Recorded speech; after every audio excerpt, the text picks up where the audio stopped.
Good afternoon, everybody, and welcome back to the Road to Gold series on Le Mans Ultimate. We missed a couple of weeks, but we've got the momentum back now. Last week was a bumper stream, over 4 hours of action. I would say a mixture of good and bad, but ultimately pretty good for our driver ranking. Today, though, the focus is once again just trying to grind out that gold driver rating. I just want to try and make some decent progress, so we're going to be sticking to intermediate and advanced races today for the biggest gains, and hopefully having some fun in the process. I do plan on doing 3 races today, 2 advanced races, 1 intermediate race, and hopefully 1 in each of the 3 main classes, GT3, LMP2, and Hypercar. So, yeah. How are you all getting on? Let me know in the comments. We will actually jump in to show you what races are available. Hey Lewis, how are you getting on?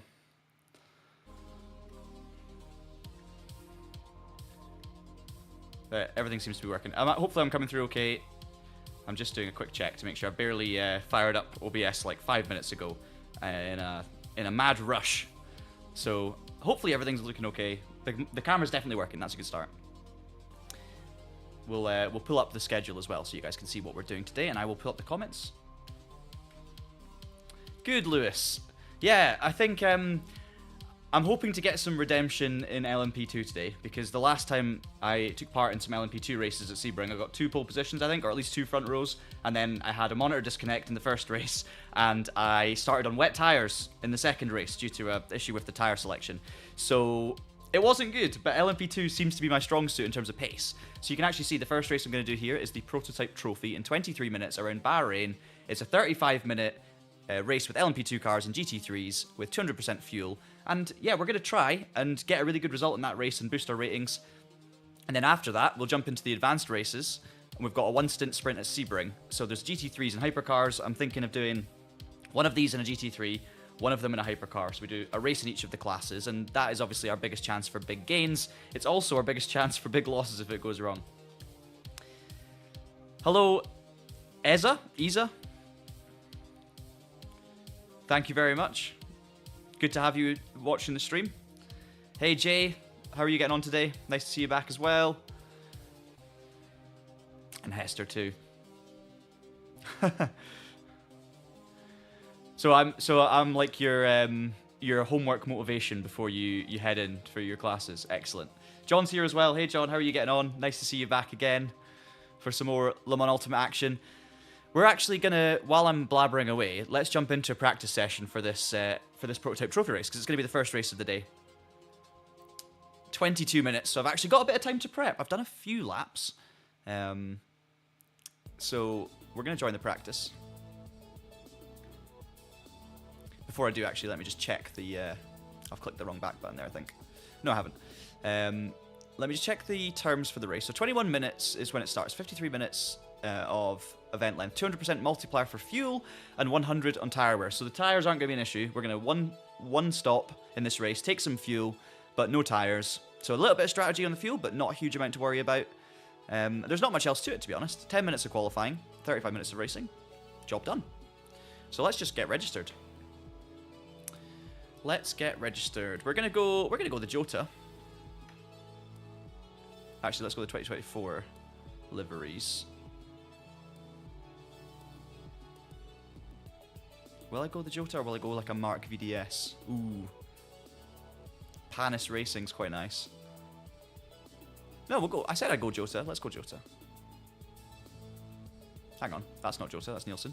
Jota didn't have a LMP2, did they, in 2024? They were busy. They were preoccupied with hypercars. We'll go last year's... we'll go the 2023 Jota instead. We'll go the 28, the one we started with. Right. Practice. Busy practice session, so we should have a busy grid, hopefully.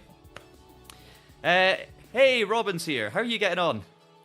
It's good to see you putting in some solid time on LMU as well. I've been seeing so many of your streams. I've been kind of jumping in for a few minutes. And I've been really enjoying your journey through LMU. I remember the first time you jumped on it, I think you were racing, was it ACC at Kyalami? And then you jumped on LMU and were like, what the hell is this? This is ridiculous. And now, look at you. All sorts of LMU racing, so good to have you. Anyway, Robin, hope you're doing well. Hello, Adrena, Luke, as well. Much appreciate the support as always. Hope you have a good day. Sorry you can't stay, but plenty of fun things to get on with, I'm sure. Panis 2024 livery Lewis, I'm definitely going to use at some point. Definitely going to use at some point. But we're going to stick to the Jota right now. 250 Racing, hello, how are you getting on? New PC soon? New PC soon and get LMU. What do you suggest me first to do when I get an LMU? Honestly, first thing you want to do is get out on circuit and get driving, but get your settings proper. So maybe consult some guidance for how to actually get set up in terms of your steering rotation and things like that. Have you got a steering wheel or are you running on a controller? I'm going to check that first as well. But basically what I would recommend doing is make sure before you go and commit and jump into loads of races and it feels rubbish, make sure that you get your settings feeling good first. Spend a bit of time working on your steering settings, you're making sure the rotation matches in game to what your real wheel does, make sure the force feedback's working, and take it from there really. Once you're actually up and comfortable with that, maybe do some race weekends, offline stuff to get up to speed. I'd recommend GT3s, tire warmers on, pick a nice track that you're familiar with, not too crazy, and just have some fun with it. Do some laps, do some races, and you will just pick up stuff as you go along. But if you tune into these streams at any point, you'll see how the online racing works. You'll see some of the things I have to think about when I'm racing, and hopefully you can pick up some stuff from that as well. Hello. Oh, that's I very much appreciate that. Ilias, sorry about any pronunciation mess ups. Elias, much appreciated. Really, really good to hear that they helped you. I have to look at them myself sometimes just to remind myself how to drive. Right, here we are. Bahrain, we've got some 6P2s, we've got like 20 minutes of practice, maybe a little bit less. We're registered for the event, it's in 19 minutes, so we'll get out on track. Now you're very welcome. Oh, yeah, John, we don't know what the date's going to be yet, do we? It's good, if the weight is killing you, that's a good sign, because it means that you're excited for it, and it's going to be good. It's going to be bumper. Yeah. Last time I raced at Sebring, Robin, my monitor disconnected because of the bumps. It was that bad. I was leading the LMP2 race, and lap 3, the plug just came out because the bumps were so bad. So I'm not surprised you've turned down the force feedback. I've left it as it is, so lots of pain. Hello, Alan. From Silverstone. Are you at the circuit? Do you live in Silverstone Village? I'm doing very well. How are you getting on? I'm going to have to hide the screen temporarily because for those of you who've been watching my streams, and I've seen many familiar faces, so it's great to have you back, you'll know that I'm using Go setups for these open setup races. For those of you who are new to my streams, a little bit of context. You'll see a little logo spinning around actually right now in the... There. I can't do it when it's all mirrored. Help. That. Traction, Grid Finder, and also you'll see Go Setups. They're supporting this series, which is very much appreciated. And I'm using Go Setups for this series. So essentially, whenever I'm doing an open setup race, I load up a Go Setup, which is a setup shop you can subscribe to, and they make the setups for you. You don't have to make them yourself, and you can be fast and competitive. They've got high-end esports drivers making them. And all I have to do is download the setup, load it into the game, and boom, I've got a fast setup that can win me races without me having to know anything about setups. So there you go. A little bit of context. There's a link in the description below if it sounds like something you want to get yourself.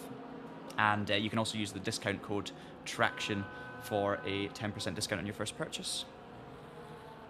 It's Traxion or TraxionGG. I can't actually remember the discount code right now. I think it's just Traxion. But you can find out by heading on to the TraxionGG website because there's information about that discount on there as well. So there you go. Little plug out the way, but they are very good setups. So let's get out and do some driving. Hey, Yester, how's it going? Let's hope we have a good race. The key to having a good race is to be prepared. I wasn't prepared last week. I still had a good race. I got a bit lucky. I also had some not so good races. It wasn't bad. It was just I thought it was a bit scrappy last week. So I want to be better this week. And there's 3 key areas I want to actually focus on with my driving and just the general racing. So let's call it a 3-point plan. We'll get all business-like. The 3 things I want to work on is I want to use the downforce of the cars more when I'm driving LMP2s and hypercars. I really want to trust what's going on underneath me a bit more through some of the faster corners and just let the car do the work. So a bit less sawing at the wheel.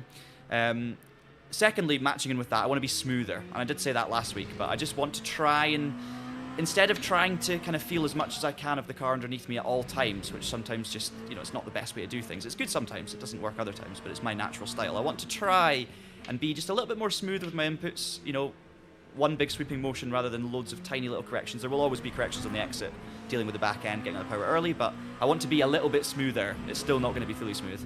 And then the third thing that I want to do is improve my trail braking technique, because there was a few races, especially in the Hypercar, where I've noticed my trail braking technique is losing me a lot of time. I'm not doing it enough, and I'm not doing it well enough. Basically, what I should be doing is holding the brake into the corner for a little bit longer. So here, for example, well, that was a terrible example because I've locked up, but basically, I'm letting off the brake a bit too early, and then when I'm going to turn into the corner, I've not got all that weight on the front of the car, and I'm actually understeering a little bit. I've discovered that if I can trail brake a bit further into the corners and actually hold the brake a little bit longer on the way in, the nose of the car gets in quite a lot better, and I'm finding it a bit easier to hit my apices. So that's my 3 goals for today. Be a little bit smoother, focus on trail braking, better technique, and what was the first one? I've already forgotten. Trust the downforce a little bit more in these cars, and that kind of ties in with being a bit smoother. So that's my goal for today. So we'll see how we go. Were you racing? What class were you racing at Bahrain? Was it this race, or was it something else?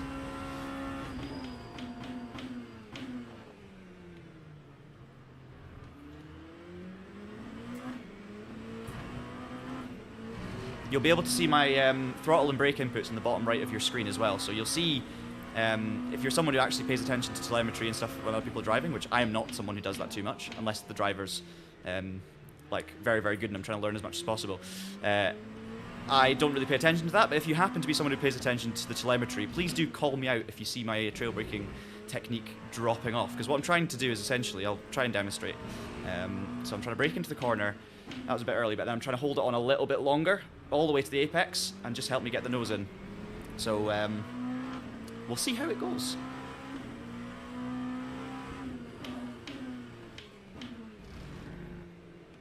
I think that corner is going to be key for it as well. What's that turn? Where's the little map in the car? Can't see it. Turn something. Oh, it's blocked by my mirror. Yeah. Oh, LMP, okay. Wicked. Honestly, I think the LMP2 is my favourite car in this game to drive. Every time I jump in the LMP2, I love it. I just love the handling, I love the balance. It feels light, it feels agile, but it's grippy. I'm just a big, big fan. Love the force feedback. I think it's one of the best cars in sim racing. The LMP2 on Le Mans Ultimate, like it was in RF2 to be fair, is one of the best driving experiences in sim racing. Yeah, you're right.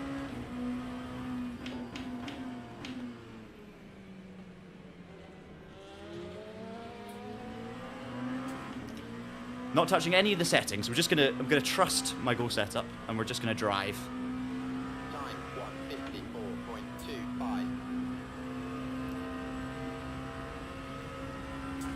So braking just at the bit where there's an exit road. That was a tiny bit of a lock-up.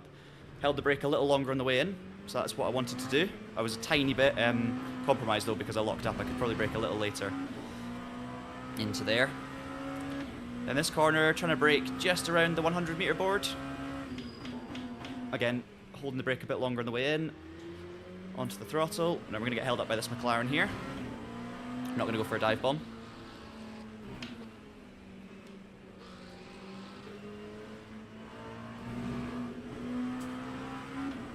Just practice so we don't need to kill anyone. I mean, we don't want to kill anyone if it's a race either, but you know what I mean. Hey Tom, how's it going? Hopefully if things go well, by the way guys, there will be a podcast coming out on Sunday as well. I know we've already had 2 videos this week. We've had our Project Motor Racing hands-on look, which we'll definitely talk about at some point in this stream.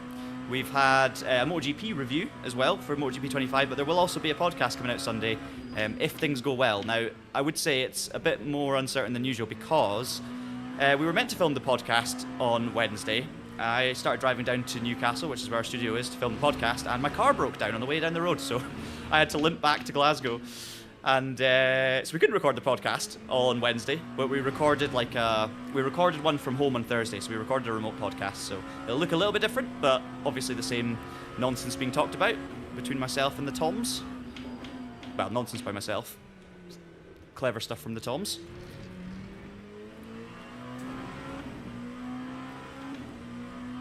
Yes, it's going to be a good update, isn't it? Driver swaps and liveries. Go and be fabulous, Robin. Good luck in whatever you're doing today, whether it's racing or something else. Go and be fabulous, and I will see you soon on your streams, I'm sure. Go and check out Bongo Racing's channel as well. It's excellent stuff. Properly entertaining racing.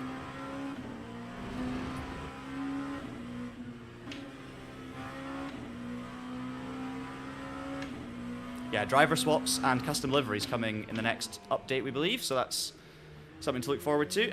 And, you know, this game gets closer and closer towards what I would call a full game. There's still, those are, I mean, driver swaps are obviously key, in my opinion, with the tie to the official World Endurance Championship. But we're getting very, very close now to something you could confidently say is ready for a good full release. There's still a few glitches and stuff that we're coming across. The odd time where I have to quit out of the game and close it down and stuff, so it's not flawless by any stretch, but it's, I mean, it's come a long way since day one, and it's just, yeah, it's such a good sim at the moment. Really, really enjoying it. Piers is here. Piers, come and race.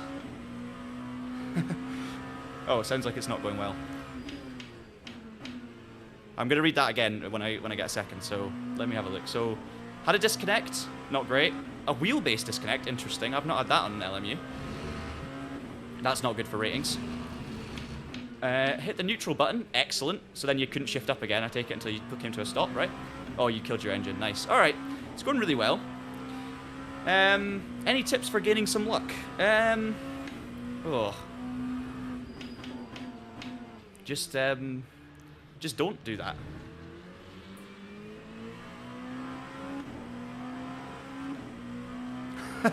I mean, okay, fair. So the disconnect was at your internet.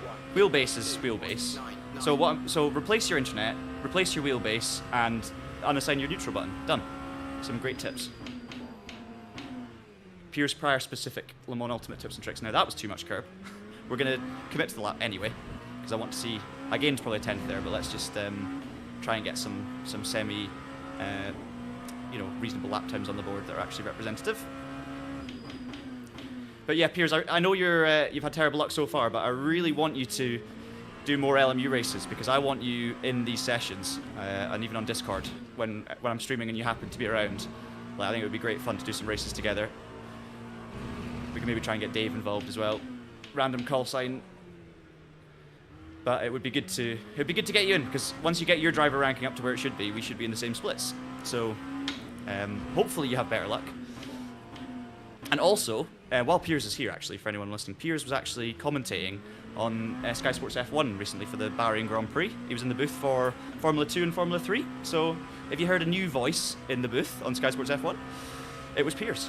Just like so basically your engineer in Le Mans Ultimate is also now, you're hearing him on Sky Sports commentating on F2. So just want to say a big congratulations on that opportunity, and you were amazing.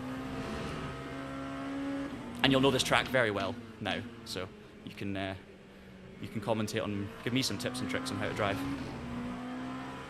Yeah, if you get up to Silver 1 or Silver 2, we'll be in the same splits, for sure. Even Bronze 3, I think, if the races are a bit quieter, we'll be in the same splits.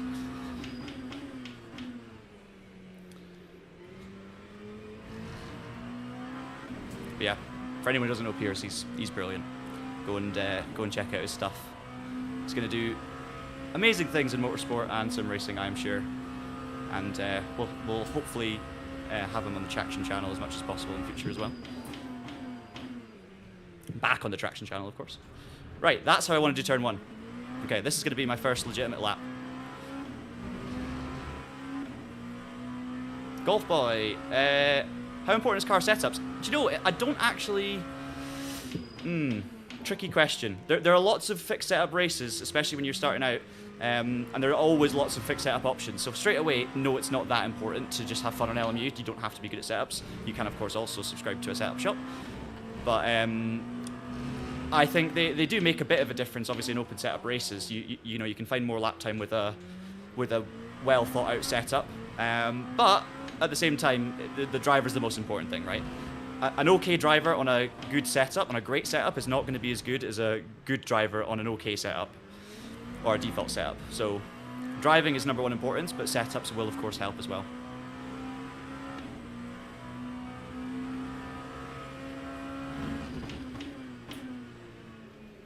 we've got someone in the 49s. Don't know if that's a qualifying lap or a race lap, but 49.6 for Leclerc.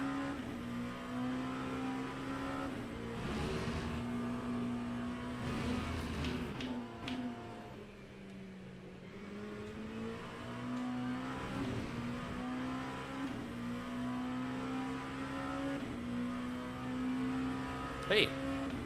Yeah,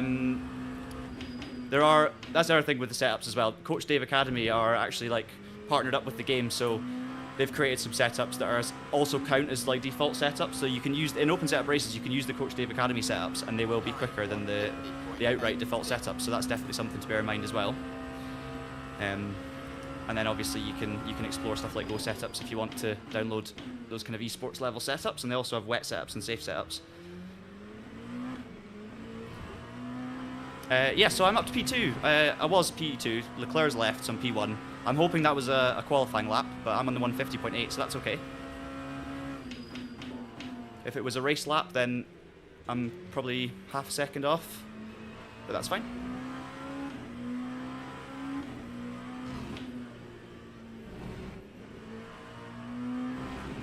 First race in this series around the normal Bahrain track, which is crazy, because I've done races around the kind of shorter loop version, and it was great, but this will be the first normal race at the normal Bahrain layout, so that's kind of exciting.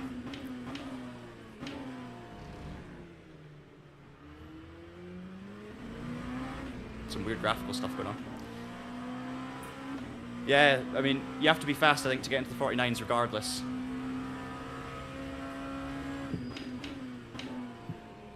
So Jay, when you say what are these setups, can you explain? Do you mean what do you mean by that exactly? Do you mean how this car setups work, or how the different races work, or do you just mean like setups in general? Just so I can understand what you're trying to ask for information on. It's not going to be a championship race. It's a daily race. It's a daily intermediate race. This one. So the rating changes are going to be the multipliers at ×2. So I should be able to, if I get a good result, if I finish top 5, I should gain some decent enough ratings, and then we'll do some advanced races afterwards in Hypercar and GT3. So, oh, I'm on the grass. We've got 3 minutes till the session starts, so let's just get one more lap in. Try and beat a 50.8. Late on the brakes in turn 1. Trail brake in, a little bit of a lock up, so slightly missed the curb, but it's not too bad. Get the second curb as much as you can get away with. Same on that one. Love the LMP2.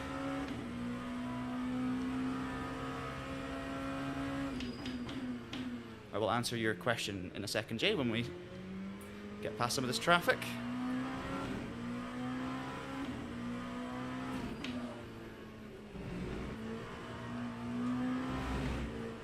Had to lift a bit through there, lost a tenth or two. And then lost more there, obviously. Oh well, perfect. Anyway, yes, so setups, the way they work are, there are fixed setup races where essentially everybody uses a default car setup, so you don't get to change things like the spring rates and the ride height and all of the kind of things you can actually change with car setups. If I can just, here you go. So if you go on the car setup screen, you've got the presets, which are Le Mans Ultimate preset. That's like your default setup, so that is a setup that everyone will be using in fixed setup races. You also have Coach Dave Academy, which is a slightly more tweaked setup that should give you a little bit more pace, and you can use, that's basically like a version of a fast esports setup that you can use in open setup races that's been created for you. So that's a partnership between Le Mans Ultimate and Coach Dave Academy in official capacity. And then you've got custom setups. So in custom setup races, let me just go in here a second and load a default setup up so I can show you. Load a default setup. Okay. So in the setup screen, when you click on custom setup, you can save all the different setups that you've made. So I've got Go setups all saved here for different tracks. But then you can basically go into the different settings and change things about how the car actually feels and handles. So you've got stuff like differential settings. You can change the power, the coast, the preload. All of these are engineering things that you're going to have to learn over time if you want to build your own setups. You have to give a little bit of trial and error, play around with things, try and understand what it actually means and what they do, and that just involves a bit of research. You've also got some guides on the right here. So, for example, the amount of torque that is shifted to the internal wheel when taking a corner and lifting the throttle. So it gets quite engineering heavy. That's why in real life racing drivers have engineers and teams around them to try and help them build fast setups. Hello, Dad. Welcome to the stream. Are you in for the long haul today? Anyway, hope things are all good. Yeah, then we've got stuff like the fuel, the engine mixture, the tape, traction control, which you guys can't see right now because my face is in the way, so let's just get rid of my face. You've got the electronics tab, so onboard traction control numbers, traction control power cut, and traction control slip angle. So these are all things, you can see the description on the right. It changes depending on what you highlight, so you can learn about what different things do. And then you've got wheel and brake settings, where you can change the tire pressures, the camber, the tire compound, brake bias, max pedal force. So as you can tell, Jay, if you're new to car setups, it is a minefield that you will need to, well, you don't need to learn, but it's a minefield that if you want to get really competitive and start learning how to do and make your own setups, you have to begin to understand. Now, I've been sim racing for a long, long time, and I still don't have a clue what I'm doing when it comes to building a good setup. I know what different things do, roughly, with a bit of research and a bit of reminding, a bit of revision, but I still never build my own good setups. I'm always relying on other people or setup shops. So there you go. It's all about trying to do what's best for you. And if you're not someone who's doing the sim racing because you love tweaking things and fettling with setup options, then you know, use a setup shop for a little bit of money, or stick to the default setups, or find a fast teammate like I have who can build setups really well, and then you don't have to do it. They'll just send you stuff. Be nice to people. That's the way I'd say. Dampers and chassis aero settings are also available here as well. So there you go. That's kind of how the different setup screens look. I just can't show you me loading up the Go setup screens because they are paid for setups. So if I started showing them all on stream, it wouldn't be fair to them because I'm essentially giving away all of the setups that people have been working on, and you have to subscribe to be able to access. So just to give you a bit of context there. Anyway, we need to leave because we've got a session to join. I'll put the music back on. Oh, I really appreciate that, Hester. Thank you so much. Very much appreciated. We just need to, yeah, it's just trying to remember what it's like to not sim race all the time and know all these things. So just try and help out where possible, and obviously continue to ask me questions. I love helping people with their issues and questions with sim racing when I can, and sometimes I can't, but always feel free to ask questions on Traxion streams. No question is a stupid question, trust me, because everyone's got to learn something someday, right? So you've got to start somewhere. So I know, I much appreciate that. Okay, let's get into this race then. We are the third highest driver ranking. Danny Leclerc is in this race, S3. That is like what we're aspiring towards. So let's go and see if I can even get near him. But the target here is going to be a podium. That's what I'm aiming for. And Aika, you're very right. Also, hello. How are you getting on? It was lovely having you on board for the whole of the last stream. Really enjoyed it. Yeah, 100% right. A good setup in one game does not mean it's a good setup in another game. Also, if you learn things based on what they do in real life, i.e., you know, say a lower tire pressure equals, you know, more heat development and more grip early on, that doesn't necessarily match with every single game. There are certain quirks in games, right? So just because a setting does one thing in one game, maybe creates more oversteer or more understeer, doesn't mean it'll do exactly the same in another game. So you've got to be careful with that, and the only way you can really learn about setups and actually working on them is by changing one thing at a time. Like, just change one setting, tweak it, go out and see how it feels, come back in, because if you tweak multiple things at one time, if you tweak the camber and the tire pressure and the differential, and the car feels better or worse, you don't know which of those settings is causing it. So that's definitely something. Oh, great, Jay. Yeah, you will love this then. So, like, car setups, you will love getting the hang of it. We actually do have and I know I've just said I'm rubbish at setups, but because I'm rubbish at setups, I put a little bit of effort in a few years ago to learn what all of the different settings mean, and especially focused on ACC, because that's what we were doing at the time. So I've actually done a comprehensive setup guide, which is 3 parts long, and it's, as I say, focused on ACC, but the knowledge and the engineering practices apply to most sim racing titles. So if you go on the Traxion channel and search, like, setup guide part 1, you'll find a full 3-part setup, and it's basically me explaining what every different type of thing actually does. Oh, we're in qualifying. I've already missed the first minute of qualifying. Anyway, yeah, I'd recommend going and doing that. And as I say, I don't know much about setups myself, but I learned, for that video, I specifically went and researched everything. So it is, even though it's me speaking, it's all, like, researched and stuff. So it should be accurate. Right. Okay, I'm putting some fuel in the car. I can't believe I've just missed the start of qualifying. That's so stupid. 30 litres. We'll see if that gets us through in-game. Right, let's do it. Changing fuel strategy in the race. Honestly, it's tricky, Kenny. It's really tricky. It involves multitasking. It involves... Make sure you've got the right buttons assigned. Make sure that you're comfortable and you familiarise yourself with all the MFD menus before you race and know what all of your buttons on your wheel do. And then from that, you should be able to... like, you know, be able to change things in a quick situation. Piers was asking about traction control settings. Piers, I'm running 8 and 4 on this setup. This is Go setups, so I can show you the traction control at least, but it'll be different on every single track. So just honestly, you have to play around with it, but feel free to give that a try. Okay, let's just not lock up the tyres. I don't want to pit and take a new set of tyres during the session because we found out the hard way that makes a big difference.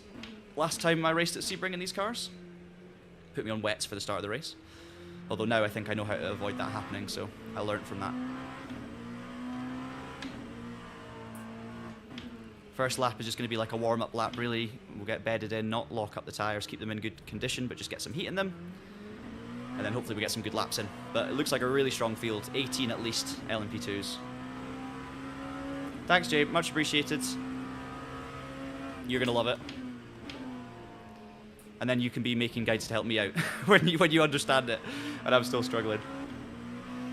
Francisco, yes, I do. Generally speaking, yes, use 100%. I honestly don't check it very often, and I should. But now that I'm using Go setups for these open setup races, they will probably all be on 100%, most likely. So, yes, I would say so. Also, very good point from Ducat. Paid setups. Depending on, yeah, like everyone's got a different driving style. I should have mentioned that when we're talking about setups. Not one setup will be great for everyone. Some setups are way more oversteery and difficult to drive. Some are more understeery, and different driving styles will work with different setups. So just because you pay for a setup doesn't mean it's going to be good for you. It might just be capable of being fast for certain people. So always remember that too. And there's also, like with Go setups, for example, they have an esports setup, but they also have safe setups and wet setups. So when you download one of them, you get variations. So you can have a safe setup if you're newer to it and want something more stable but still pretty quick, and then you go for the esports setup if you want ultimate pace. Now, this is my first lap on their qualifying setup for Bahrain, so I can already tell it's kind of oversteery. You can probably see how the car had a go at me into turn 1. So I'm going to have to do some quick learning here, but it feels like it could be fast anyway.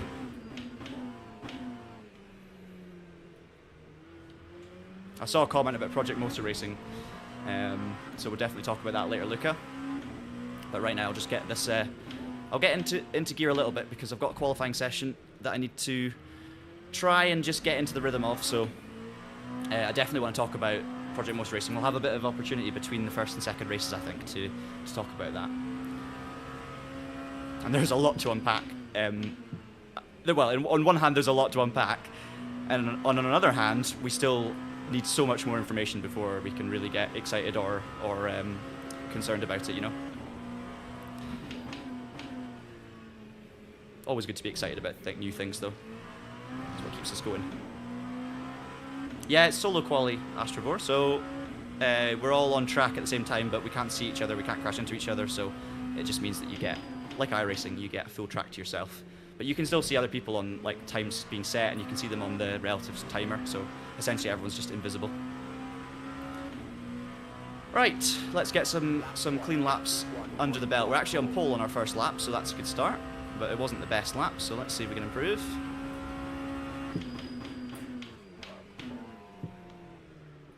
Tiny bit deep into turn 1, I'd say. Locked up a little bit. So it's not great, but it's quicker than last time. I can definitely find another 10th anyway there.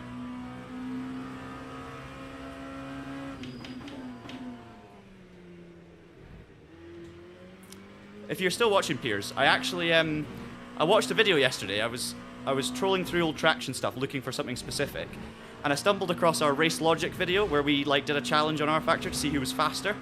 And I actually rewatched the whole thing pretty much because I started watching it, and I wanted to re-look at how our driving styles were differing, and it was actually really interesting. So if you get the chance, honestly, it's quite fun to rewatch that. That's me missed the apex badly, so that lap's gone. Leclerc's done a 1:49.9. So yeah, big improvements needed by me. This lap's gone, so let's see. We've got 2 laps left, and we've got 2 laps of fuel, so that's perfect. We'll protect the tires a little bit.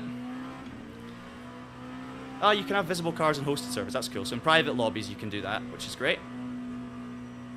Turning my fan up a little bit because it's absolutely boiling in Scotland. Oh no, what have I done there? Right. Okay, 2 laps. 2 laps to make it count. Car should be warmed up now. Just focus in. I'm going to stop reading comments for a few minutes, guys. You can still leave them as many as you want, but I'm going to focus. It was so close as well, Piers. Alright, come on. 1.4 seconds is what I need to find to get the pole. But if we can get top 3, I'll be delighted.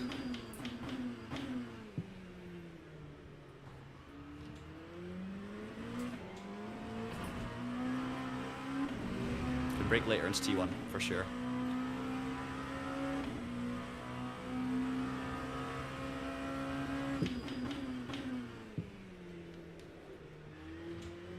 That wasn't good.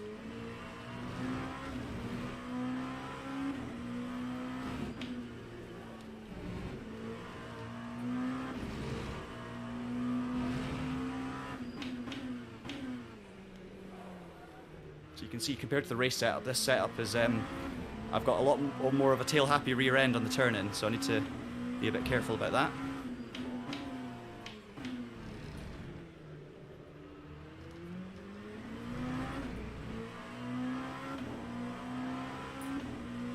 Top 3 is maybe ambitious, look at the times, but let's just see what I can do here.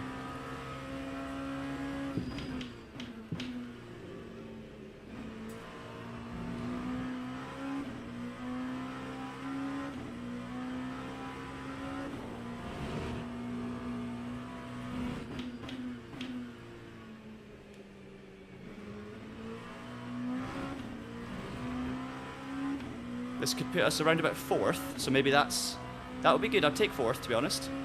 Just need to get the last corner right, and I've got 1 more lap. Oh, I didn't get the last corner quite right, but it's okay. Okay. Perfect timing, perfect amount of fuel. Let's see what happens. Time 1:50.50. Fair enough, Paolo. Maybe you need to go up to the Highlands, not Glasgow. You'll understand people a bit easier.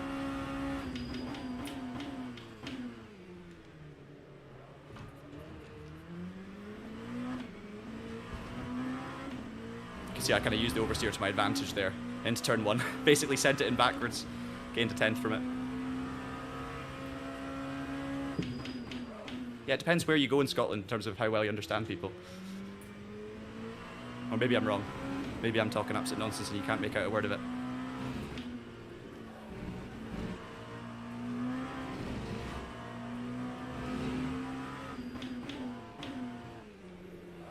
No, come on. Yeah. I was pushing, and that qualifying setup, so that's an eSport setup for you. So like, it's set up to be quite tricky at the rear. If you can tame it and get used to it, you can go very quick with it because it rotates really well. But obviously there, it was just, you know, my talent wasn't quite there in that moment. It was a good first sector. I think we probably could have challenged P3. So I'm okay with it. I'm okay with it. It's a big field, competitive field. First race at Bahrain, so yeah. I think if I can hang on to like a top 5 here, it's going to be okay. We can settle into the race and see how we get on. But not going to complain about that. Let's just finish this lap.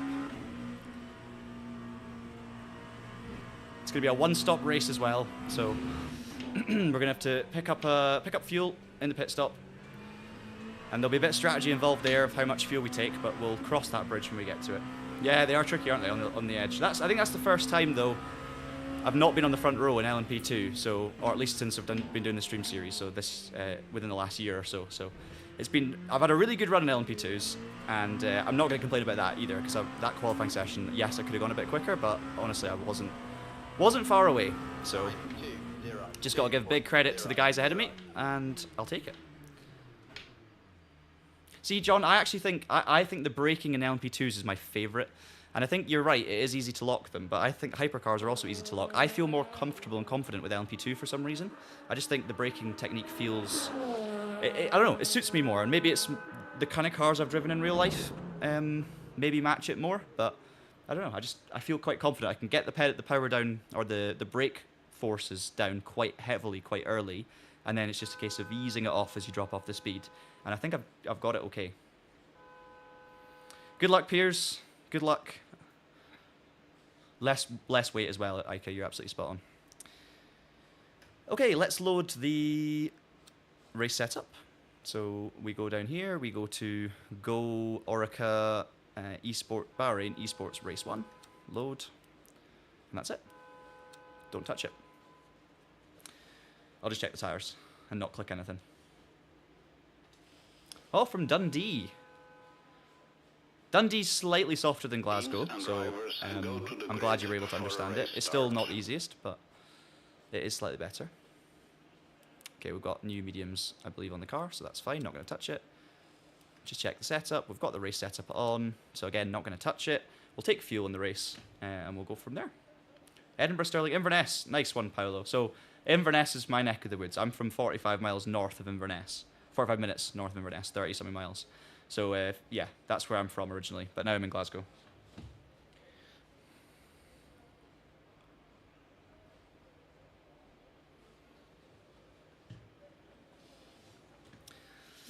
Anyway, race coming up, guys. How am I going to get on? 4th on the grid. Target is just to gain driver ranking. Simple as that. So let's say... I'm going to say top 5. Obviously, I'd love to get a podium. But top 5, if I get top 5, I'm not going to end disappointed. As long as I've not wiped out anyone, I'm going to be happy with the top 5. 35-minute race. Haven't practiced pit lane entry. Should have done that, but forgot, as always. Tiny bit of fuel saving in the first stint should get me 11 laps, and then the second stint we'll just see how many laps are forecast for the race.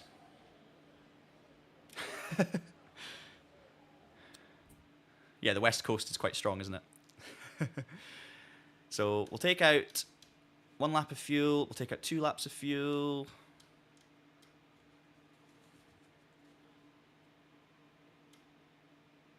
There we go.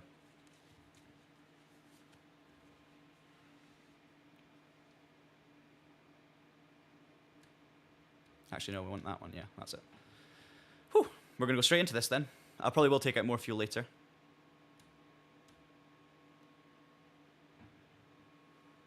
$63 litres is 11 laps, by the way, of fuel. Just.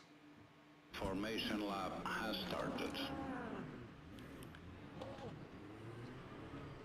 Okay, we're starting on the outside. Cold brakes and cold tyres into T1.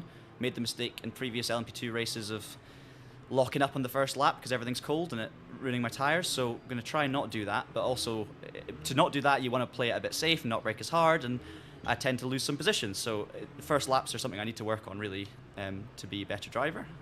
Just to be more in the zone straight away. But I also don't want to take any risks, so it's a difficult balance. That was a really slow reaction. But it's okay, we'll just stick in the slipstream here. Oh, hey, Stans. Wish me luck. First corner's not going to end too well. There's someone flying in from the back. I managed to kind of get out the way there just in time.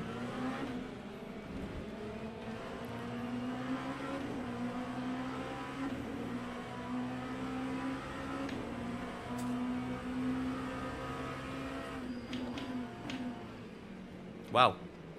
Have I actually gained a position on the first corner? Someone spun off behind as well. There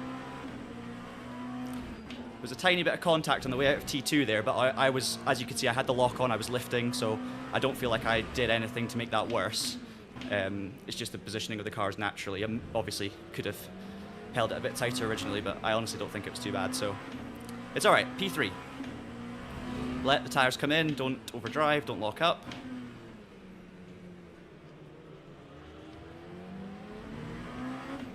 Leclerc and Gonthier are probably going to be a bit quicker, but if I can try and follow them a little, I will.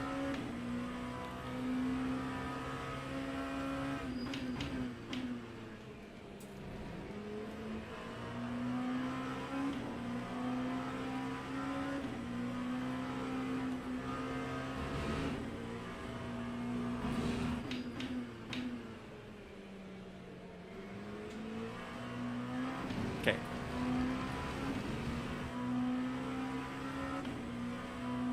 All good so far. They are super easy, aren't they, to lock up? Especially if you're used to GT3s with ABS, you really need to be careful. The LMP2s are obviously lightweight as well, so they brake quite well, but they are easy to lock up. I think that for me though, the LMP2 is a more consistent feeling brake pedal than the Hypercar, so that's why I find it personally a bit easier than the Hypercar. But it's all down to personal opinion. GT3s obviously with ABS, you just mash the pedal and you're sorted.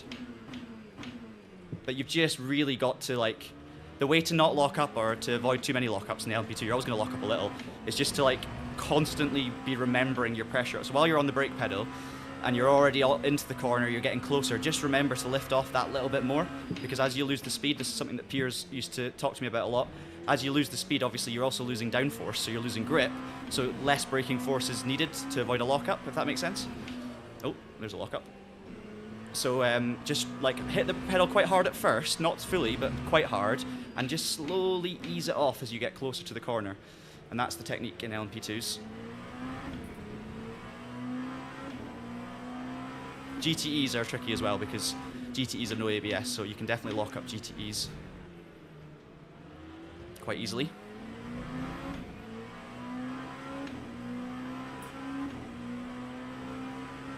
Yeah, steer, and obviously as you steer, so as you turn into the corner, when the trail braking's happening more, you've got to make sure you're at like pretty low percentage, so 25% is a great shout.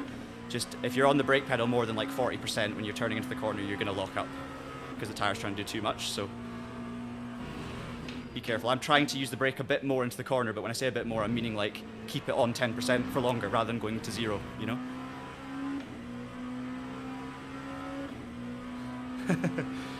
Yeah, I cannot wait for the Valkyrie. Cannot wait. For the sound, but also the feel, the naturally aspirated engine, everything about the Valkyrie. I'm just so excited. I can't wait for it to come. I don't know when it's going to come, but I want it now. Right, settle down now. 1.1 off the... We're actually gapping P4, so it's going well. I've got a really nice gap to P2, which means I can actually brake at my normal point. I'm not having to think about hitting anyone. I'm just essentially doing like a qualifying simulation run. Oh, is that Leclerc? Oh, wow. Leader's binned it. Okay. This race just changed. I think he's going to have damage. He's very fast, so if he can recover, he's going to be right there, but I think he's going to have damage. I think he hit a wall.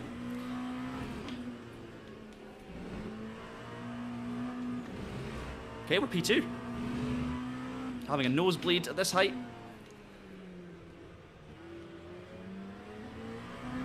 Feel for him. Just too much on the curb, maybe.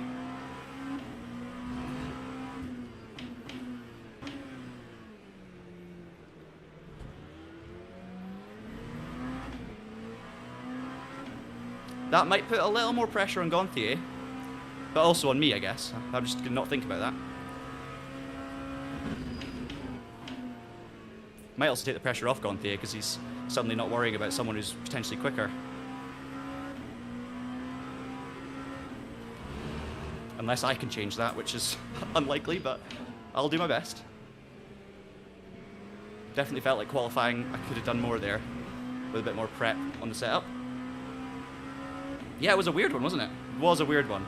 Don't know if it was in the curb or if it was just something to do with the, like, you never know. There could be a little, you know, issue with him, like a hardware issue or an issue with the, you know, like a screen freeze or who knows. You know, he does say, you can't see the chat right now in the game, but Leclerc has just said no more drinking Monster with a laughing face and left. So I think it was an error.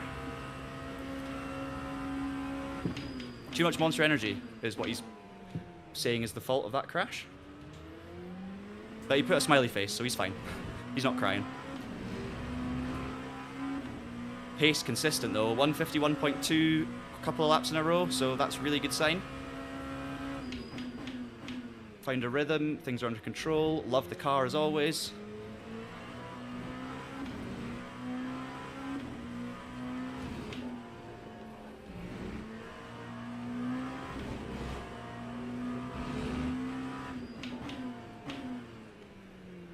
Trail brake into the corner. Leclerc is a silver 3, so even Leclerc is not a gold driver ranking. That's how tough this challenge is to actually get to gold. Like, you need to be very, very fast and consistent, and then you're in lobbies with people where you're the highest ranked driver and you need to win, like, or at least get a top 5 to maintain your ranking. It's so, so difficult. And that is the challenge I'm up against here, trying to get to gold. That lap was going so well until that little mistake there.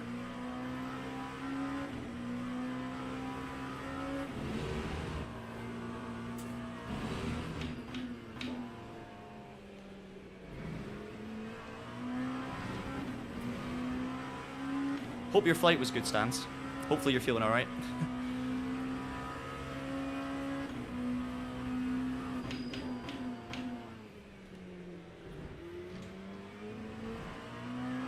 That's probably better than my qualifying lap. Mid 150, well, high 150. He's done a 50.6 though, look. So the two of us at the front are actually gapping everyone else. And I just upped my pace and so did he, so. That was such good braking technique from me. Very happy with that. Almost locked up and just eased it off, and I got stopped so quickly.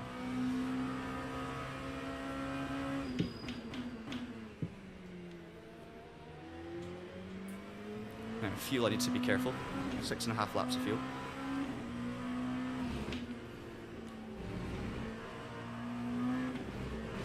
To make sure I get to my 11th lap, because that'll help us later on with the pit stop. And to get 11 laps, I just need to be cautious.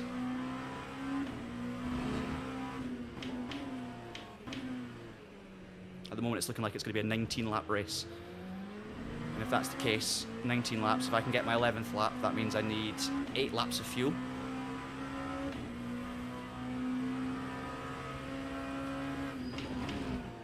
Which is 24, no, it must be more than that, 8 times 6, 48 litres of fuel minimum.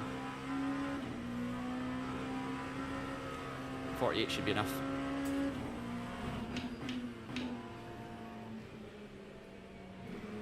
I think I'm using less than 6 a lap, that's the main thing, let's check.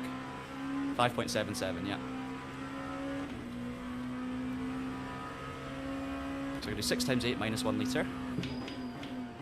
So 48 minus 1, 47 litres. Should be enough. If I get lap 11 out of the way. So let's just put that in now. There we go. Look at me doing maths. Yeah, we'll get it done. I have 5.8 laps, so yeah, I need to lift and coast a little. Let's do it. Got the gap behind me, so need to get 0.2 of a lap more fuel, and I think I can do that. I've got 5 laps to do it.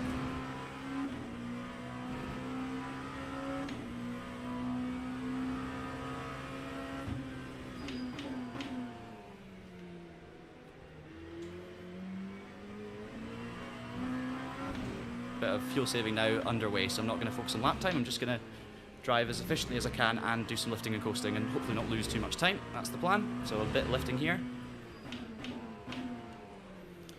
For anyone who doesn't know what I'm talking about when I say lift and coast is a way of saving fuel. So before a braking zone like that, you lift off the throttle fully and you just kind of coast. So you lift off the throttle, that's the lift part, and then you coast into the braking zone and then hit the brakes. So lift and coast.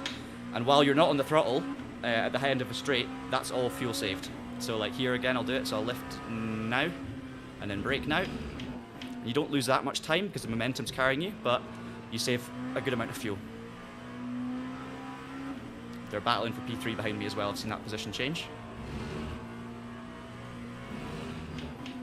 Also, should have said, this race is multi-class. So we should see some GT3s at some point. If there are GT3s entered in the race, which there will be, I'm sure. Just putting that out there.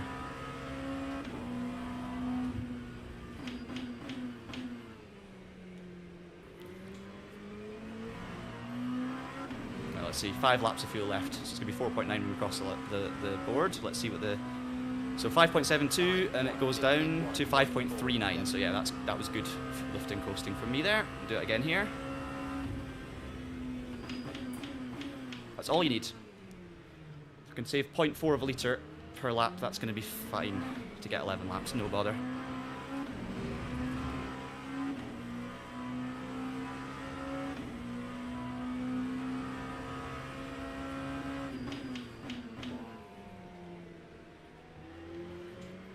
keeping the pressure on the leader as well. 1.6, not a huge amount. I need my LMP2 redemption after the last couple were such a nightmare. And kind of out of my control in a way. Not out of my control, but definitely like, you know, not because of bad driving, put it that way, because of bad luck.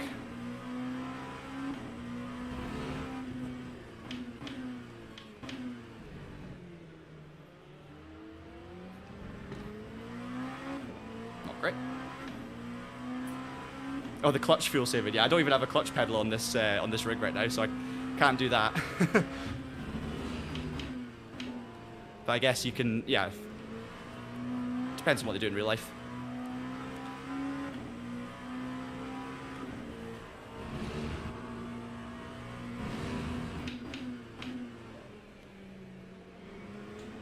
Just try and keep this level of pressure on Gonthier, just in case.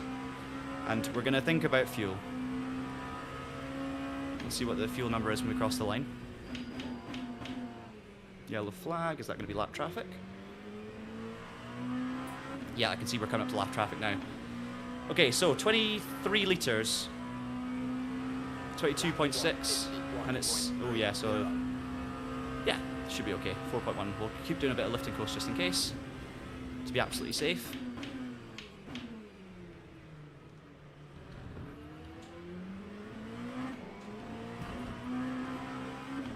Got to do 8, 9, 10, and we've got to do 4 laps, which is just 22-ish, 23 litres.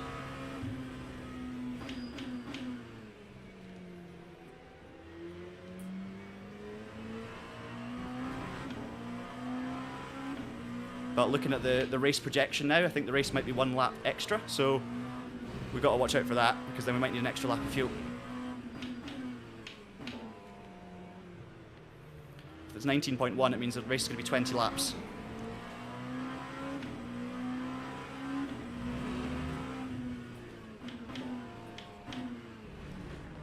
Oh, hello.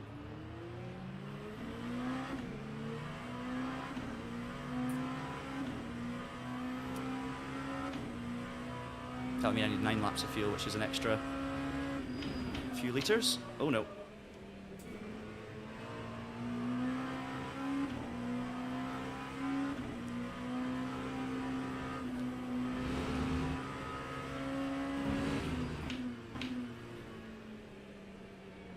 The tricky thing is, so this like race lap predictor, it depends on when we actually take the pit stop. When we actually take the pit stop, it depends if that, because the pit stop takes time, the laps completed. Look, I don't know if that takes the pit stops into account, if that makes sense. I don't know if it does expect us to do 19.1 laps, or if when we pit, we're obviously stationary for 40 seconds, so it then goes down to 18 point something. I don't know.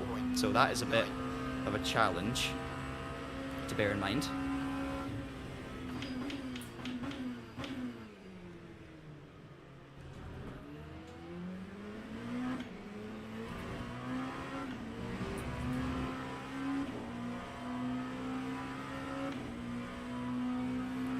If anyone's got a calculator, do a calculation for me. 5.8,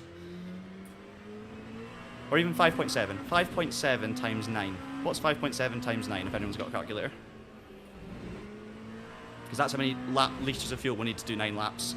And a tiny bit cautious on the, make sure we don't burn, you know, don't go flat out every single lap with absolutely no lifting coast. 51.3, so 52 litres will be absolutely fine. And that's got safety margin. And I think, honestly, that's kind of where I was looking anyway, right? Because I was going to add 1 lap, which is 5 to 6 litres. 1, 2, 3, 4, 5, 6. 5. There you go. Done. Thank you, guys. That is teamwork right there. Good work on the calculators. So that's the fuel. That's what we need. If the race is going to be at that extra lap. So it gives me, I don't have to save a whole lap of fuel if it's going to go shorter. Or longer, sorry. Ooh. This is where I need to concentrate. You almost forget that GT3s are in the race. 5.7, I'll check in a second, but yeah, it's pretty much. Right now it's a bit less than that because I'm saving. That was unfortunate timing for me. Oh, they're trying to get into the pits. Yeah, so fuel usage right now is a bit lower. It's 5.59 because I was doing a little bit of saving. I'm still doing a tiny bit just to make sure.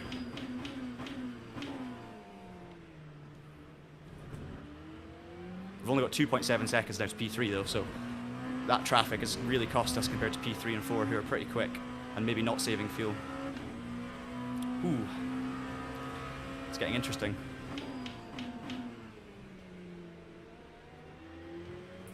See if anyone else extends. I think they will.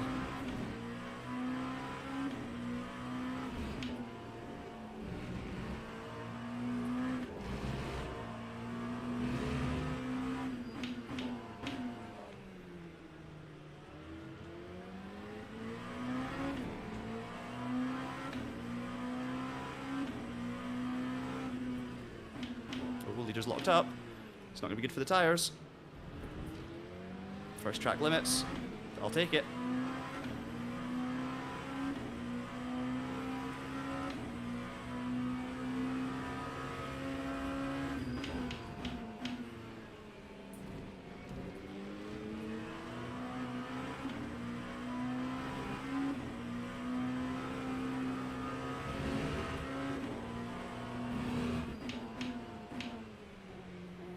Oh, been a little bit unlucky in traffic, relatively, I would say. A little bit unlucky, not much.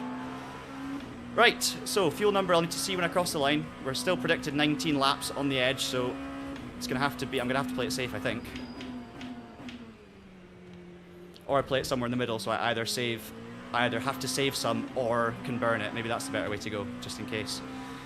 I can save 2 liters by lifting and coasting, so maybe we take it down to 50, and then if it's gonna be 20 laps, I need to fuel save a little. Hopefully that makes sense. If I go in between an amount where I can either save it if I don't need it, or if I do need it, sorry, or take a slightly shorter pit stop and then still be able to spend it all, that's maybe a good thing. I'm not doing tyres this time, Micah.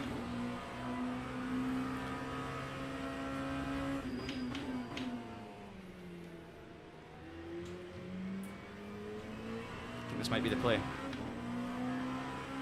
No, we're not doing tyres. Don't need tyres, so.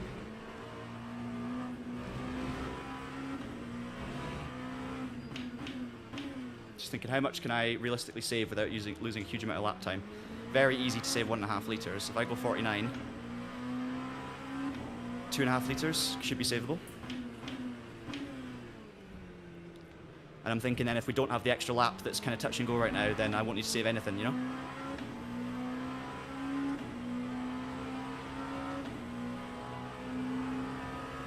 It's kind of a bit of a hedging my bet strategy. Because if I go too low, I'll have to save a whole lap's worth. That's too much. And it just means that I'm not putting an extra whole lap in for the sake of it, you know?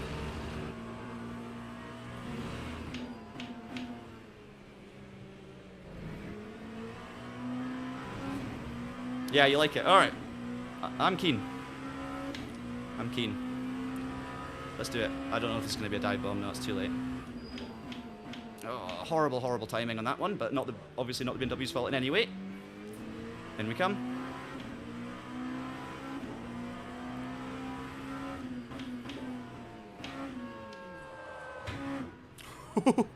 I really tried to gain on the entrance there. I think it worked. Right down the end of the pit lane. Right, we're doing 49 liters, guys. We're hedging our bets.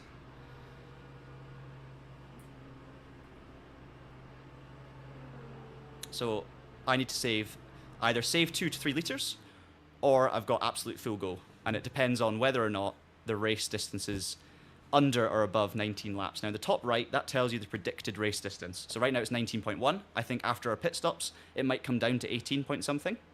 Or it'll continue at 19.1, because I don't know if that calculation takes into account pit stop time. So that's why, just for context, that's why I'm going in between here. So I'm going to hopefully learn something from this.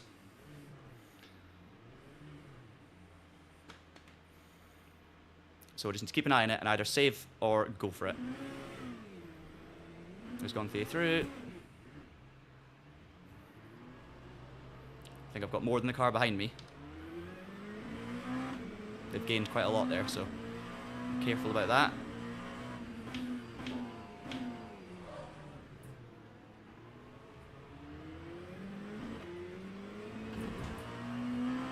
I think I've taken a bit more than Gontier as well, so they're obviously banking on it being less than. So that's fine, I'll go flat out for now, until we're proven otherwise, knowing that everyone else will have to do even more fuel saving, so I'm okay with that.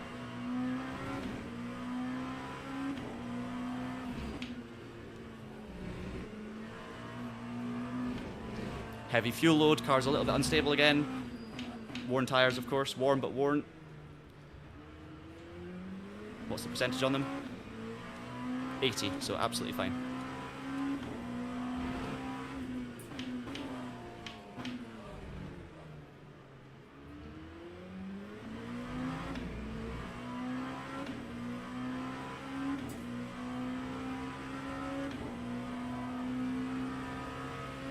Yeah, there really wasn't anything like that. Usually I play it a bit safe on pit entry, but I just kind of looked at where the line was, looked at my speed and thought, yeah, I'll just really slam it on late, and I think it worked.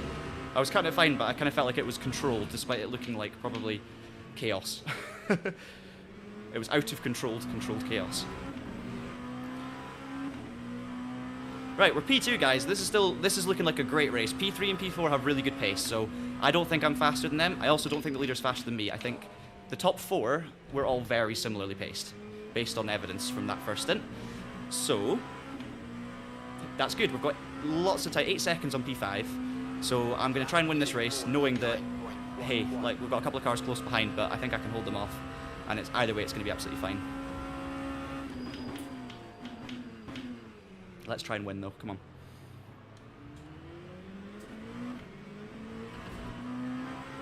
It's saying 19.2 predicted laps, which means...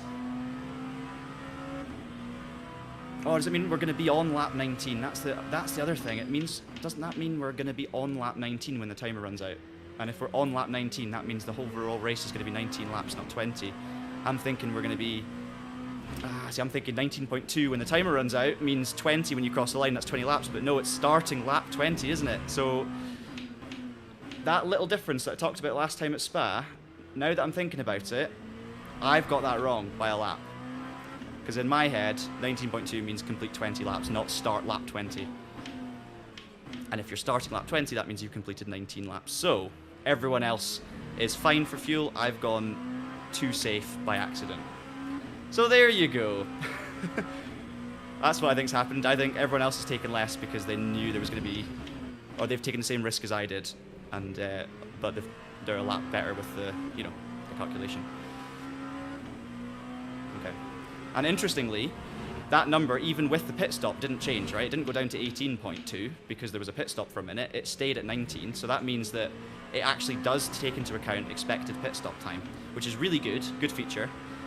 So we've learned 2 things. 1, that timer at the top right takes into account expected pit stops, and number 2, when it says 19.2, that means 19 laps, not 20. All right. Progress. Good for future races. Thank you, Ike. You're absolutely spot on. It is really good for future races. Guys behind are pretty quick and pretty close, especially P3 right now with traffic, and to be careful. So let's just... Leader's locked up a few times, but so have I.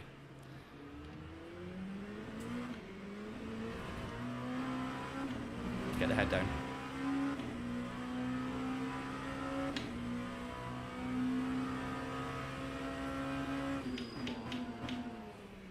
It's amazing though, isn't it? I've been playing this game now, like, I've been playing it almost every week for, what's that, 3 months? More than 3 months? I can't remember when I started. I think this is like the 10th or 11th stream, maybe? Something like that.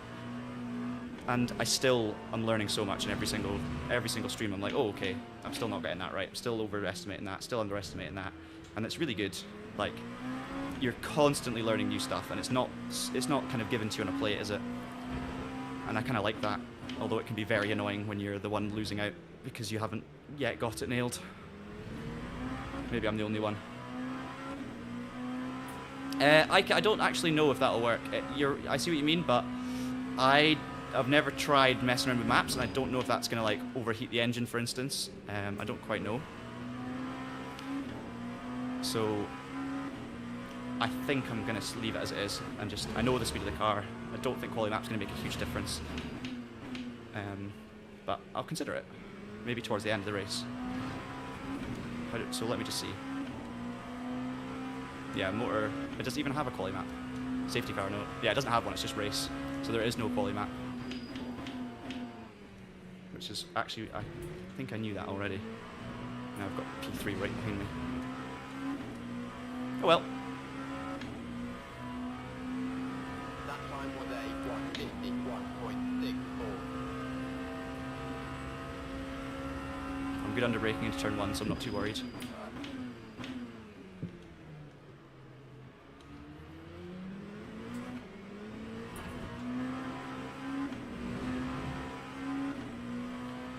Gonna catch this Ferrari at a bad moment. Yellow flag.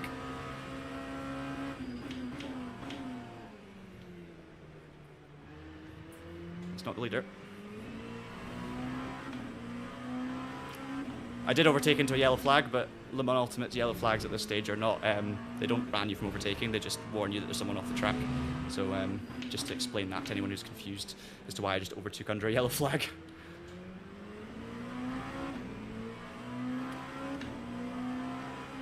Seems like the guy in third is quicker than the guy in fourth.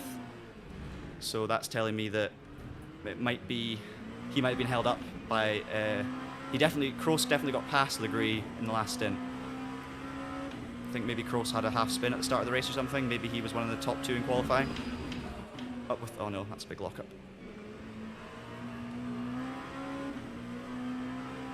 So easy to snatch a wheel.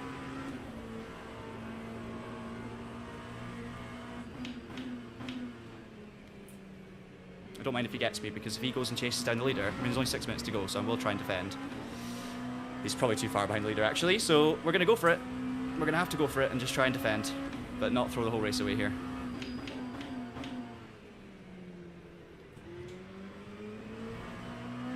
But look how fast he is.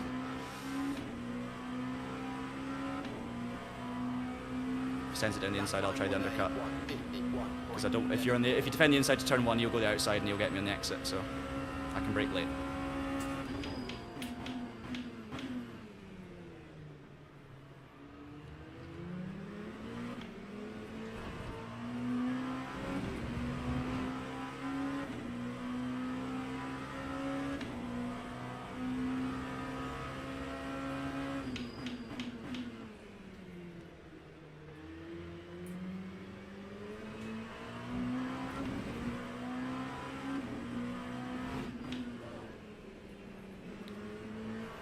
He's nice and respectful, nice and clean from the guy behind.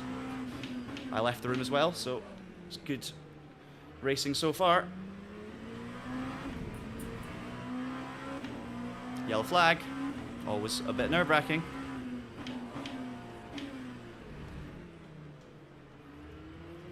Really got to focus on my corner exits.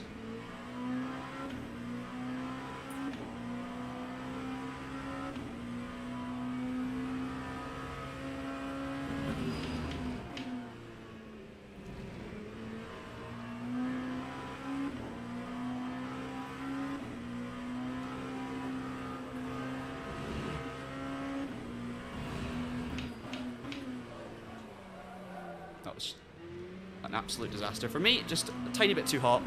Didn't have the grip that I had at the start of the race, and it's a misjudgment, mistake, so there's P2 gone. One big mistake equals 1 position lost. But we'll focus on an exit, and then see if we can get him back.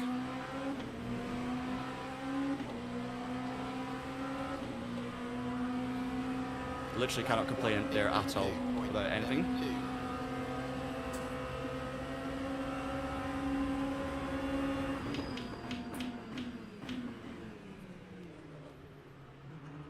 Nope.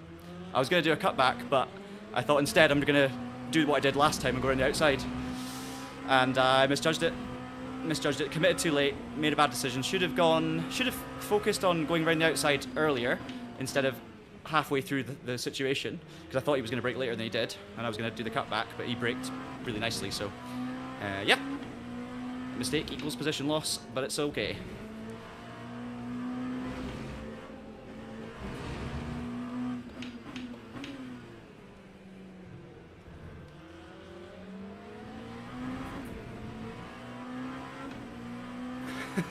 Reverse the beautiful, Ica. It was beautiful until it wasn't.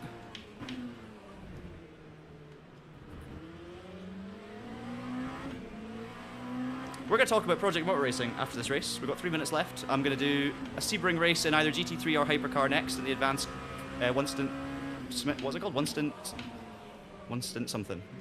Anyway, that one. And we'll have a little bit of time before that race starts. I think it's 2:20 it starts. So we'll pick Hypercar or GT3s. Let me know which you want me to do first, Hypercar or GT3, because I'm going to try and do 2. And then we'll talk a little bit about Project Motor Racing. And also I want to talk a little bit about these streams as well, because we've been doing a lot of Le Mans Ultimate. We've been doing this Road to Gold series once a week, and it's been amazing fun, and I'm going to keep doing it because I want to get to gold. But maybe I'll mix it up a little bit more often. So we might not do Le Mans Ultimate every single week. I might do it every second week, for instance, and then we'll maybe try something different on the alternate weeks. Maybe need to get back into iRacing, maybe start a road to, 4,000 iRating or something like that. Maybe we'll get into LFM on AMS2 or back to ACC for its kind of final years. I don't know. Let me know what you want to see as well. And let me know if you're here for the LMU or you're just here for sim racing and fun, because obviously different games have different people interested in them. I love doing LMU,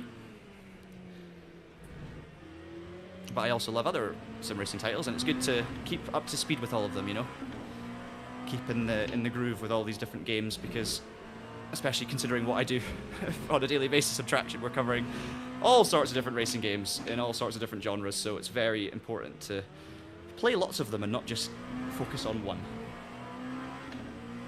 Oh, hey Jay.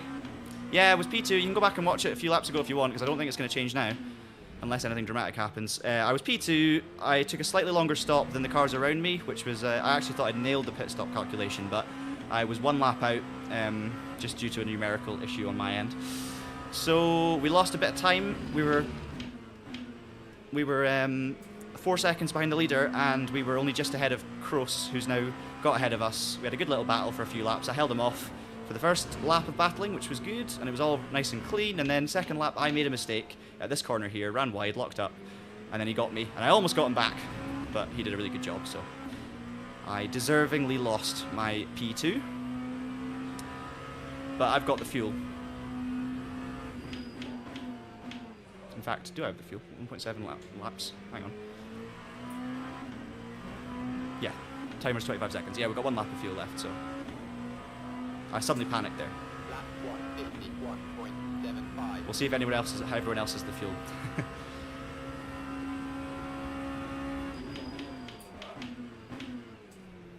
I think they will, though, because I think I took too much at the pit stop. It's not like they took too little, so they don't necessarily have to feel safe. I've just got, as you can see, an extra 0.5 of a lap that I don't need.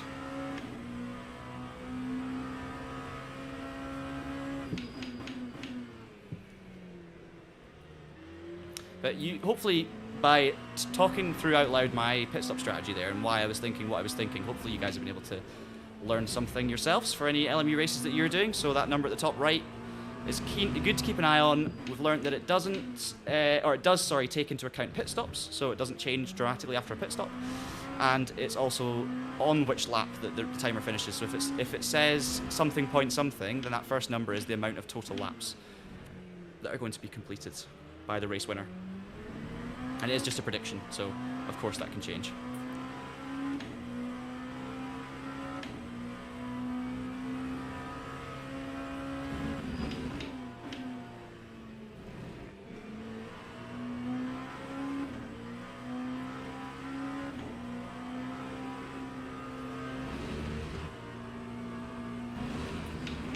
My job now not to forget that information and rely on Ika's going to be at me next week being like, John, remember what you said last week? You've forgotten again. Oh, much appreciated. Get a grip, sim racing. Much appreciated. I'm loving making it, as I say. I'm loving getting into the streams properly. It's the first time we've really got into regular streaming. Well done to Gonthier. Great victory, fully deserved. Well done to Kroos as well for a great comeback to P2. And honestly, I'll take it. P3, that's another podium. It's redemption somewhat in LMP2 racing, which obviously went horribly wrong last time, where we could have potentially won 2 races there. So yeah, happy days. Thank you, Ika. Yeah, 0.7, yeah, exactly. So, I mean, I had, what, 3 or 4 litres extra, and obviously that was with no fuel saving, so I could have taken 5 or 6 less at the pit stop, and made it to the end. Maybe got P2. but maybe not. Didn't deserve it. All good. And you can see there how close. I mean, look at that. Top 3 fastest laps. 50.6, 50.7, 50.7. We were all very closely matched. Melvin Cruz is his name. But that's definitely going to gain us rating. I'm confident of that. Let's just see. And then we will get ready for our next race, which is going to be 14 minutes away. Let me know, guys, GT3 or Hypercar around Sebring. Which will I go first? GT3 first, says Duke the 14th. Is my Roman numerals correct? No, Duke the 16th, says GT3. That's the only vote so far. I'll do a wee poll. And I'll give you a couple of minutes.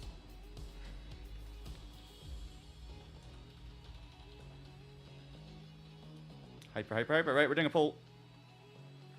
GT3 or Hyper. Go. You guys have got 2-ish minutes. You've got until I try and join the next session. So let's see how long it takes to generate the results here. We've got Hyper. We've got lots of shouts for Hyper. Duke, you're being outnumbered. Oh, we do have votes for GT3. We've got 5-4 at the moment. Pretty close. Pretty close. Keep them coming. I think our results are in. So, let's go to them. Other crazy news as well this week. Codemasters news, or the WRC game news. That's huge. We're going to do a video on it, so do subscribe to the channel if you're not already. Because I could say that's because of the Codemasters video, WRC video coming up, but also subscribe anyway, because we've got lots of videos coming up. Obviously, LMU, when there's updates, we're going to be doing videos on those. We're going to be talking about them, trying things early, hopefully, and general tomfoolery in the sim racing space. So do subscribe to the channel. But yeah, the WRC news is huge.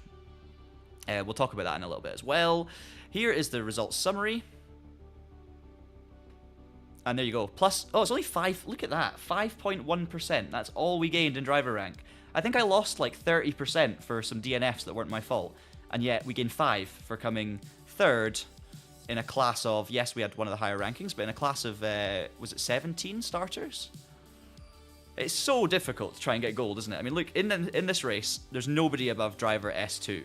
So the quickest drivers maybe come out in the evening to play, but wow, it's a challenge. And look how much, like, these guys on S2 lost. Huge amounts of rating. Anyway, that's the point. It balances out. It balances out. Duke's not happy about Hypercar. Yeah, listen, we're doing 2 races, Duke. So it's Hypercar first, then it's GT3. So don't worry. If you hate Hypercar, chill out, have some lunch, watch someone else, and then come back. Be fine. We're ending the poll, guys. 2 minutes have gone. It's Hypercar. And that means I'm finally going to take the chance to race the Toyota, because I meant to race it last time and then the race had no entrance, so we didn't do it. And we will finally pick the Toyota. That's very kind of you, Aika. Very, very kind. Right, here we go. 1 stint sprint, 10 minutes and 45 seconds. It's a 75-minute event, so 100% on both. It's obviously bigger ranking changes. We've got 12 hypercars signed up. Perfect. Mainly bronzes, a couple of silvers, so we're going to hopefully be in the mix. But we have to do well to gain ratings. And then we'll do GT3s after. We need to pick a GT3 car as well. I'm going to do Toyota because I haven't done Toyota. But then for GT3, maybe we have a little vote for what car. Okay. Toyota. Yes, please. We're going to stick with the number 7. We'll go with the WEC livery. Let's get registered. Awesome. So we're second highest in the ranking. We still need to get our safety rating up to P, but we will do with more races. Our safety rating's been going up every race, so I'm not worried about that at all. It's clearly going to keep going up, so that's absolutely fine. 60-minute race, 3 minutes practice, 7 minutes qualifying. So it's a bit of a long one, but good rating gains. So, hey, cheers, Jay. Appreciate it. Does the BMW Hypercar suck? No, I don't think it does. I actually think the BMW is pretty good. Considering it's not the best in real life, it's getting better. It's now contending for podiums, but it's probably not in the top 3 or 4 cars, you would say. So yeah, I think a lot of these races are weighted towards the Ferrari and then maybe the Porsche, maybe the Toyota, maybe the Cadillac, mainly the Ferrari because it's winning at the moment. But the balance of performance does work. Like, you can do very well in other cars. It's just that there's subtle differences around each different track. And I tend to not think about it and just pick... Well, sometimes I think about it, but generally speaking, I want to try different cars every so often. So that's why I'm picking Toyota for this one, but we'll see after that. They're fairly well BOP'd. What I am going to do, though, is start another poll, right? And this is going to be... picking a GT3 car for the next race, and I'll put some contenders. BMW. We'll put the Porsche because I love the Porsche. We'll go with Ferrari, and then we'll go something else. BMW, Porsche, Ferrari. What else would we go? Aston? Mustang. Mustang. Let's go Mustang.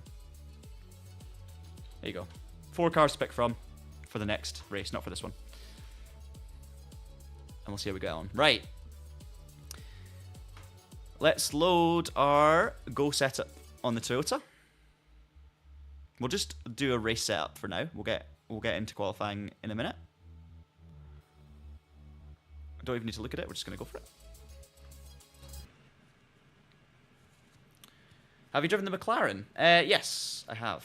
The McLaren is free as well. So I raced the McLaren at Le Mans in one of the early streams, and I do like the McLaren. I think it's quite popular around here as well, but I also think it's probably popular because it's free. That was close.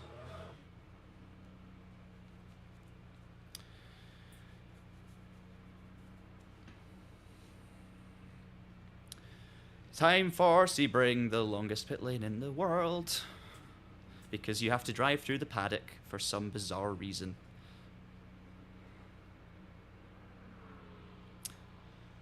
Okay, we've got 8 minutes till the session kicks off. So, let's remind myself how to drive around Sebring and remind myself how to drive a hypercar. We'll burn off some battery. It's always a good thing to do first. Also good to not crash into a wall. This just makes... Oh, I love the LMP2. I absolutely love the LMP2. Oh, well, I mean, there's also lots of votes for McLaren coming in. But I didn't put McLaren on the list, so... If you guys... You know, if I get enough comments for McLaren, I can go in the McLaren. No bother. Oh, I wasn't concentrating.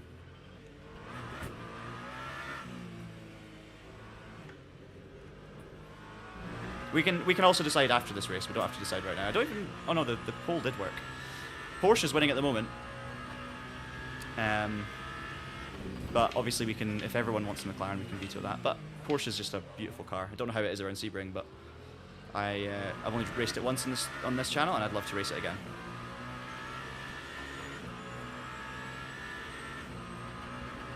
If you mentioned... No. Because I raced the Corvette in the last stream. That's what I picked for Fuji, because it was the only car I hadn't raced on stream in GT3. And I don't like it. It just doesn't sound good. It feels okay, but... I don't know. I don't enjoy the Corvette as much as I enjoy racing other cars, so... the answer is no. Sorry. Do you guys want to talk about Project Motor Racing? Because I've got a few minutes now. Obviously we've got this session, then we've got the practice session, where instead of actually concentrating, I can just blabber. But the reason I'm asking if you want to talk about it is because I've tried it, and other people haven't, and I know you may have some questions. Now, please let me know if you've got questions. I need to be very clear as well, like, if you've seen our video, just, like, the context for the day as well, to bear in mind, is that we had no time at all. So I was on a flight from Glasgow to London at 5 in the morning, or 6 in the morning. So it was a 4 o'clock start, or sorry, leaving the house at 4 to get to the airport for 6. Sorry, to get my flight at 6. Flew from London to Zurich, then we got off that plane, and we literally had like 2 hours to get there, meet people, find out where we were going, get a little presentation for information about the game, which we didn't get till right near the end anyway, so, and then try out the sim, film some stuff, film some content, film some interviews, and then literally run back to the airport for our flights home. So we had, Tom and I specifically, because our flights, for whatever reason, we weren't able to get there any earlier or get away any later, just the way it worked out, unfortunately. So we had like barely any time on the actual sims.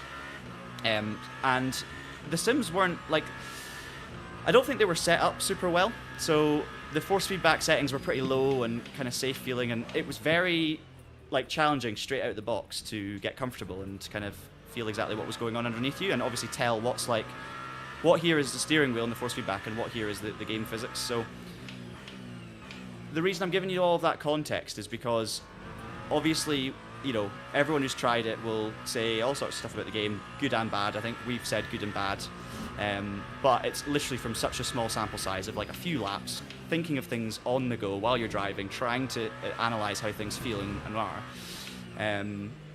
And like instantly you could tell, like, you know, there was a general positive feeling in the room from most people that tried it. I think if you see, I think everyone, I've watched as many videos as I can of other people that have tried it at that event, and generally speaking, people can feel the positivity and feel the potential there, and also just the challenge that it provides, and also the fact that it's not like any kind of other hardcore sims out there. It's a bit different, and it's difficult. But then I think there was also a kind of general feel of like, oh, it doesn't, the physics, there's not something, you know, it's not quite there yet.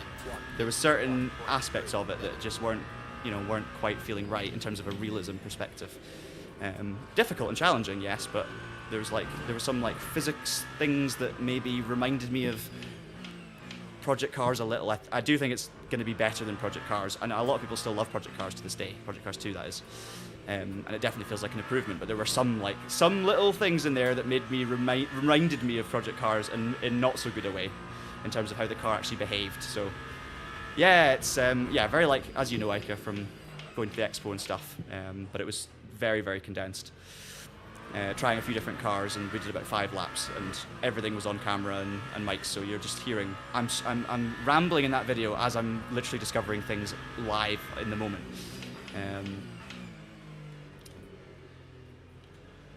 But I honestly think, for anyone who's like wondering whether or not to pre-order the game, if you like Project Cars 2, if that game appeals to you, and I think a lot of people do really like it, then I think this is going to be a no-brainer. You're probably going to want to pre-order it straight away. I think if you're into like more hardcore sims with kind of more, I don't know, more of a focus on absolute realism and force feedback rather than kind of the history of cars and, you know, the I don't know how to explain it, but more like the culture of motorsport and the kind of emotional connections to it, then I think I would hold off pre-ordering until you try it, or until we hear more. Maybe we get, you know, more people get to try it for longer, because I don't think you can based on that very small experience. Again, I don't want to be too critical of it, and I also don't want to be too positive about it because it's such a small little slice. But based on that experience, I'm like, it feels good, but this doesn't feel quite right, and that doesn't feel quite right, and that reminds me of Project Cars. There was also a bit where, in the presentation, they told us that they'd set up the cars to be really understeery, to be a bit safer, and then oversteery on the exit. So like, but then I'm also kind of thinking, well, yes, the cars were set up to be understeery and a bit safe, a bit like the safe setup on Project Cars was, but is that just an easy thing to say when people are saying, oh, it's a bit understeery and then it's a bit oversteery, to say that they've been set up like that? Because obviously we weren't playing around with any of those settings, so it's one of them where you just have to be excited, but you have to have a little bit of reservation. We all enjoyed it though. Like, I was having a lot of fun. I was really, really enjoying pounding around the track in the Audi and the Lola specifically. I've not been paying any attention to SIMRIG. I don't even know what lap times I'm doing. 47.7. Oh, and the session's about to start. Wow, I said, guys, let me know if you have any questions, and then I went on a full ramble, forgot what I was doing, didn't look at the comments. Francisco says, is the online going to be similar to LMU iRacing? We don't know. We know nothing about the online. We know that there is going to be online multiplayer, but we know no details whatsoever about that, and we didn't see any of it. We just got to try some cars in like a kind of hot lap situation. So unfortunately I cannot tell you, but the Traxion website and probably the YouTube channel as well will have updates as and when we can. Did they say anything about Rise's involvement? I have no idea. I didn't hear Rise mentioned once, Ica. I don't know if are Rise involved.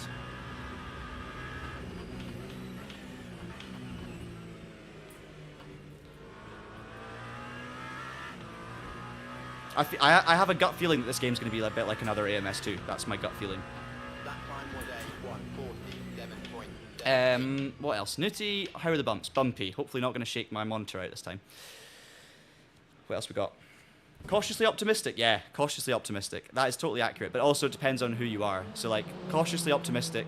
I think optimistic if you're a big fan of Project Cars 2 and AMS2. Cautiously optimistic if you're a fan of sim racing. And maybe... I'd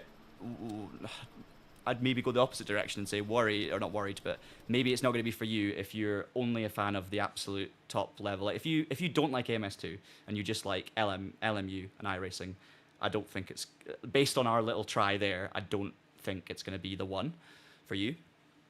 But there's also, the other thing is, right, when it comes to these things, there's a lot of things that happen in these events where, you know, something's not quite right, and they say, and I'm not talking about this situation specifically, I'm talking about other past situations. You try a game out at an event, and they say, okay, well, we know this isn't great, but we're working on this, and this isn't the final build. We've got 3 months more on this, and we know this is going to be fixed by then. And, you know, it always sounds great, because everything that's wrong with it is always like, oh, yeah, we're working on that, or that's good, that's already been fixed for the next update, don't worry. And there's been times before, in fact, most times, where you're told something's not the final version, and you go, okay, well, we'll take your word for that, and hopefully that improves. And then you try it on day one, and you go, ooh, that still feels the same. Like, I know Rensport obviously is one of those that's maybe over-promised and under-delivered in terms of changes that have been made over time. Maybe that's a bit harsh, but I'm still not a massive fan of how it feels, especially in terms of consistency across the different cars. I remember Tom tried a vertical slice of the Dakar game in 2022, maybe? 23, and it felt amazing and it was great, but it was only a small little slither of the game. And then when the full game came out, it kind of failed to reach that expectation. So you've got to be so careful when you get to try a little sample of a game. And you're also, EA Sports WRC was the other one. When we got that early, it felt really good, but there were some graphical issues, and we were told, oh, don't worry, the graphical issues will be fixed by launch. And the graphical issues certainly were not fixed by launch. So that's why you've got this kind of, you've just got to be so careful with getting too either excited or too downbeat about something before you actually get to try it, or you get to, you know, experience it with your own setup, for instance, your own sim racing wheel and pedals and settings that you would pick at home, because that's the other thing as well. So yeah, there's my Project Motor Racing ramble that you didn't ask for. Oh, the Lola felt amazing. Like, I was overdriving it, and you can see that in the video if you watch it. Because this was literally I was talking to you during my outlap the first time going in, and I was just trying to be a bit too aggressive with it. And I was having fun with it, trying to slide it. But honestly, the Lola felt really, really good. Like that is, I think, where this game's going to be great. The Audi also felt pretty good, despite the slightly weird curb physics and the kind of weird balance of instability, which you can see in the gameplay. But it felt good other than that, and overall I think it felt like solid but not spectacular. And then the Huracan GT3, which you don't see at any point in the video because we weren't able to film using that rig, that was the most kind of concerning in terms of, yeah, it just felt a bit too loose, and it was too easy to spin. So yeah, I didn't feel super confident with that, with the Lambo. In the ways that I talked about in the video, with the kind of, it was too quick to snap, and it felt a little bit like sometimes you were driving on ice out of nowhere. Okay, we're straight into qualifying. So let's just check our fuel level. Let me just hide this in case I show something by mistake. Again, my head is, oh, I loaded the race setup. No, I'm on the quali setup. I've done that thing where I've gone on a tangent and forgotten I'm actually meant to be focusing on racing. Okay, we'll just put 18 litres of fuel. 16 litres of fuel. We've not got long here, so we'll get the game back on. Sounds like AMS2 again. Yeah, I think it'll have similar, based on that little snippet, I do think it's going to have a similar sort of air about it to AMS2, where some people don't get on with it and some do. And I think the cars collection is going to be incredible. I'm going to love it because of the cars that are in it, as long as it feels good enough. And it already, to me, felt good enough, even if it's not going to be my favourite thing ever. So I'm excited for it because I absolutely love late 90s, early 2000s GTs and historic stuff, and I enjoyed the feeling of the old stuff a lot. So, yeah, excited, but not overly excited.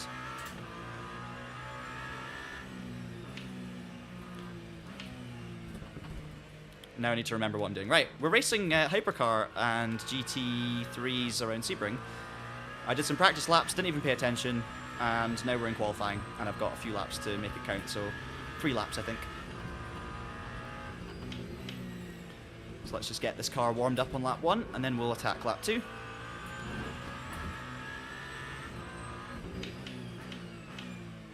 I think it's going to be a one-stop race again. 1 times fuel usage rather than 2, so the stint will be double as long as the previous race in LMP2, but the race is also almost double as long, so it is just going to be the same race but less condensed, if that makes any sense.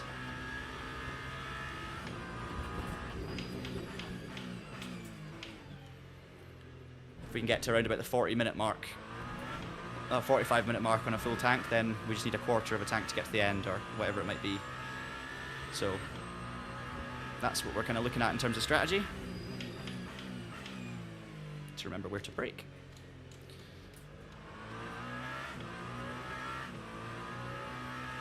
Also, first lap on a qualifying setup, so it's probably going to be a little bit more feisty than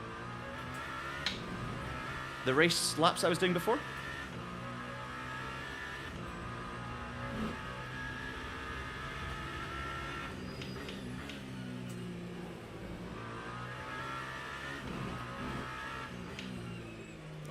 Understeer.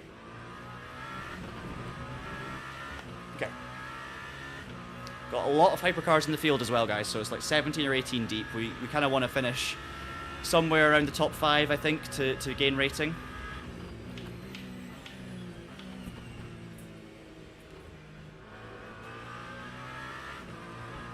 Alright, let's go for it. Bit of focus again. That time was a 1:48.17.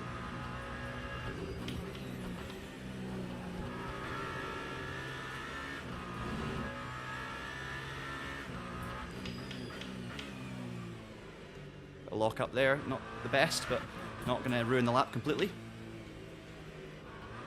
That's too much curb, that was bad. So, suboptimal, not terrible first sector.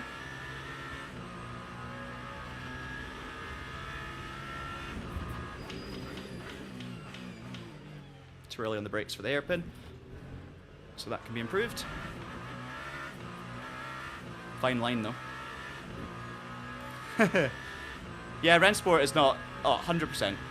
You're absolutely right. Momentum's huge as well with these things, and it also totally depends on what car you're driving. Like, I actually think that in some situations Rennsport feels like good, but for me it's too inconsistent at the moment. It's too car and track even dependent to how for me. So I've kind of given up at the moment trying it until until we get a major change. Or until, the next stage of beta or full release or whatever it might be. You're right though, it's not as bad as people say, because in sim racing, things get very extreme very quickly. Whatever the game is, if people start hating on a game, people really hate on a game. And if people start talking about something in a good way, people start really piling on. So I do think it gets a lot of rap that it's maybe doesn't fully justify, but I think it's also the whole process of the, how long the game's been available for and stuff like that, but I mean that's a whole other discussion. Anyway, that's a reasonable lap. 1:46.7. We've gone up to P3, and it's all Toyotas, so Toyota looks pretty strong around here, which is great news because I did not know if it would be. That's a terrible start to our last qualifying lap, and we need to make up for that now. I can make up 2 tenths. No, I can't. That's too wide. Went the opposite way. Ah, okay. That's going to be it then, guys. Unless I can find 4 tenths for the rest of the lap, it's going to be P4 at best. But there's 4 Toyotas at the front, which is hilarious. I absolutely have lucked into the right car by the looks of it. I thought the Ferrari was going to be the one around here.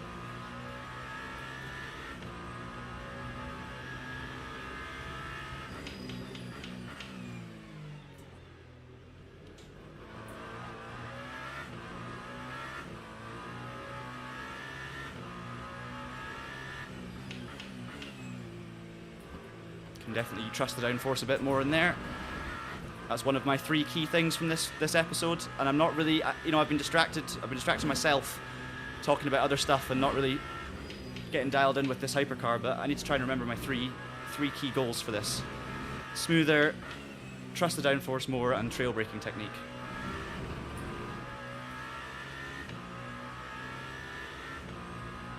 Yeah, that's a totally reasonable point. Those, like, what is it bringing that's different? You can say that about a lot of sim racing titles, though. That's the only thing. But, you know, the esports focus, the kind of live liveries thing's kind of cool. But it's very specific. Anyway, I'm gonna keep driving for this qualifying session just to try and get more comfortable. Obviously, quali setup, more aggressive. But yeah, that T1 would have been much nicer. Wish I'd done that. Brake. In a better place for that one. That's okay. Could have used more curve on the left. Here I need to improve. So yeah, of course, nailed it. Absolutely nailed it on the lap that's not a lap. I think this lap would have been about 3 or 4 tenths up. Pole position's on a 45.6, so I feel like I could find half a second. Don't think I could find a full second.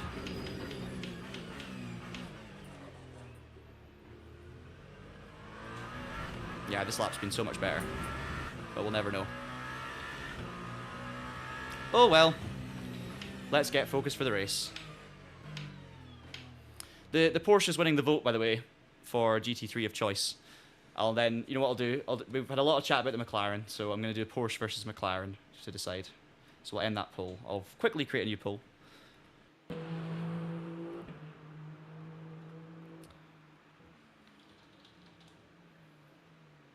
Because McLaren wasn't on the original one.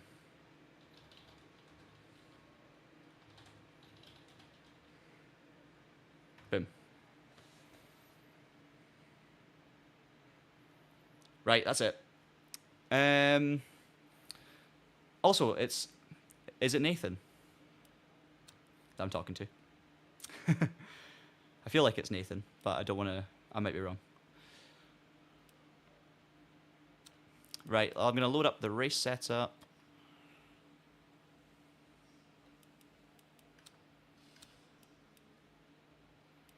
Hey! I was so focused on the actual comments itself that I wasn't even thinking. So, hi Nathan, I didn't say hi earlier. Enjoying the discussion. We're P5 actually, so we've dropped behind another Porsche. But hey, 5 is fine. I think I'm faster than 5th. But I also need to be clean and careful, so I can work with that. I can definitely work with it. I'm going to make a few small tweaks to the fuel level. Take it down a little bit, because I think it's usually a tiny bit on the safe side. And if I can remember what I did like a little fuel calculation earlier for what this race roughly would be. And I've lost it. Cool. Bear with me. You guys can't see this. I'm just, I made a little note of roughly the fuel. And I just don't know if I saved it. I think it's going to be like a, yeah, we're thinking 34 lap race. 34 lap race is what's predicted, and in which case I would take 36% virtual energy at a pit stop. That's what I'm using as my baseline. So 36, remind me if I forget, because I will. 36% is the baseline fuel number, and that is if we get to lap, bear with me. That's if we get 25 laps in the first stint, and that allows for 9 laps in the second stint.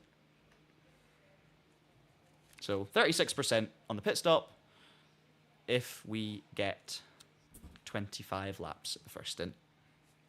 And we have 9 laps to go.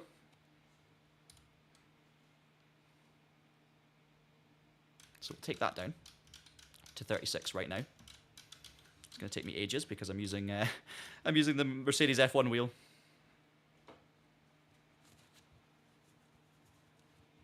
Keep going. Come on. I'm going to have to start the race and still be working away at this number. This is so tiring on my thumb. Oh, that's funny. Let's try not to crash into anyone. Right, we're there.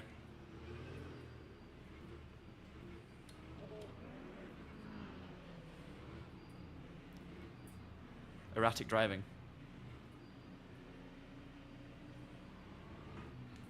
Can't warm up tires and brakes properly. Right, we're doing this for an hour, guys, so wish me luck. Hopefully we get some more gains here. Top 5 would be lovely.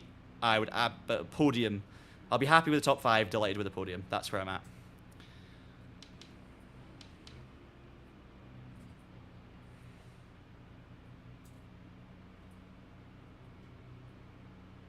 Cold tires, first lap of Hypercar is always tricky. Green flag, green flag. Thanks, Jay.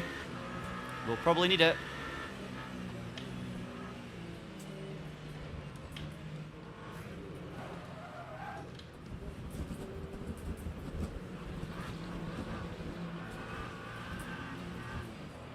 That may have been... I maybe should have stayed in the grass longer there. I tried to pick a safe spot to rejoin, but a few cars kind of got squeezed, and that might have been on me, so really sorry if that was. Not my fault, obviously, going off in turn 1, but I maybe should have stayed on the grass longer. But the problem is it's really bumpy, so you could lose the car very easily. And I tried to safely rejoin, but we'll have to look at the replay later. No point worrying about it too much right now. Let's just get settled back into rhythm. Worry about it later. P10. Orange front damage, so the car's now going to be damaged for the rest of the race. And we're out of position, and we may have a bit of a speed deficit. But let's have some fun. No point losing sleep.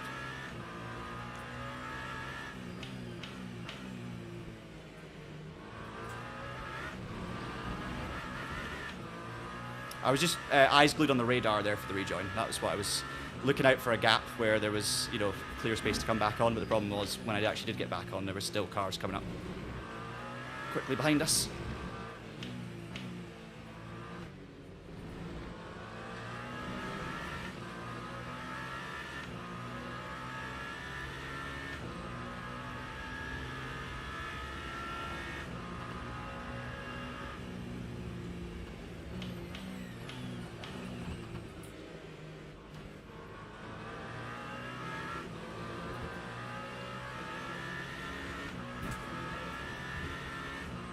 Lap 2, 0, 0.17.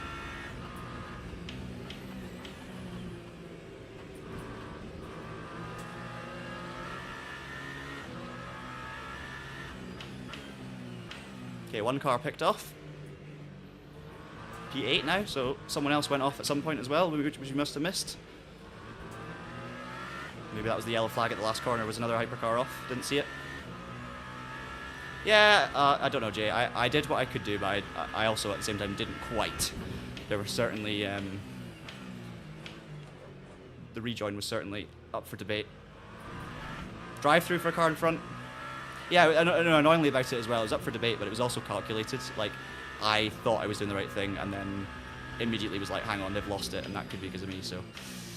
Yep. Not get too bogged down. Because I got to rejoin at some point, that's the problem. Like, the other thing is if I stay on the grass, it's very bumpy, I've got no brakes, it's very difficult to control, so I could also cause a bigger accident. And also, when the hypercars go through, it's immediately GT3s, so you'd have to just like almost stop on the grass, and no one really does that, so it's a balancing act for sure. Oh, curb.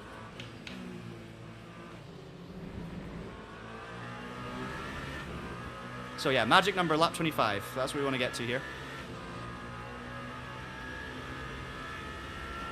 Do a bit of lift and coast, because we don't need to waste it right now when we're not going to make the move anyway.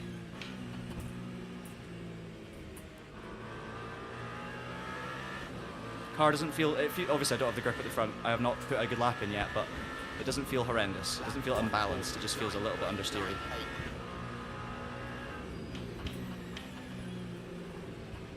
Thank you very much, both of you. Definitely felt the understeer there. Basically scared the Porsche into defending, I think, or just, you know, holding the inside line, and then the car in front maybe wasn't as quick, and I just, you know, let them both make the mistake. Absolutely fine. We're now in P4 all of a sudden, out of nowhere. So, but 6 seconds behind, that, you know, unfortunately, I mean, it's great to make, don't get me wrong, it's great to make up 6 places in 2 laps and get back to P4, which is higher than I qualified. But if, you know, depending on the pace of the cars in front, I don't know if I've got the pace. We'll have to see. But yeah, I've got a damaged car. I'm possibly slower than the cars in front, possibly quicker than the cars behind. So yeah, that's going to be something to think about. I need to also use more of my battery, so we'll turn that up.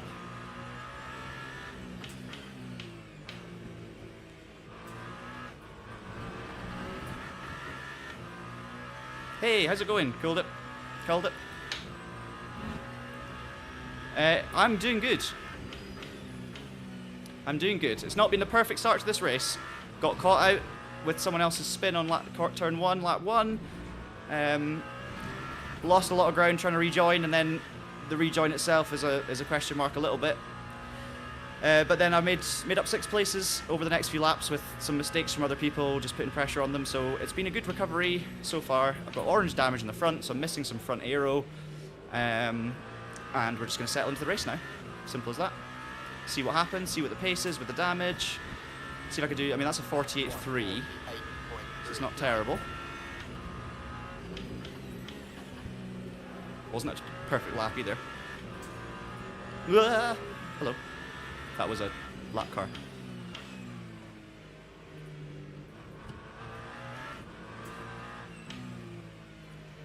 Now I can settle down, I can think about my 3 things.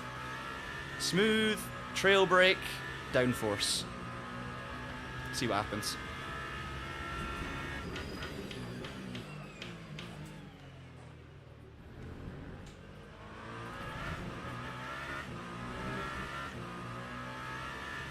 Hey Tony, from Greece, nice. Yeah, we'll definitely get to WRC. I want to talk about it before, but we've just not had the time, unfortunately. Too much racing happening. But we will be doing a video about it that's going to come out next week. So if you make sure you have your notification bell on, you'll see our full thing on it. It's not fully clear at the moment whether it's been stopped fully or, you know, but basically the WRC game, or the WRC as a concept of a game, has been taken in a, what is it, new and exciting direction, whatever that means. But the EA Sports WRC franchise as we know it is stopped. And the wider the ramifications of that is really more to do with Codemasters, and it's more of a nostalgic sadness really, because like we all grew up, those of us who played racing games from a young age, grew up with, you know, Codemasters rally games in our lives all the time. Colin McRae Rally, huge series, obviously Dirt. Obviously also like Toka Touring Cars and all those games, and all, you know, all the spin-offs of that, and lots of franchises that Codemasters brought us over the years, and it was all based in their, you know, what really was original Codemasters in our heads, which is the Southern Studio. And that's where all these games were made, and that's EA Sports WRC. I believe that's kind of what that came from as well. And then this disappearing along with, you know, no sign of a new grid game, it kind of feels a bit like the end of Codemasters as we know it.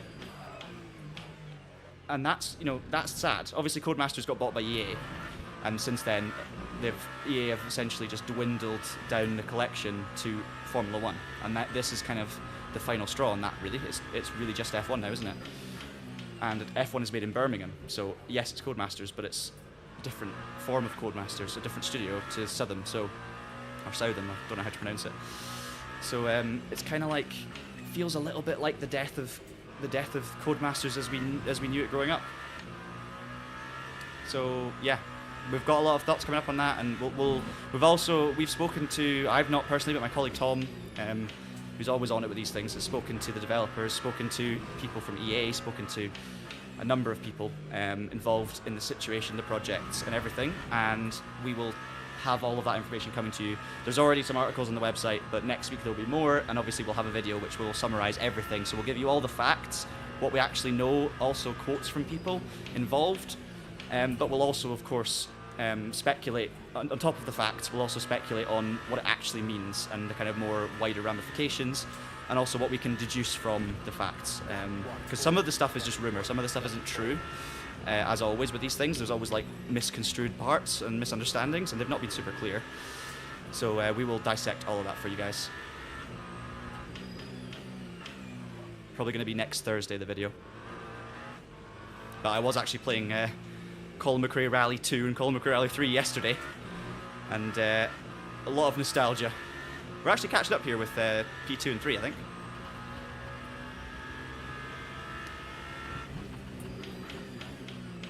They might be fuel saving, I'm not sure. I'm honestly not doing that at the moment. I'm just going for it.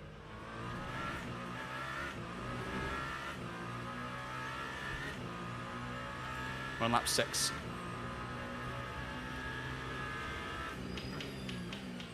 Pace is, even with the damage, my pace is still okay. 47.7.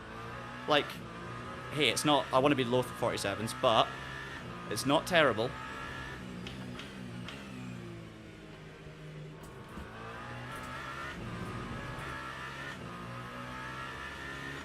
No, Tony, that's not quite how it is. So, like, Codemasters got bought by EA, so essentially EA have got all control over Codemasters and the studios and obviously the staff and everything like that. But Codemasters are not leaving EA. There's no... Codemasters can't choose to leave EA because EA owns it. I think it's more that EA are funneling down Codemasters to just basically provide for, you know, just to work on the F1 game. Codemasters is now, you know, because it got bought by EA, it's essentially just a name, and it could, you know, you could say it's a studio as well, and they could use that for things, but the original Codemasters studio was Southern, and I don't believe there are, you know, racing games, rally games, nothing we know about is being worked on in Southern anymore in terms of racing games. I might be totally wrong, but there's no evidence, so that's the thing here. So that obviously the employees of Codemasters from through the years could leave and, you know, form a new game studio or something. That could happen, but obviously it's not as simple as that. 2.6 seconds behind Koken, and we've nailed 12 seconds on the Ferrari behind.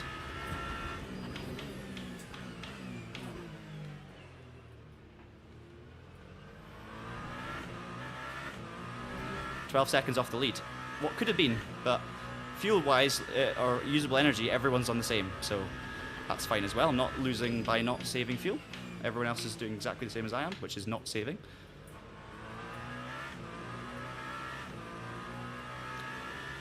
Yeah, hopefully we have some good news, but it's honestly my overriding emotion right now, without, you know, we still don't know enough about this, but the fact, even just the fact that EA Sports WRC has been stopped early, it's sad, because, you know, Codemasters working on rally games has just been an absolute stalwart of the life of a sim racer and racing game fan for the last, well, 3 decades.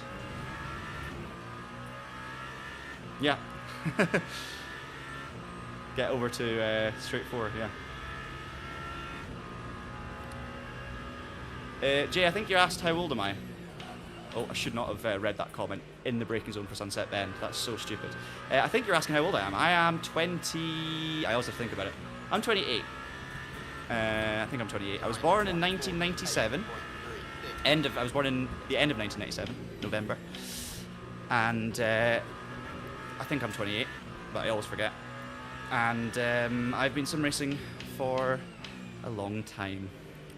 I used to play racing games on my, like, we had a desktop computer in my dad's office at home when I was growing up. So we had a home computer, like a lot of people did that were born in the late 90s, just one that was on dial-up, and you know, they started releasing games for that. I was kind of too young for the PlayStation 1, so I didn't have a PlayStation 1, but I did get a PlayStation 2 for one of my birthdays when I was a bit older. Not when it came out, but a good few years after that. And yeah, but my first racing game experiences were actually Codemasters, like Toka Touring Cars 2 on the PC and Colin McRae Rally 2. Those 2 games were my first proper racing game experiences, I would say. Kellogg's Frosty's Grand Prix as well, which you got little discs in cereal boxes back in maybe 2003, something like that. And you had to collect all the different discs to unlock all the tracks, and I used to customize the rosters and pretend it was like make different F1 seasons, because I was huge. Since I was a kid, I've always been a huge motorsport fan, so I was the kid that would like go home from school aged like 9 and then that's chaos. Yeah, maybe a bit older than that, but I would go home from school and just like go on BBC Sport website and watch all of the classic F1 highlights, and I go on YouTube and watch like full run-throughs of all the races in the 80s and stuff. So I was just massive into Formula 1 and motorsport. My dad also raced hill climbs and sprints in Scotland, so I got into that as well when I was 16. But yeah, into cars and racing hugely, into racing games at a young age on PC. Then I got a PS2, got into like Race Driver Grid. Not Race Driver Grid. The first Toka Race Driver game was already out when I had a PS2. So I got that. And then it went from there, really. Got more serious when I got into secondary school. So when I was 13-ish, in around 2009, 2010, I got a steering wheel. My dad bought me a steering wheel and pedals. It didn't have force feedback, or I didn't realize what force feedback was, so I didn't know it could be plugged in. So I just ran it 90-degree Logitech Wingman and started playing iRacing. And that was it. That was it. There's my full life story for you, as I'm slowly catching up with this Ferrari and not paying much attention.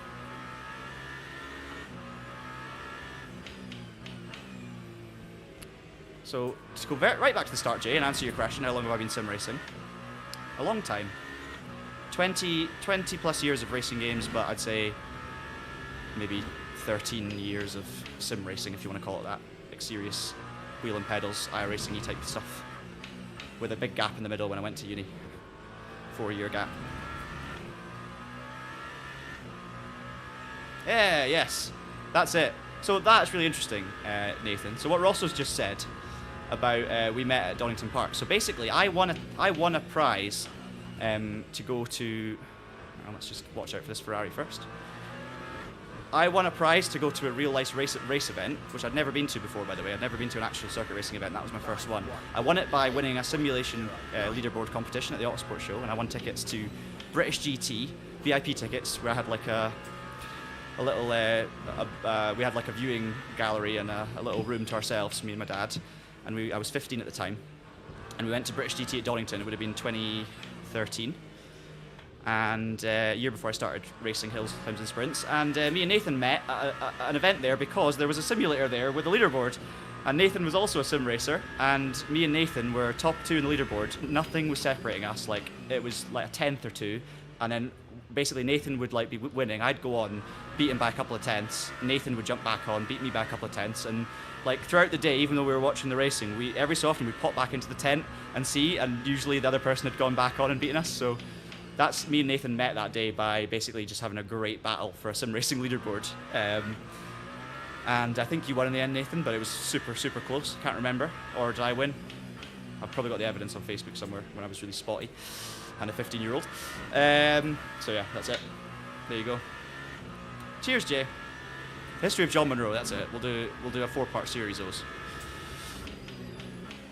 It seems to be working. I mean, I'm not driving that well, but equally I've caught up with 3rd place by chatting. So maybe that's the way to do it.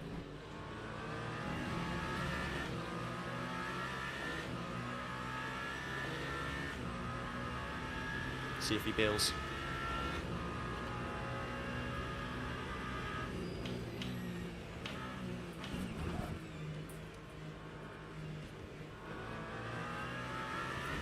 Nice. P3. On lap 10, lap 11. 8.69. It's not going to go for it there, surely. But I went a little bit wide, just in case. But no, we're good. Right, I'll focus for a little bit here and just make sure we can keep it clean. See if I can gap him. Not a guarantee, of course.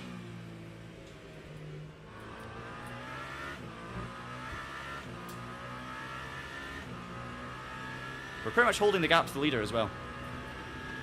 So we've not lost since that first lap, really, which is a shame, considering the damage and the chaos. This is Sebring, yeah. Great track.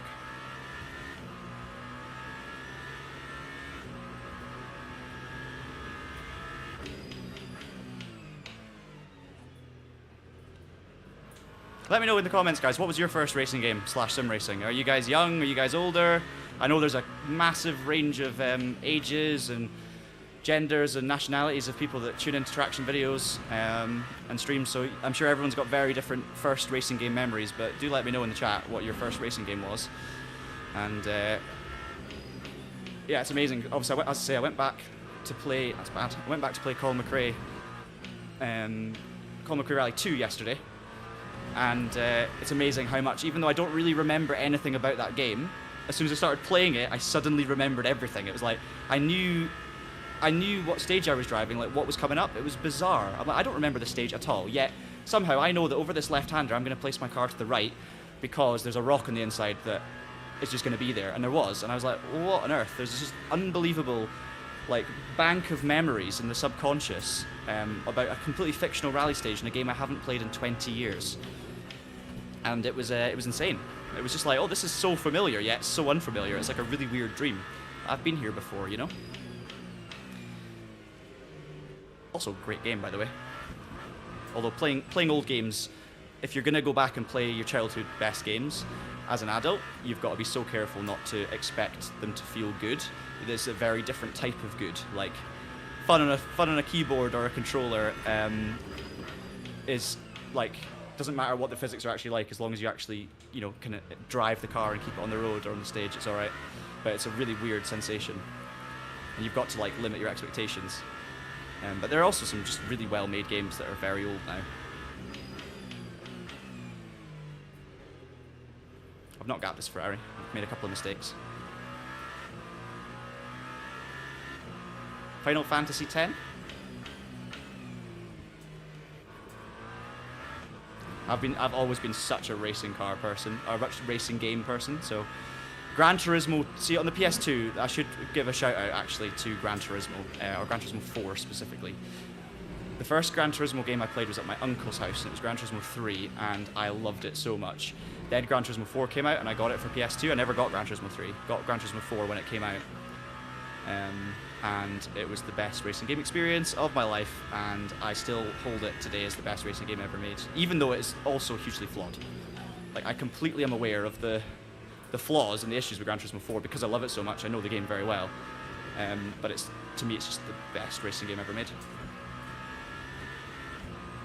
Gran Turismo 1, nice. Gran Turismo 2, if I'd have been a bit older, GT2 would have been my GT4, because that game is excellent. Just a bit older, obviously.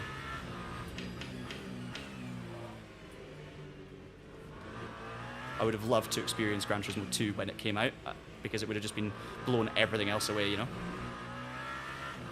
What you sometimes forget is that, like, R Factor, the original R Factor, which feels really good, still feels good to this day, although it's obviously aged. That game came out in, like, 2003? 4?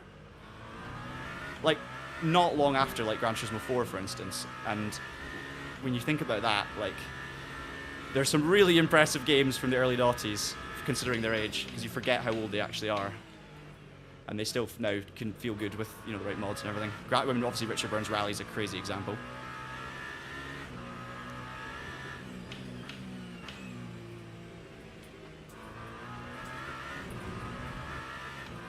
Yeah, RF1 2003, yeah. Even RF2's old now. Like, it's like over a decade old, isn't it? This is essentially the R Factor 3 we never got, I would say. But with focused content. There, driving's better. Trail braking, nice. That was a really good sector. Less than 12 seconds off the lead, but nowhere near quick enough. That's the guy who was flying in qualifying as well. We're 4.3 seconds off of P2. So I don't know where all the Toyotas have gone. I think they all went off on lap 1.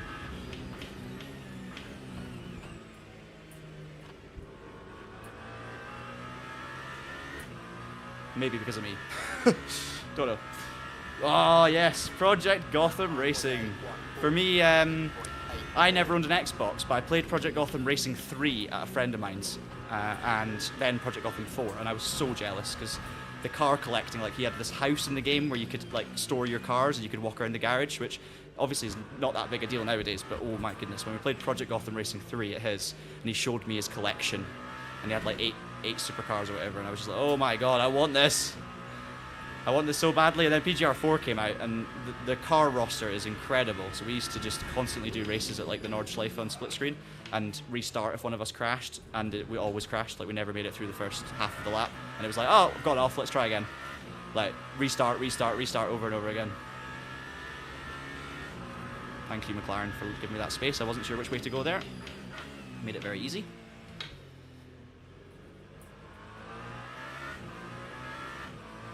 Lap 14 now. 12 laps to go on fuel.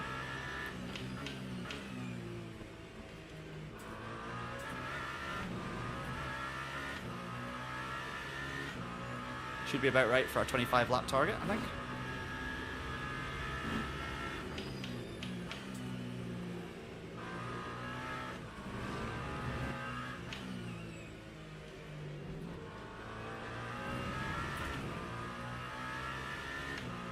Looks like the race at the moment could only be 32 laps, and I said I was going with 34, so that I need to take out fuel for each lap that we're not doing.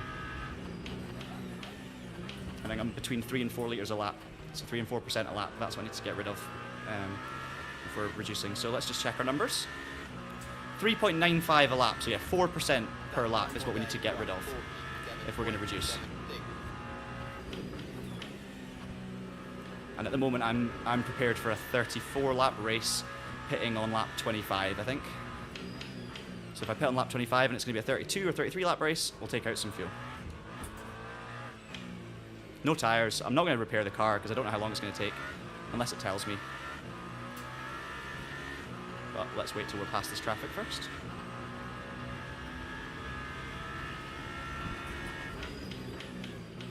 Hopefully you guys have enjoyed this nostalgia trip. And obviously for some of you, you're like, what are you talking about?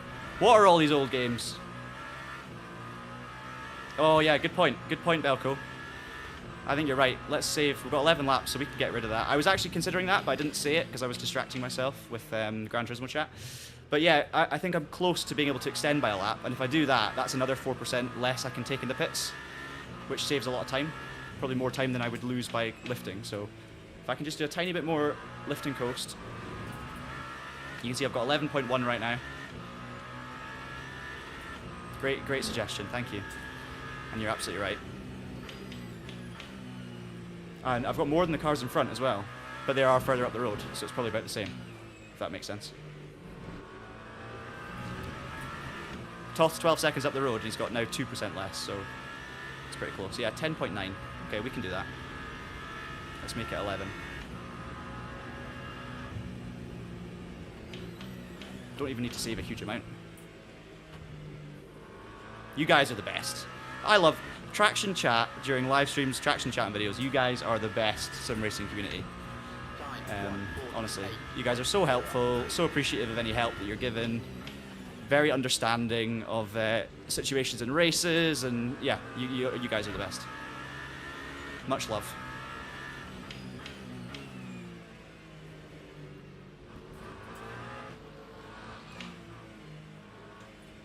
Losing a little bit here, but that's fine. You win some, you lose some. 4.3 now behind. The Ferrari's staying with me, which is great. So he's only a second behind. Fair play. Obviously, has picked up the pace slightly since I got through. So credit to them.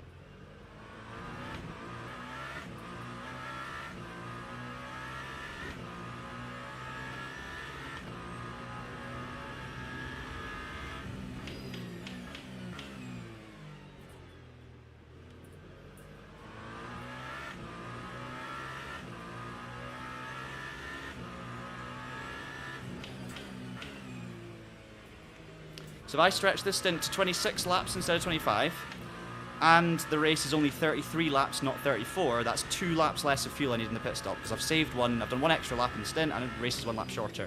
So that means I need to take out 8% of the battery, and that should be about spot on. I wanted to check... Oh, that's the wrong button. 36 was what I was on, wasn't it? Fuel ratio leave, so no tyre change. I want to see about damage repairs and see how long it would take if it told me. Seems to be no option to repair all though, for whatever reason. Pressures, replace brakes, yeah, there's no like repair option.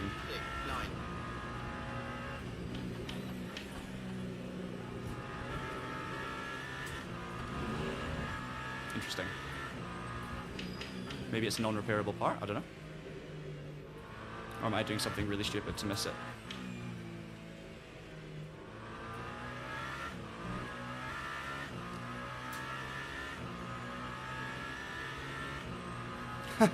Oh, Ica. Doing my job for me.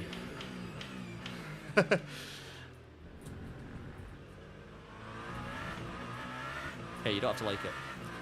Jesper, I'm actually doing this again. So this is a multi-class race. So I'm doing the...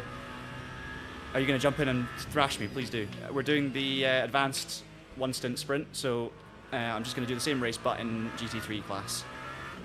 And I'm going to get eaten alive, because I think I'm more competitive, to be honest, in LMP2 Hypercar than GT3, but we'll see. I've got a vote going about Porsche versus McLaren, and it's Porsche that's clearly winning, so we're going to drive the Porsche. Don't know if it's any good around Sebring, but we'll find out. I love the car, so I don't really care if it's good or not. We'll make it work. How are we doing on fuel? We've got 9.3, so I think we're there.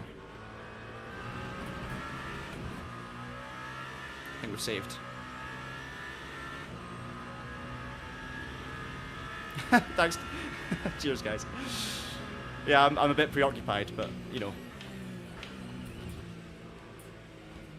if I was a better driver, I could spread my mental capacity better. But here we are. Oh, fair, Jesper. Since oh, you've been playing iRacing a lot, haven't you? You enjoying it? If you want to jump in, though, I mean, you with no practice since October versus me with 3 months of playing every week, you're probably gonna get. Always gonna say a close race. I still don't know if it'll be close, but I think actually it might be quite good. I feel like you'll be up to pace very quickly, though. I think you know that you're. I think you're capable. I feel like you can drive just a little bit.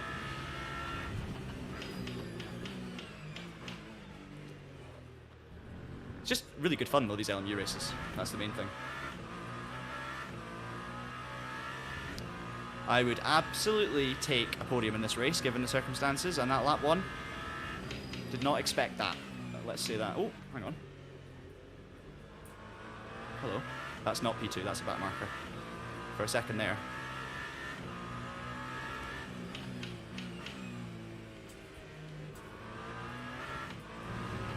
I feel like I'm driving okay. I think I'm quite consistent in this race. I'm not fast, but I'm consistent. And because with the damage as well, probably cost me a couple of tenths a lap. Because I'd be looking at, I'd be wanting to do like low mid 47s, I think, in a race stint normally.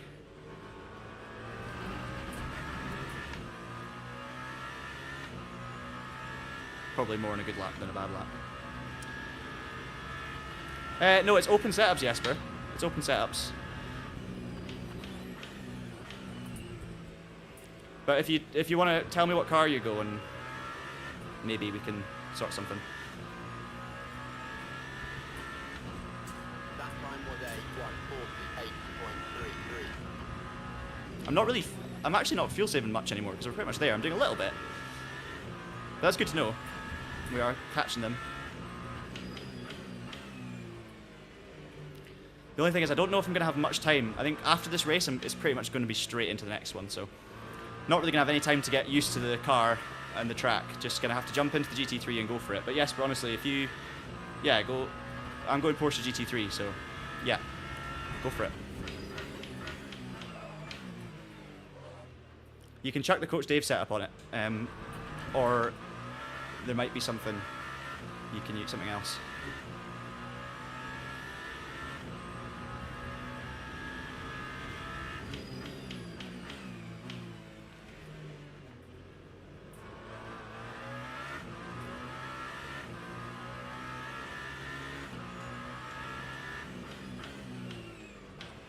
Not too bad, but got away with it.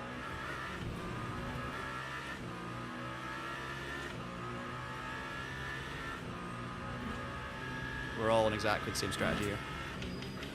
Looking at the fuel numbers.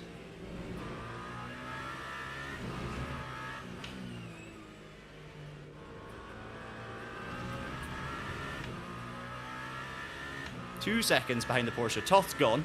He's legged it. He's won.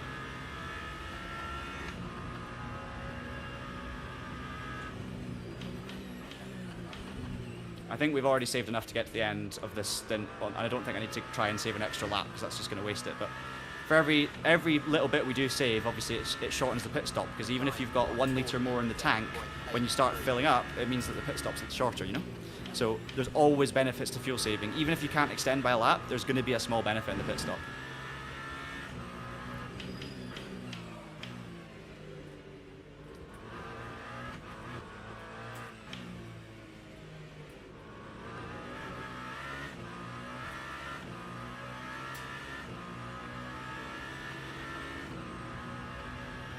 Six laps to go on this one.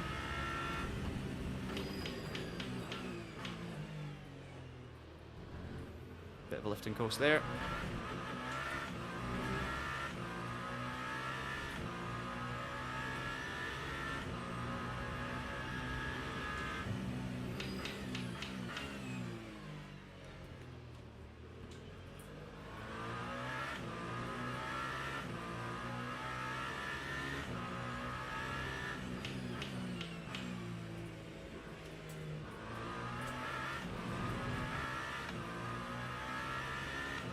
What are we doing? 6.2 laps to go of fuel, or energy, sorry. So again, actually probably want to save a tiny bit more just to make sure we get there, because I've got 6.1 and it's coming up to the pit. If the pit lane's quite long and I'm near the other end of it, need to make sure I've got enough energy to make it down there. I think we're okay. 6.0 onto the back straight, so let's just do a little bit more lifting and coasting just to be sure. Also, hey Turge, I spotted your name there. I didn't see the message saying hello. I am doing very well. How are you doing? We've had Aika in this chat and the last stream throughout. It's been great. Welcome along. This race is going. I'm going to say this race is going well for me, given the circumstances. Honestly, I said to you at the start, top 5 I'd be content. Top 3 I'd be delighted, and I'm sitting 3rd. Oh God. I shouldn't have said anything. Let's just cut the track. I'm sitting 3rd despite the first lap, which I got kind of caught out in someone else's spin and then lost a lot, and then obviously rejoined and maybe caused a little bit of drama. So the first lap was not good, and I've got orange damage in the front, but I've recovered well. Got back up to P3 quite quickly. Got up to P4, chipped away at P3, got the move done, and now. Yeah, P2's in sight, and pit stops are coming up. Oh, that was close. Just doing a little bit of lifting coast, just to be absolutely sure about the fuel numbers and stuff, and also just to give myself a slightly shorter pit stop. Race is looking like it's going to be 33 laps max, so that means 1 lap less than I expected, so I can take out 4% of fuel, and we should be alright. Bear in mind, if I stretch this stint by a lap, then obviously that also means we're using slightly less than I was predicting, so that's a good sign. So let's just do that now. 1, 2, 3, 4.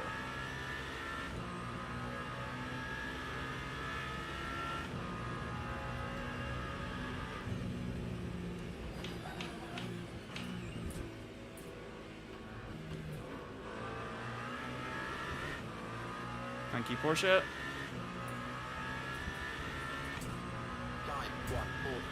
Oh, which Porsche do you mean, Francisco? Do you mean the Do you mean the 963 or do you mean the GT3? Because the GT3 is what I'm about to race in the next one. Sorry if you've already said, I just missed that. Or because I'm battling against a bunch of 963s, so you could also be referring to them, you know.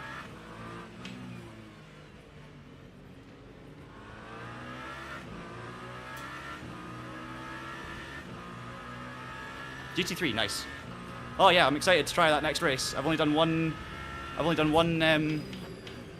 GT3 Porsche race so far. I love the feeling of the Porsche. I also love the sound of the Porsche, so looking forward to it. I can't drive Rexy, sadly. Can't drive Rexy because Rexy's the GTE, not the GT3. So sadly, I've got to go Manthai Racing or I forgot the name of the other team, the orange and black livery. It's not Vector, is it? Who is it?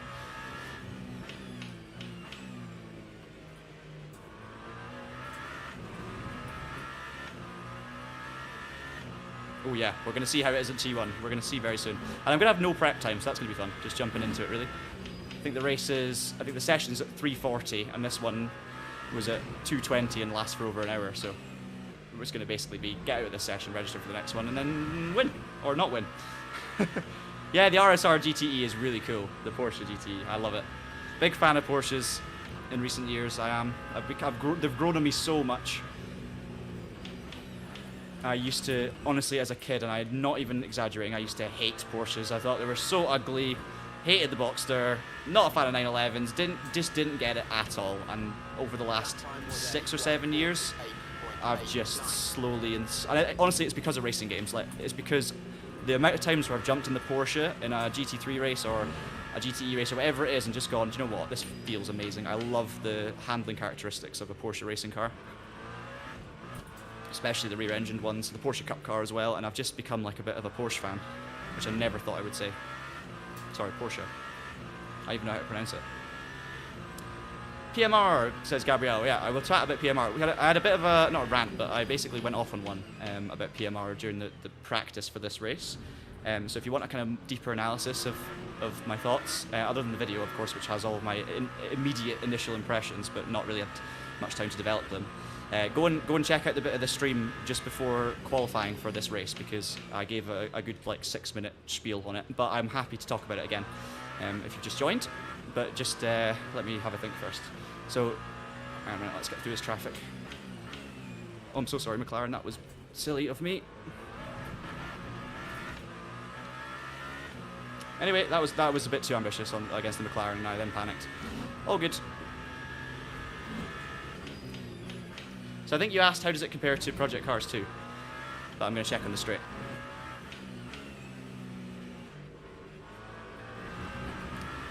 Right, force feedback. Is it like Project Cars 2, or is it rack forces only like iRacing? Yeah, it's more like Project Cars than AC or ACC, based on what I could experience at the venue, which was not too much. The force feedback on the rigs that we were using, first of all the different rigs had different wheelbases and stuff. We couldn't see what they were. We had no time to change anything. It was literally just jump in, see how it feels, and they felt very numb and low-powered. The wheelbases, they felt like they'd been set up to be a bit safe rather than like set up for optimization. So it was, oh god, it was a challenge at points deciphering what was actually an issue, like what was the force feedback of the game, and what was the steering wheel not really giving me much. Oh, of course it's got damage, I think. That's P2. So whatever happened there, maybe an incident with the Ferrari.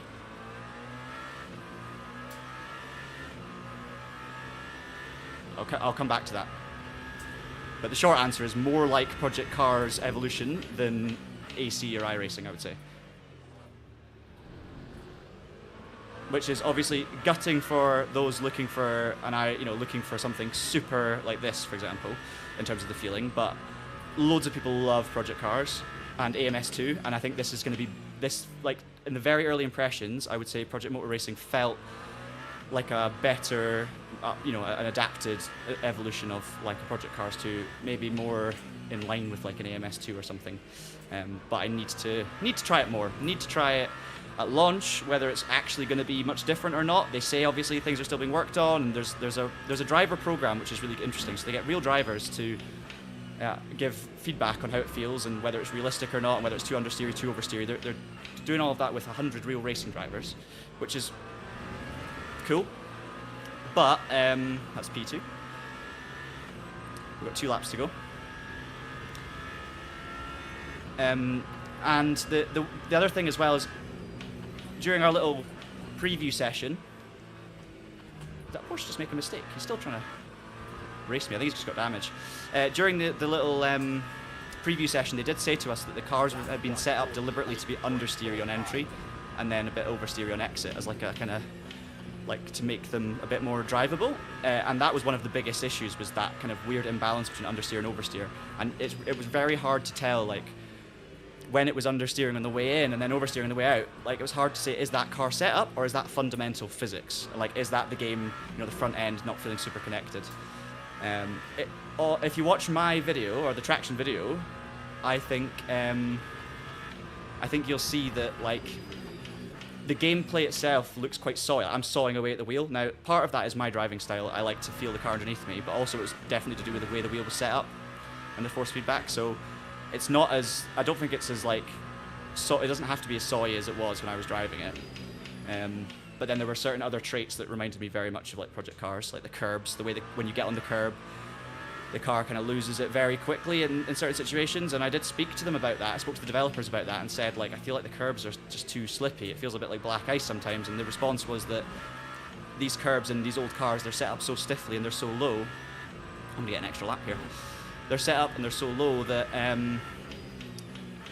that when you touch the curb, you bottom out, and then that's why they're spinning and becoming loose. Now, honestly, I don't buy it. Like, I don't think that's what I was feeling. I wasn't feeling a car that was too low and then like bottoming out on the curb. I felt like the curb had a banana skin on it, and when I got onto it, it went whoop. Like, genuinely, that's just my interpretation of that. Right, in this next lap.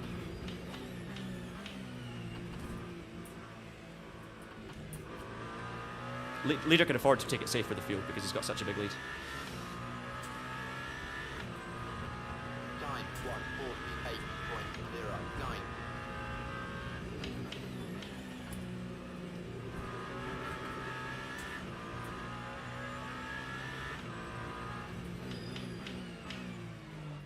Oh, thank you so much to that Toyota.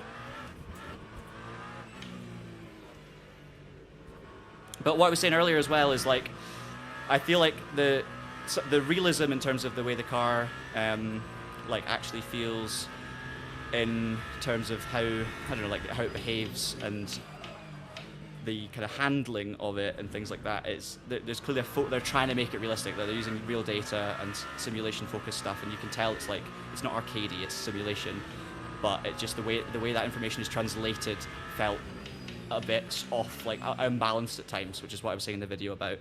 It feels like the imbalance between like the understeer and the oversteer and the kind of general don't know, how would I explain this? Yeah, maybe the lack of like front end feel or something. There was just something that's not quite there. So that's why I think people, I'm going to remember to pit by the way, that's why I think people that play iRacing and expect it to be like that are going to be disappointed, whereas people that loved Project Cars are going to love it. And AMS2 as well, I would say. Bit safe on the pit lane entry. That was a good stint though, and we've got our 33 laps in hand. I'm going to take 32% on the virtual energy because we've done 26 laps. Oh no, we've still done 25 laps. We're only on 26. Hang on a minute.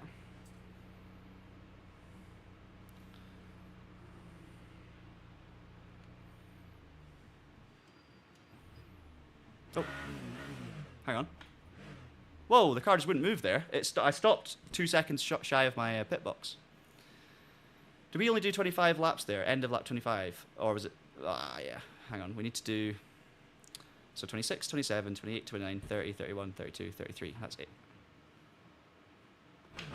Terrible exit because I was too busy doing maths. I should stop. I'm so bad at multitasking when I'm racing.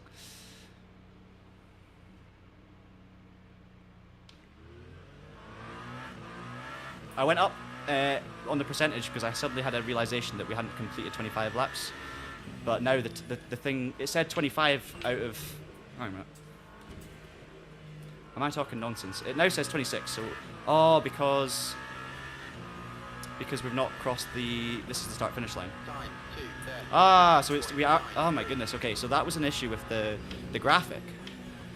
Because it didn't say 20, when we entered the pits, it didn't say 26.9 or 26.8, it said 26, like it had just gone over. So I was thinking, hang on a minute, have we not done an extra lap?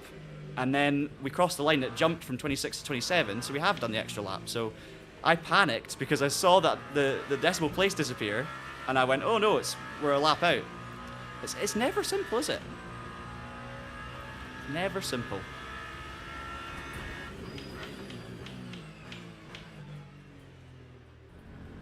Some clever strategy from a Porsche as well. Now 7 seconds clear on 25%. But they're going to have to save a little bit. In fact, a lot, I think.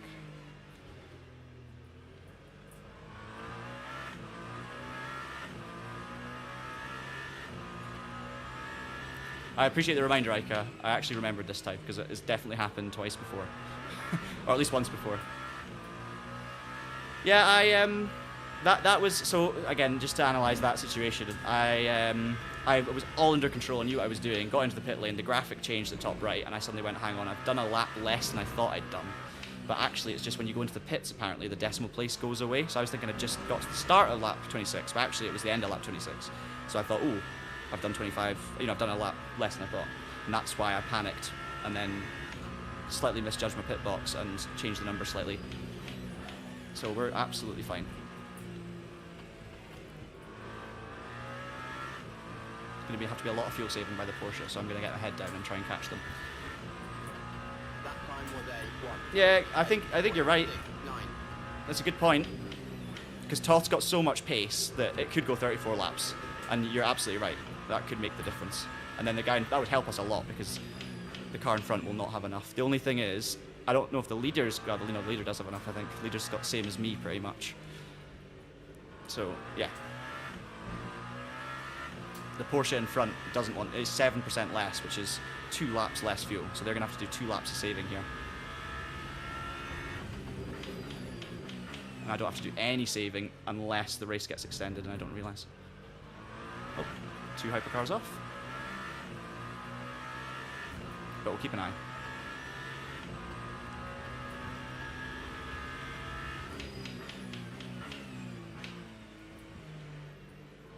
Got 14 seconds on Kokens, or Koken.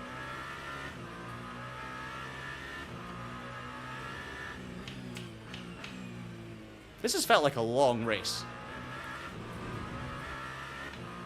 Hey, well done, Aalborg. Well done. First podium, hopefully the first of many. And was it in this race? Was it Sebring, or was it one of the beginner races? Or I think because the beginner races also have a LMP2 fixed at Sebring, right? Was it on that? LMP2 fixed at Sebring is such a good combo. Well done. Congratulations. First win next, eh? Yeah, so John's talking about GTR too. That's talk about that in a second once I'm past this Ferrari safely. You're excited about Project Motor Racing because you were into GTR 2, and I think that's absolutely. I think your attitude, honestly, is spot on, John. And I think GTR 2 is great because obviously it's very hard to judge now because it still feels good, but it was so good for its time. Now it doesn't stack up as well, and a lot of the same team are on it.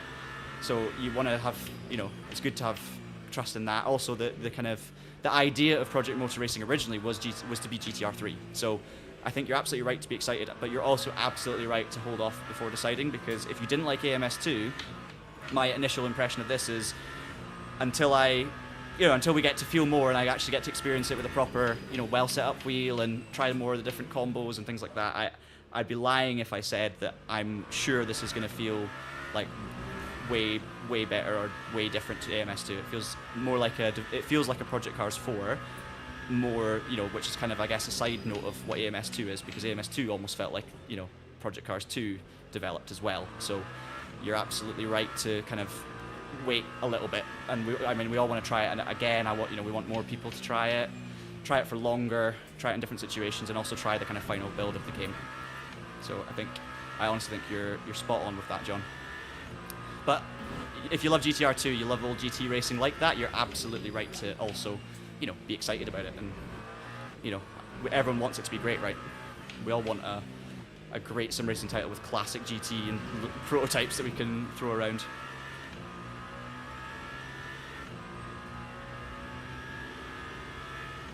I'm going to read that comment again in a second, just to get through sunset.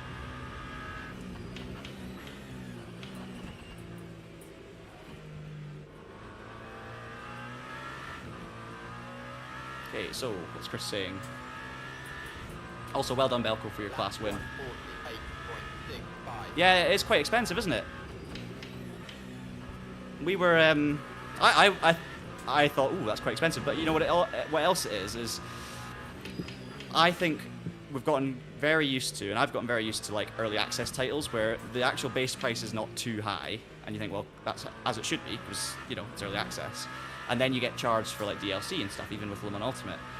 With this game, the price does seem very high, but it's going to be a full release. And honestly, like, how often do sim racing titles get full releases these days on day one? Never. And it does have 70 plus cars across 10 different classes, so there's a lot of content there. So for content, I can understand it costing a bit more than an early access title, especially when you're getting a full game. But then obviously that, you know, it doesn't matter. If it's a full game and it's worse than something else in early access, then it doesn't matter really, does it? But I think it, you know, the fact that it's going to have a single player career, it's going to have multiplayer at launch, all of these things, it's a plus, and it's also probably contributing to the price, but it's still steep. Of course it's still steep. Alright, awesome, Micah. Have a great time.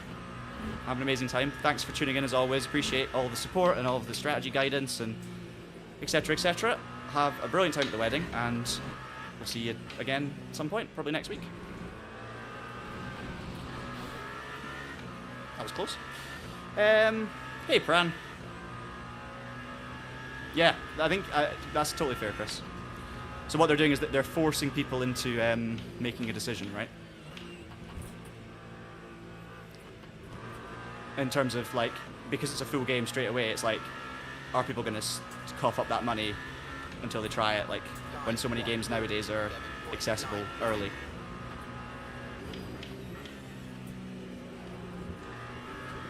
I don't think we're going to get 34 laps, unfortunately.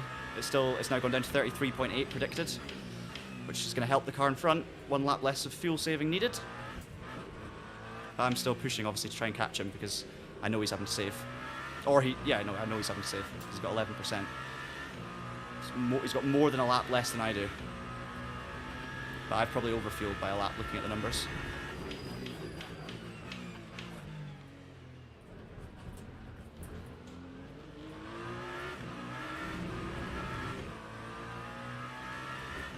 .3 seconds to go, 4 minutes to go, so probably like 3 laps.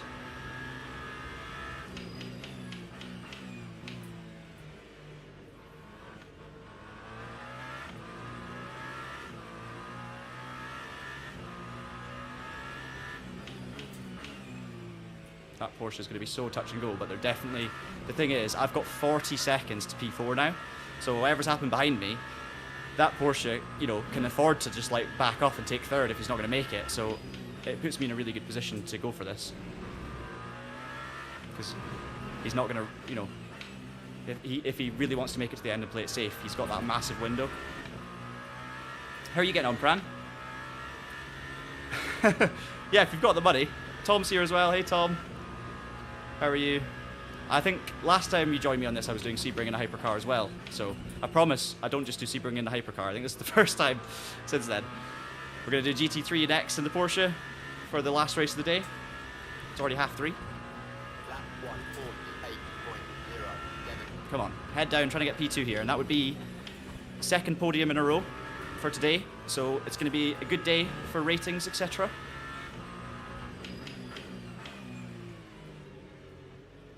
Reminder as well, guys, it's open setup racing. I'm using Go Setups, which is a setup shop you can subscribe to. You can get a 15% discount, or 10%, 10 or 15, I'm so bad at remembering. You can get a discount on your first order if you use the code TRAXION. All the info is on the website. There's a link to Go Setups down in the description below. But basically, if you're like me and you don't have the time or skill to create your own open setups for these races, you can download one that's been made by esports professionals. So go and check them out.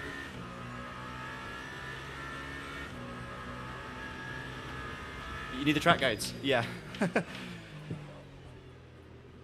I think we did one at Imola, and that was honestly, like, I did that track guide because the Imola just launched, the Lamborghini had launched for a bit just to test the waters, and I would love to do them for LMU. I don't know if I'm good enough at LMU yet. I'm quicker than average, I would say, but I'm not gold yet, so we will, if I can do them in future, we will, but I can't guarantee. And also, like, when I did that first one, I didn't know what I was doing really. Like, I jumped on, tried to go as fast as possible around the track, but I didn't really know much about setups, and I think I did it on the default setup, and there's just a few things. I didn't know how about hypercar management and all that kind of stuff, so they would be a lot better than that one was, but still to be confirmed. Oh, big lockup.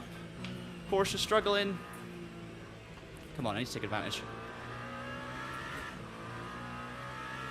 2 laps to go. The Porsche's got 4%. That's not enough. That is not enough. They're going to have to hugely save or do a splash and dash. Surely. 1 lap to go. No, it's 1 lap to go. Ah, no. They do have enough. Yeah.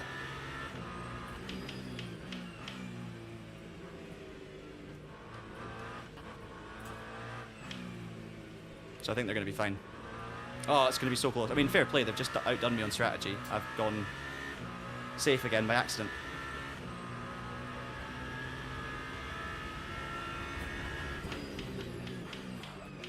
It's not over, though. Not over.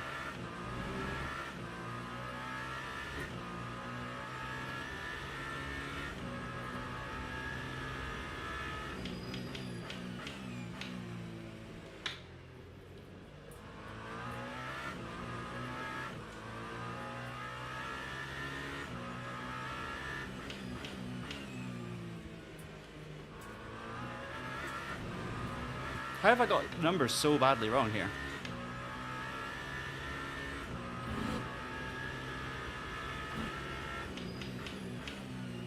I should have taken 2 laps out of the original number, not 1. I think that was the problem.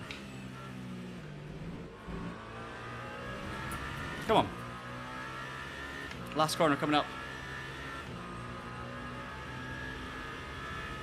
Yeah, I will be quick, Jesper. We've got 4 minutes. Thank you for the reminder.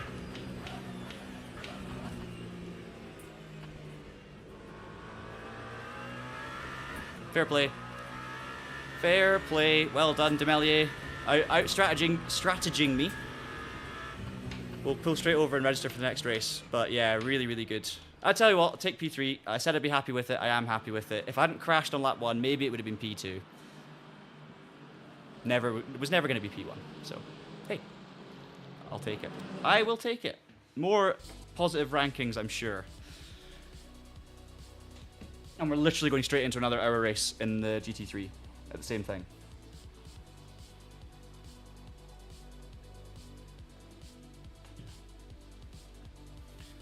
And Jesper, keep an eye on your Discord. Guys, we'll look at. I'll get joined in just a second. Just having a quick look at something here.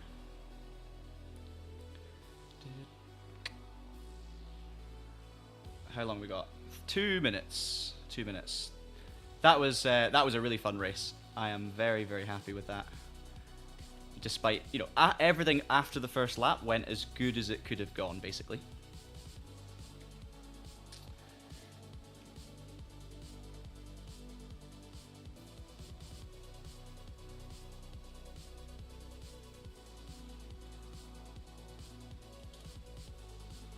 Right, let's get registered.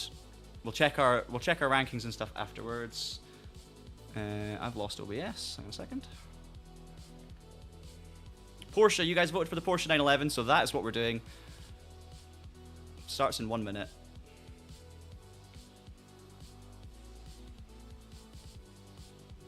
I didn't pick Hypercar. I picked... oh, hang on, I need to go 2024, don't I? GT3. Porsche. They're both Manti. We'll go this one. And we're in. We are in. And there's Jesper. Driver S3. Thanks, Jesper. You're gonna beat me, but you're gonna give me some more rating. Right, let me get OBS back up here. And my chat back up. Oh, thanks, Belko. Yeah, I like to be safe. I don't like crashing after the finish line just in case it does something funky with my ratings. Which it probably doesn't. But no chances taken. How do we get on in terms of results there? Oh, what? We've lost driver ranking? Come on. How's that fair? 3rd place. We came 3rd out of like 18 hypercars in an advanced race, and we've lost driver ranking. Because I finished 3rd and I was expected to finish 3rd. That's rubbish. That's rubbish. I've gained loads more safety ranking, but look at that. Literally, I could have done better. I could have come 2nd, but I mean, to get 3rd in that race with that like fast lap time in the top split and to lose driver ranking, that does not feel friendly. That is not a friendly balance. Should we change the name of the series? Should we change it to Road to Remain in Driver S2? Anyway. Right, this is going to be fun. So we've got Jesper, we've got the absolutely rapid Jesper Pedersen, who is phenomenal in LMU, phenomenal in everything, but hasn't driven this game since October. And I do know that it's hard, very hard, to jump into a game with no prep, no practice, and also a game you haven't driven since October. Settings will all be wrong. If you won't have any fuel numbers, to be fair, I don't have any fuel numbers. But he's Jesper Pedersen, so I think I know who's gonna, like, basically, it gives me a chance to do something fun, but I'm not gonna get too excited about whether or not I'm gonna have a chance here against Jesper. And there are obviously all the other drivers, and I think I'm not as quick, to be honest, in GT3 as I am in Hypercar. So we'll see. We'll have some fun. I'm really also glad that this has allowed us to do one race in each different class. Other than the only one we've not done is GTE, so it's great. Yeah, it's brutal, isn't it? Oh, nice to see you still on the stream as well, Elias or Elias. Yeah, I'm hurt by that. I honestly thought, even if I was the highest ranked or second highest ranked driver in that lobby, a P3 I would have thought was good enough to at least keep me at the level or move me up. And then the fact that the driving speed was alright and the result was good, but I had that incident on lap 1, and yet my safety ranking went through the roof. So anyway, I definitely need this drink of water, guys. Bear with.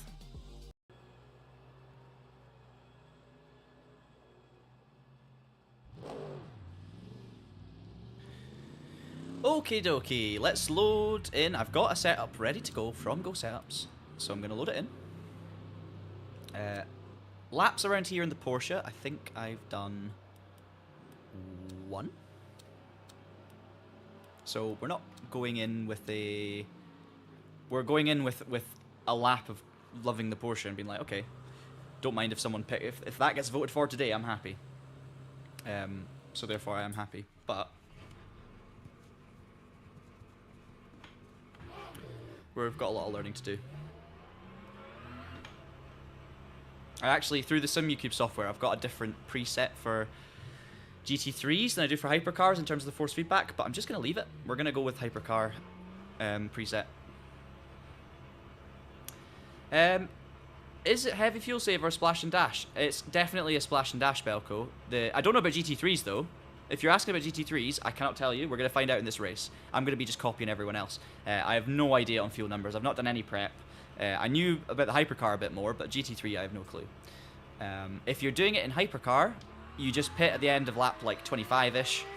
You can maybe stretch it at 1 or go a bit earlier if you want to be safe, and then it's just a splash, like something around 30% to add to the car, and then it's fine.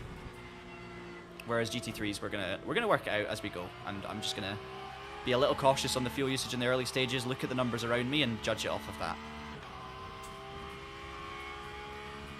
Looks like qualifying we'll get 3 laps of fuel for qualifying. I think I'm gonna add another lap because I think I'll get 4 laps in.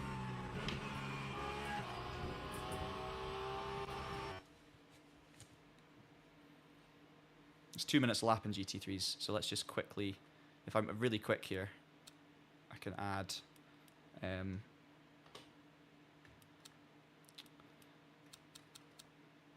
a lap of fuel.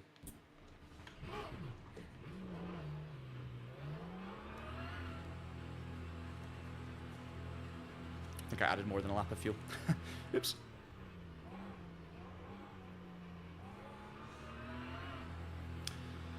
Hey, Jay. That's alright. Always nice that you pop back in as well. Much appreciated. What happened? I got P3. A lot happened. First lap was mental. Got caught out. I think if you watch the first 5 laps later, Jay, you'll enjoy it. I got caught out on the first corner by someone spinning in front of me. Ended up on the grass with orange damage. Had to rejoin. Down in about 10th or 11th, and it got a bit sketchy. There was a lot of people off down into turn 2 or 3. No idea if it was to do with my rejoin or not, but other than that, it was good. The race went well. I ended up in P3. Should have got P2 maybe if I'd have been a bit more on it with the fuel numbers and also with pace in general. I ended up like half a second off P2. But hey, it was a good race. Hey Matthew, welcome. I don't think I'm going to get my 4th lap in. I think I'm going to miss it by like 2 or 3 seconds. Because I need the tyres to warm up in this first lap. lap times in this car, I mean, you're looking around about, what, like 203 maybe? 202 on qualifying, I would guess. In race, probably looking around 203s in GT3s. Don't know about this car specifically, but in terms of GT3s around Sebring. Oh, you watched till the pit. Sorry, Jay.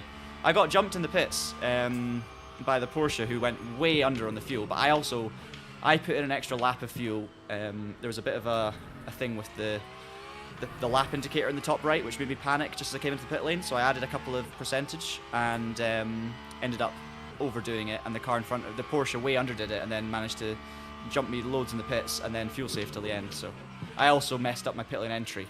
I didn't quite get in my box, and then I had to drive forward a little bit, but it wouldn't let me for like 2 or 3 seconds, so I lost like 3 or 4 seconds of just bad concentration and distraction in the pit lane because I was worried too much about the fuel.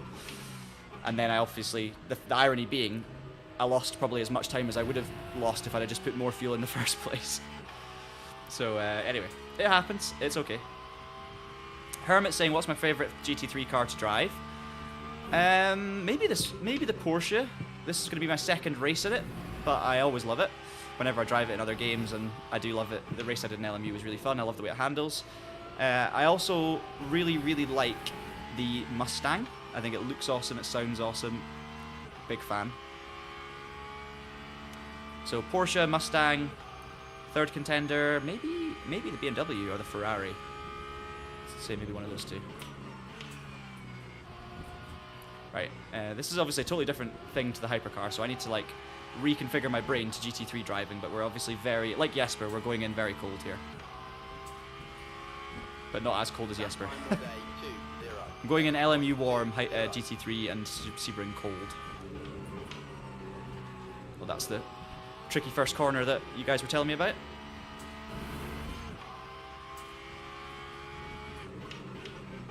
Also, need to remember straight away, I've got ABS, and I'm not using the brakes hard because I've just been driving the Hypercar. So I need to get into like GT3 concentration mode here. Oh, great question, Timmy. Great question. I would not be the one to do that because I'm useless at those kind of things, but I have a few colleagues who would probably love to work on something like that. One of them's probably watching this right now. It's a great idea. Yeah, it's something that's not on the radar right now, but it's we've thought about it in the past and we've just never really been in a position to execute it. But definitely a good idea. And I would basically be like you, where I'd be learning how to do it from other people and then turning it into a video. I can brake a bit later in the GT3 than the Hypercar. That's one thing I need to get back to. The percentage top left is virtual energy percentage. Now ignore the fact that I've got way more than everyone else because I'm not carrying all that as fuel, so it doesn't actually add any weight. It's just a different way of doing fuel. So it's your virtual energy. So in the race, everyone's will be much more similar, and that's where you can judge like strategies and stuff. But in qualifying, just ignore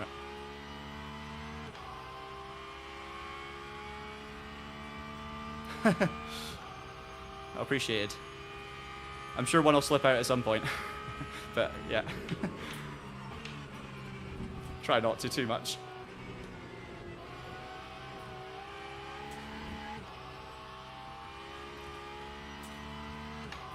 Right, we're only going to get one more lap in, unfortunately. We've missed it. We've missed the cutoff for qualifying by a couple of seconds in terms of getting an extra lap in, which is a real shame.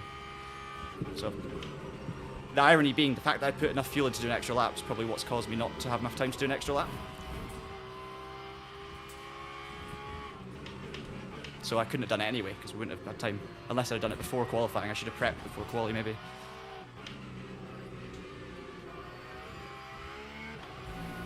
.204.4 is not competitive, though, I don't think. Jesper's done a 202.8, so that shows you what can be done. Completely stone cold.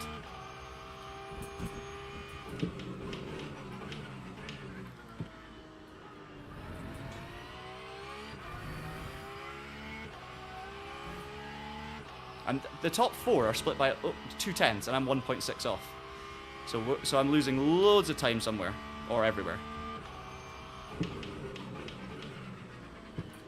So if I can follow the guys in front of me, I can learn a lot. But as I say to you, I'm not as good in GT3s as I am, I think, in in the kind of more downforce focused stuff.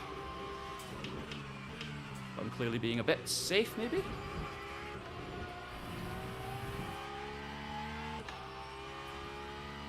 Hey, randoms here. Loved our little GT3 battle at Fuji last week. I would have stuck around and chatted away to you about it in the stream, but I had to get straight back on and register for the next race, so I couldn't hang around. But it was great fun. Nice to see you. Yeah, these are non-hybrid. To explain that, the virtual energy usage, they have to have it because it's the regulations. Because think about it, not all the hypercars are hybrids either. So even if you're a non-hybrid hypercar, you still have to have virtual energy because it makes it fair for everyone. Oh no! No, no, no, no, no!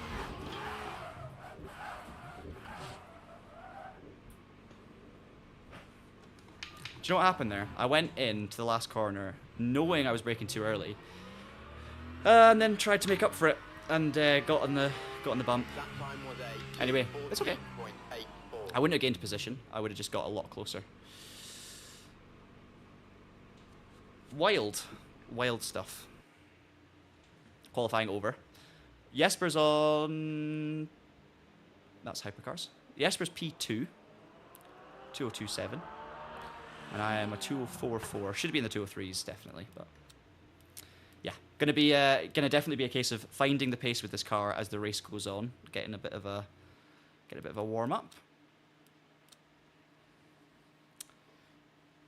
No, you definitely didn't distract me. Trust me. I could have not responded. And honestly, I think if I wasn't speaking, I would have done the same thing. So never worry about that.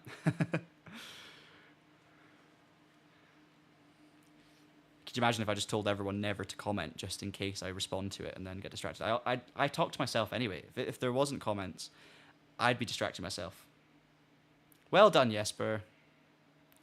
I messed up big time, especially the last corner. But even though, like, I know there's a load more pace there that I didn't unlock there. But even with that, I would have been like 203s, maybe low 203. But I mean, it puts us up for an exciting race. I think I'm going to hopefully learn from some of the cars in front. I'm going to be in the pack. I'm actually quite near the back, but we're in the top split. So yeah, I'm just going to have to really sort myself out. We are on the race setup. I'm just going to have a quick check.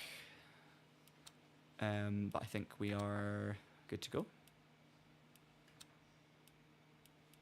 I'll do my usual, take out a couple of litres because I don't think I'll need every single last bit. What am I most looking forward to in the future of LMU is a great question. The boring answer is like more content, so more tracks, more cars. I would love historic DLC. I think an official World Endurance Championship game with some like, not even old World Endurance Championship stuff, because that obviously makes sense. If that would be like 2012, 2013, but proper like historic content. If there's somehow a way of getting old Le Mans cars in there, so like using the WEC license and the Le Mans partnership to get some Le Mans spec vehicles or speak to the manufacturers. Like, wouldn't you love to see, GT1s in Le Mans Ultimate with this system, with this physics, with this force feedback? That would be insane. So give me that. Got a clue about fuel, Jesper? No. I've taken out 2 liters of fuel from what I had. And I'm just going to honestly see what everyone else, other than you, because you don't know either, is doing during the race. And if I see everyone saving, I'm going to save and work it out from there. And then just like do a calculation based on percentages during the race. It'll be fine. It'll be fine. So yeah, James, that's what I'm looking forward to. If that was something, but I don't know if that's coming. I'm hugely looking forward to the Valkyrie. I'm really looking forward to driver swaps because I want to be able to do races with like Ross and some of you guys maybe, where we jump in the same car and do some races, because that's huge fun. That's all part of endurance racing as well. And hopefully Le Mans Virtual as well. That would be amazing. So the return of Le Mans Virtual. But imagine if there's like a Le Mans Asia series update or American Le Mans series or like IMSA stuff obviously now. European Le Mans series, so much potential. Jay's asking, how can one be an esports driver? A combination. You need to put in a huge amount of work. Jesper's the one to ask for this. He's not me. You just put in a huge amount of work, Jay, but you also need to... It's more than that. Like, everything needs to go your way. You need to be... First of all, you need to have natural, huge speed, which lots of people have and never realize. Some people don't have and then work really hard to try and make up for it, but the reality is you kind of need both. You need natural speed and huge dedication, huge commitment, loads of practice, and you can get better. But it's just a big, massive time commitment, and yeah. And then once you get to a certain level where you're winning races and doing really well, it's just speaking to people that are quick, trying to find yourself in a sim racing league. Doing leagues is going to teach you a lot, so using something like Grid Finder to find competitive racing leagues. And then you meet people through that, and if you're doing really well, you'll be able to speak to some individuals who are fast, some esports teams, and go from there. Green flag. Green But flag. it's a long journey. Right, race is underway. Gonna play it safe on lap 1 again. Can't see the first corner.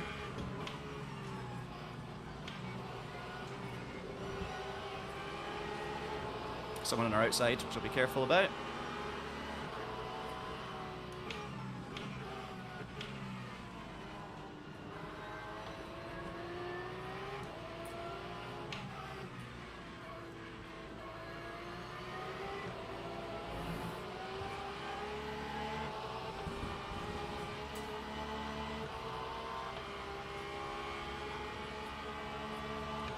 Concentrate into the hairpin.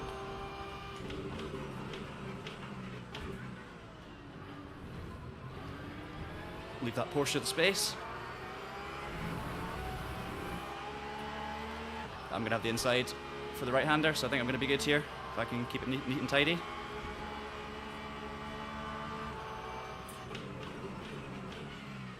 There we go. Oh, the Porsche gets hit by someone else. I've just seen it on the radar, but everyone's okay. It's a hypercar coming through. Didn't even see one going off. Just going to put the McLaren off as well. Right, settle down now. P8. Jesper's P5, so I can see him up ahead. He can probably hear me. See you at the finish line.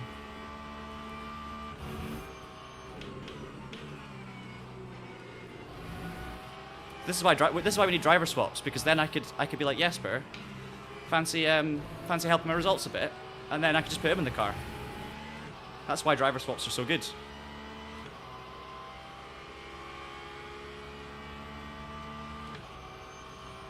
Yeah, Random makes a very good point. You have to win stuff. If you win like smaller events and you win, local league racing and stuff, then you can get into the more competitive stuff from that. But I've been doing this for a long time, and I would say I have been an esports driver in the past on a few different platforms at a reasonable level where prize money's involved and racing for professional teams and all this stuff. But even I, in this environment now, I feel like I've got a lot of improving to do before I would consider myself a high-level esports driver, Jay. So it's very, very difficult. Someone like Jesper is a high-level esports driver. Jesper's that car just turned in on me. I'm not going to feel bad about that because I was all the way over and they kept coming over. I'm the first to admit when I think I've done something bad, but I honestly, at the moment, don't think I did anything bad.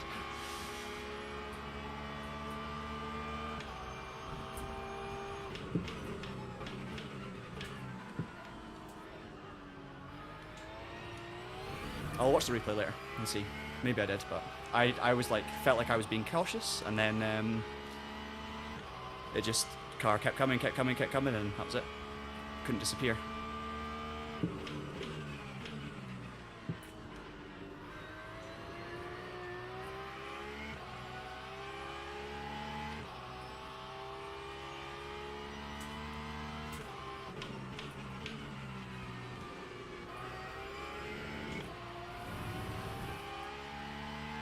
Yeah.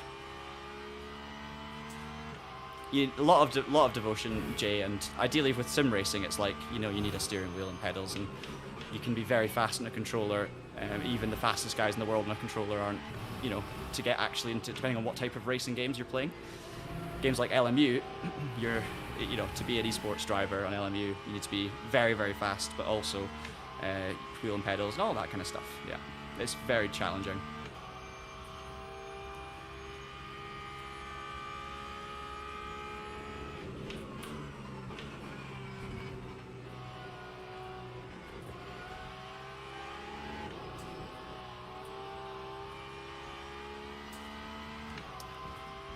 Right, how do we drive a GT3? That's what I need to learn. Try and remember how to drive a GT3 and how to see if we can get used to this Porsche.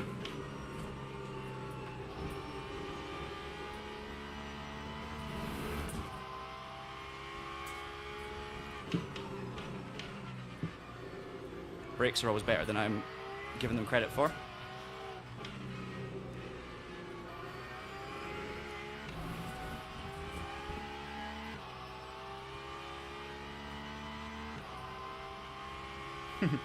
I'm so bad at all other games as well. Like sim racing I can do alright. And real racing I can do alright. But put me in like Rocket League or or Call of Duty or FIFA, I'm just absolutely woeful. It's like I've got no gaming talent outside of driving. That's the only thing.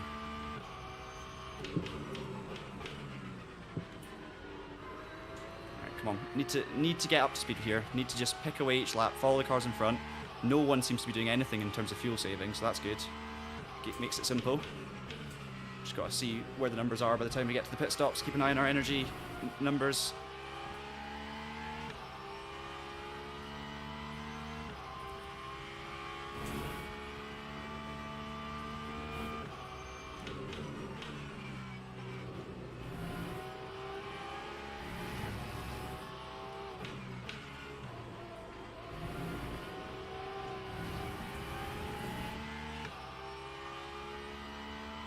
Oh, you're 21, cool. Yeah, great stuff, Jay. 100%, right attitude. Go out and enjoy it, have fun. Esports, like, becoming an esports driver, not many people in the world are esports level, like, competitive esports. You can become, like, you can have fun in esports, like, multiplayer racing and league racing is technically esports, but, like, top level in professional esports is such a hard thing to get into. You need everything to go your way. And even then, it's sometimes not enough. So the right attitude is just enjoy yourself and, you know, have fun, do as well as you can. And if it happens, it happens. And if it doesn't, who cares? As long as you're having fun. So you're on the right track for sure. Main thing is you're loving your sim racing, and that's what we all want to get out of this. There's a great battle going up ahead. Side by side is the Ferrari and the McLaren. I've done a 204 again, so it's not great. I think when I did the Mustang... Oh, the contact ahead. I know I can go up quite a bit quicker around here from racing a Mustang before.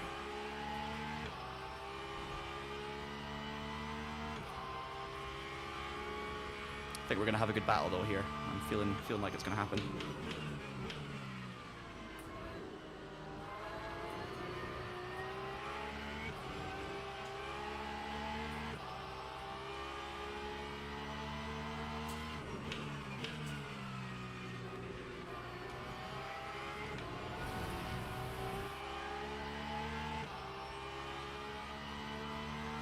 Yeah, I understand. If you're not someone who wants to, like, if you don't enjoy the strategic element and it just, you know, if you're someone that just doesn't want to sit there working out fuel numbers, you just want to race, LMU is a tough one because you're going to get beaten by people that do put the effort into the fuel numbers. And, I mean, I get beaten all the time by people that do better things with the fuel numbers than I do. So that being said, there are plenty of fixed setup races that you can also do which don't require fuel numbers and calculations, you know, like beginner races. A lot of them are a lot more straightforward.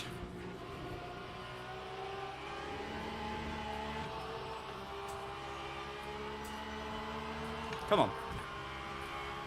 That time was a 2:05.2. Try another up and under here.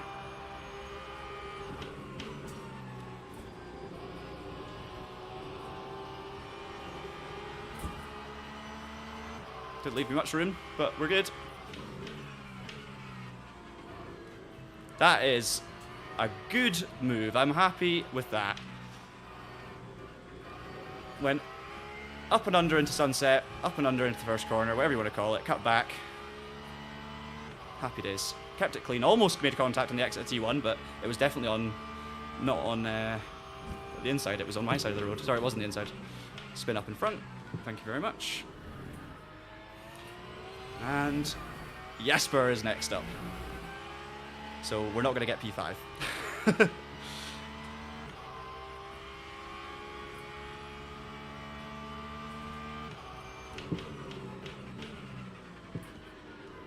Sorry, P4. I'm not going to get P4.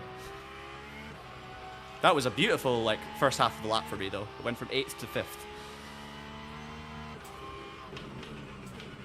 That is not good. Porsche still right behind. Cheers, guys. Appreciate it. Yeah, so Stormer Joe, do you prefer, like, games with just more, like, sprint racing where you don't have to... Oh, no. And the thing is, you make a good point as well. I'm going to lose a position here. You make a very good point where you say what you don't enjoy is the, you know, the fuel strategy and stuff like that. You wish it could be preset, because that's the thing. There's still a situation where you can enjoy fuel strategy based races and all that comes with, but you just want it to automate it for you and do the decision making for you. And LMU does that to a degree. Like, it gives you a lap counter for how many laps of fuel it thinks you'll do, but it's not very accurate. You can't trust it, you know. That's gonna be too wide, John. Ugh. We're in the opposite situation to the previous lap. That time was a 2:06.68.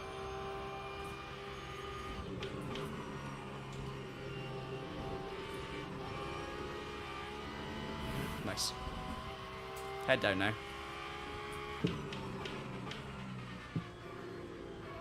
Try and think about my key points here. So smooth, think about trail braking.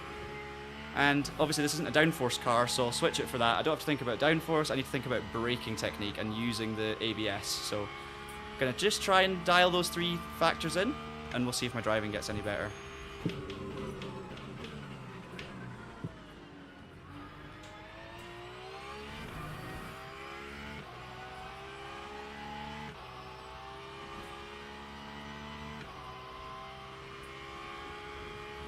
I'm going to also put on the fuel numbers so that we can do some fuel calculations soon.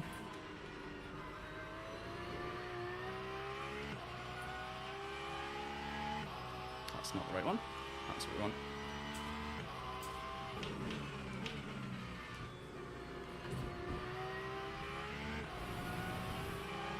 Hypercar leader through. Obviously we know what it's like to be a hypercar in this situation, so I'm going to use that to my advantage in terms of trying to know what to expect from them.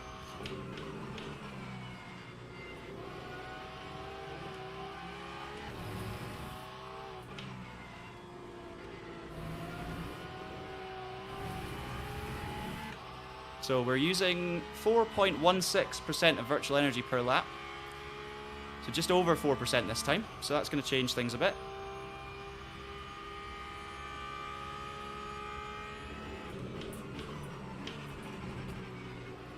Are you going for that? Okay, fair enough. Made it work absolutely fine.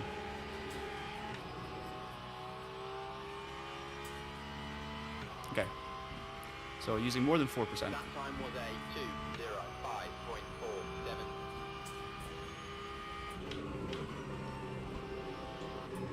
I love that it still says blue LMP and not blue Hypercar on the little screen on my dashboard. Don't know if that's in real life as well, if it still says LMP because it's like a prototype, or it actually says blue Hypercar nowadays. But that's something that's still the same here, still says LMP.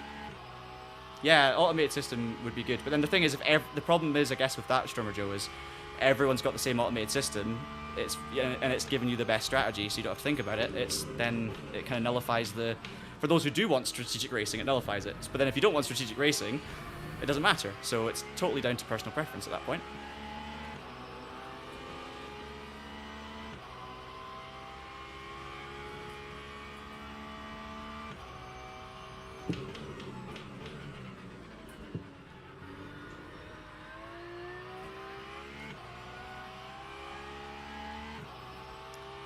Reminder, Jesper's not touched LMU since October. So how many months is that? October, November, December, January, February, March, April. What's that? 7 months? 6, 7 months? Not touched it in 6, 7 months. Jumps in this session with no practice, no prep whatsoever, and is now only 6 seconds off the lead in the top split. What a man.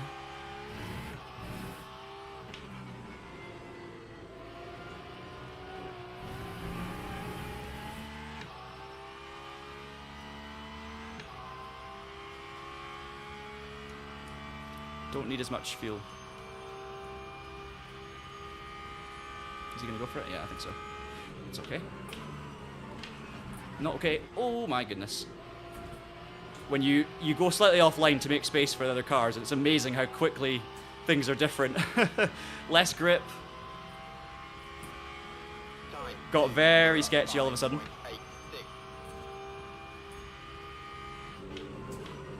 I just feel like my pace is nowhere. 2:04 is the best lap. That's so poor. I think I can do, from memory, I feel like race pace should be 2:03s.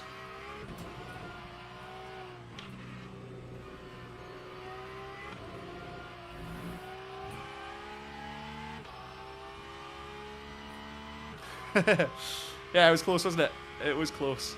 Yeah, but this is the thing, like, with LMU, these kind of strategy-based races aren't what you have to worry about at the start of the game. So, like, obviously, when you're playing in offline mode, you can choose what you worry about. You know, you can make it short, so you don't have to worry about it.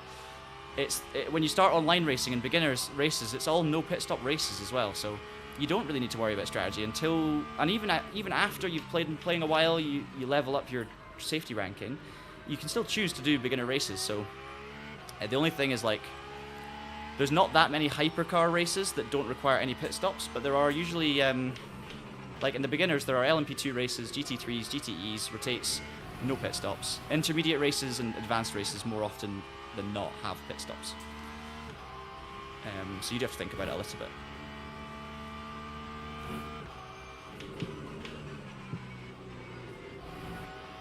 But you're right, like when you first start, it's you don't want to be worrying about pit stop strategy, you just want to be keeping the car on the road and racing, but you can, so it's okay.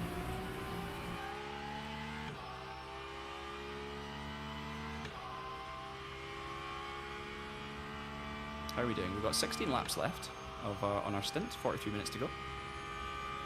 My numbers look okay compared to everyone else around me, so that's fine. Turning into a little bit of a lonely race.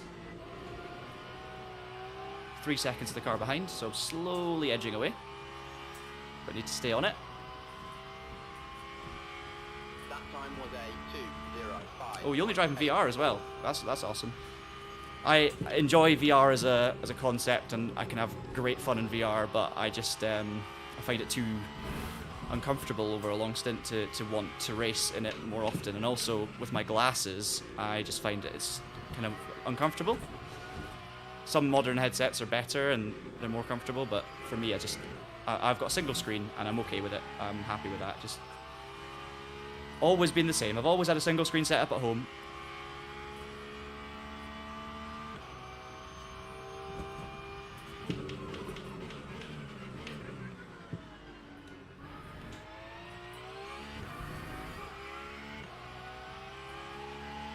I'm still shocked that last race didn't gain me driver ranking, because I was feeling so good about today's episode in terms of the actual gains. I was thinking, you know, podium in LMP2, podium in Hypercar, both in the top split, like surely a podium guarantees, unless everyone I was racing against had no ranking, surely a podium guarantees gains, and yet I gained in the first race, which was pretty good, but that second one, just nothing.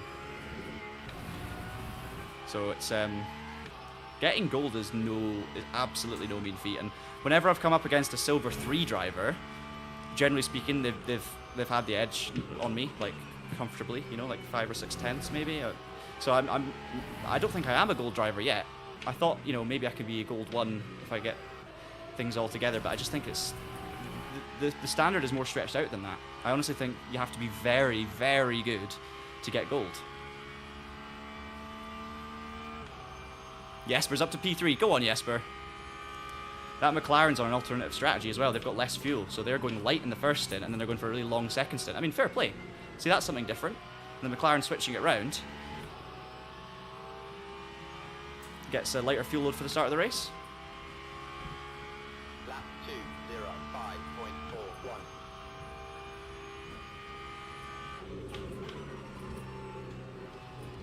Oof, back stepped out of me there. Oopsie. Can't really afford to get too complacent driving the Porsche, because even though I am comfortable with this and it feels really good underneath me, it still just has the capability of sliding when you don't quite expect it.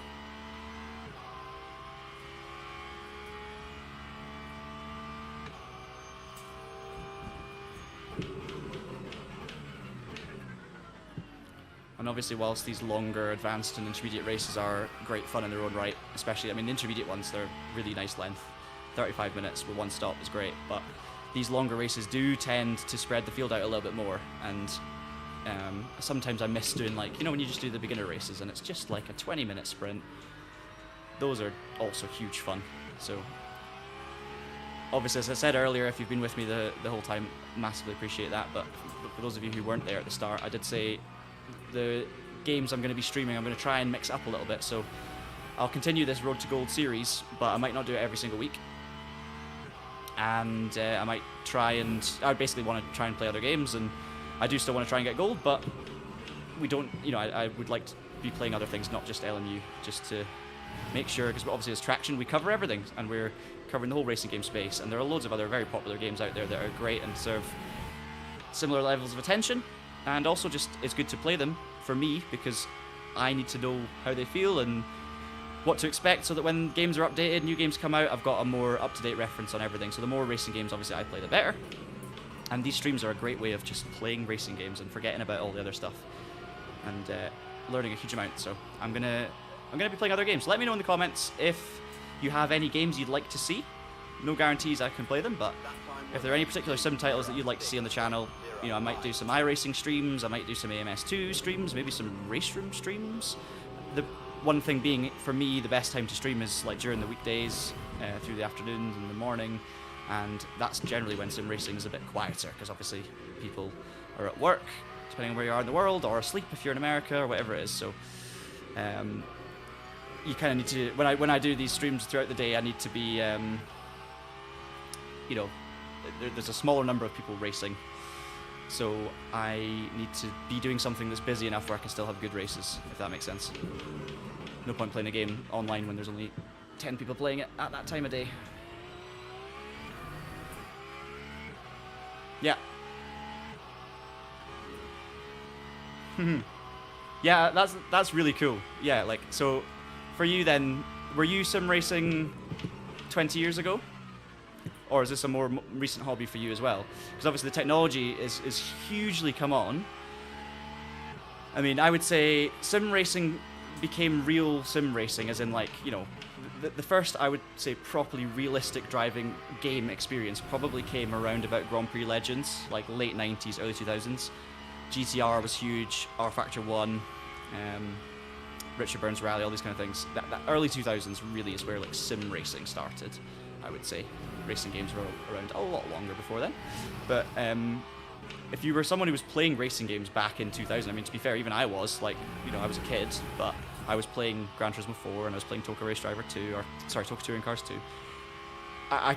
The development, I would say, yeah, you were there. So the development for the next 10, 15 years was just remarkable. Like, it's probably slowed down a little bit in the last 10 years. Like, if you look at the difference between R Factor 2 or an iRacing then to now, yes, they are very different and they've been developed a lot, but we're still using titles today that were developed, you know, before 2012, 2013, and even Richard Burns Rally and stuff with mods. So, you know, I think the development the last few years hasn't been as crazy overall, but there was a period, I think, from like 2000 until 2011, 2012, the difference was absolutely astronomical. And obviously VR's come in, and you're using VR, Joe, so that's massive as well, because then you've been able to actually, you know, imagine if someone in 2000 had turned up and said, look, this is what sim racing is going to be like in 2020, and given you a VR headset and given you, you know, iRacing or Le Mans Ultimate or Assetto Corsa, Competizione, or whatever it is you play, Project Cars 2 even, AMS2 with its incredible VR implementation. It's just awesome. Awesome progression. Yeah, agreed on Toka. Brilliant games. Toka 2 Touring Cars was my first true racing game, I would say. First properly got into racing game, along with maybe Colin McRae Rally 2.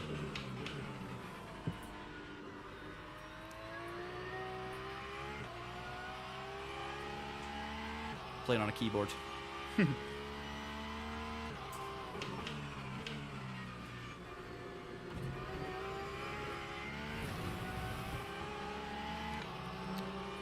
No, I think in a race like this, I prefer Hypercar, honestly. I think I would rather be chasing down someone in my Toyota than driving this Porsche around. Part of that will be down to my lack of talent, and I'm just not feeling super competitive, but also in this race, I've had a couple of wee battles.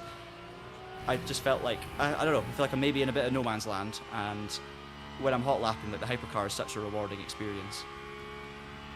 GT3 is great for racing. Excellent. What was your first wheel? I got a Logitech Wingman, and I got it whilst I was playing Toka 2 touring cars. That was, and my dad picked it up from like the local co-op, I think, at the time. And it was amazing to just plug it in. And I didn't even know it actually. That wheel has force feedback. It's got a little cable with it, and you plug it in. Just, you know, a bit of resistance, and I didn't know that. So, and I think the cable maybe got lost early days or misplaced, and I always just assumed that the wheel I didn't know what force feedback was. I mean, I was a child, and there's a 90 degree steering wheel, so not much rotation. And I started playing Toka 2 touring cars with the wheel when I got it working, and then I actually started playing iRacing with that wheel as well. I only discovered it had force feedback when one of the buttons on the wheel broke, or the pedals broke. Something with the original wheel I had broke. So I went on eBay and ordered another one of the same, because they were really cheap by that point. And I was like, oh, I want to order this wheel again, because I need to replace one of the parts, basically, the pedals or the wheel, and it came as a set. And then I realized it came with a plug as well, and I looked at the back of it, and sure enough, there was a port for a powered connection. I was like, oh, that's weird. Realized, of course, when I plugged it in, using the new cable that had come with the new old used base, that it had force feedback. So then I started using iRacing with force feedback. Which way is he gonna go? Oh, the curbs are so... When I get on the outside curb, the high curbs in this car, you really feel it through the force feedback. It's not pleasant. Go on, Jesper. Still P3, fighting away. We've got 11.5 laps of fuel.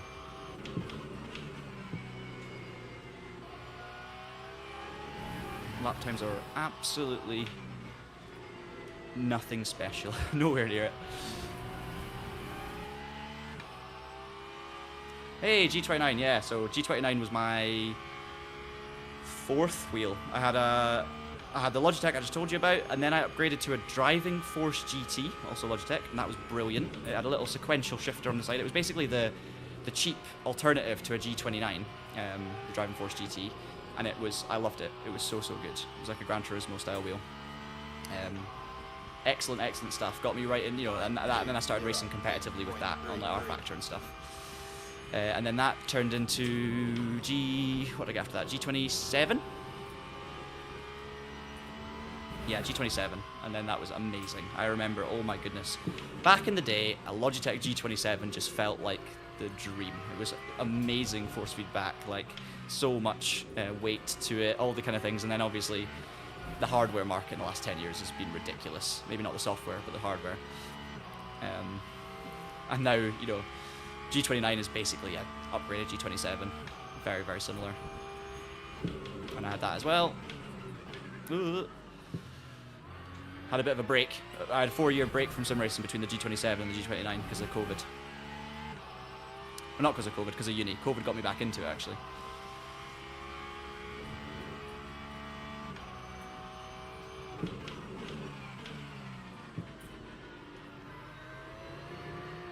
I've had 0 issues with hypercar traffic in this race, so credit to them. Yeah, some of them have they've gone for moves that they should, they're absolutely entitled to go for, that have made me slightly on the nervous side, but every hypercar has been fair with me and clean with me and, left the room. And no one's done a stupid move where I've had to dive out the way. There's been a few where I've had to leave space, but that's totally normal. I put GT3s in that position myself, so no complaints from me.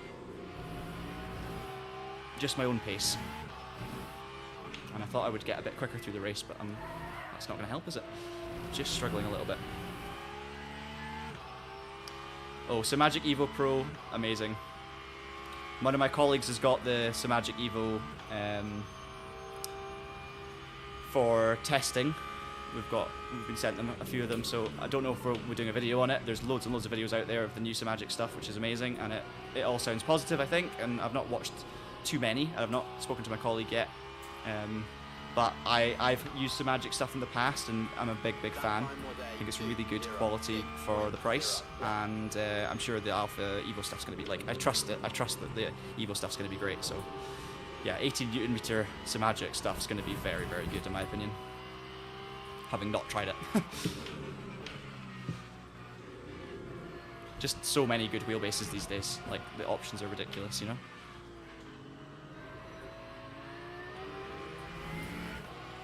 Just let that Ferrari go. 30 minutes left.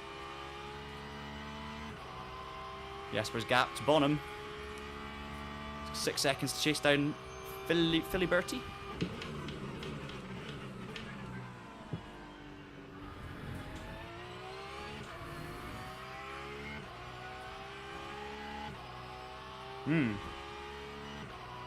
Yeah, that's a fair point. Oh, we've got someone watching from Brazil. Caxina? I can't look long enough to work out your pronunciation of your name. Not that I would be able to even if I could, but welcome to the stream. What's the time in Brazil right now? I'm guessing it's like, oh, I don't know, like morning, 11 AM, something like that.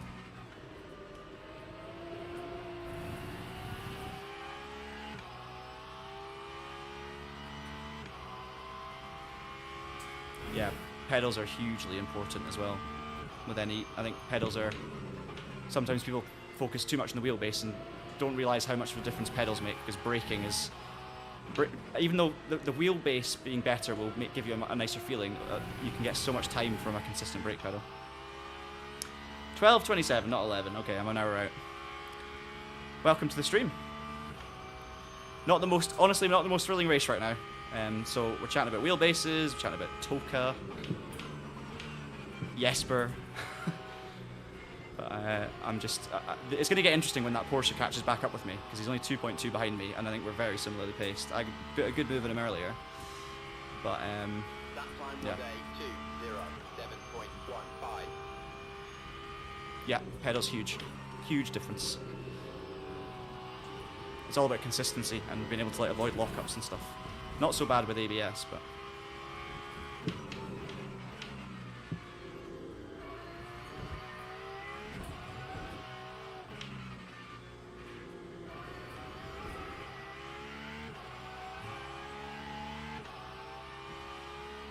so it's Mustang 1-2 at the moment, and then 3 Porsches, and then 2 McLarens. Oh, Bonham, something's happened to Bonham. Oh, he's pitted. He was the guy. Yeah, that was it. He went for the short first stint, so that's why he's dropped back.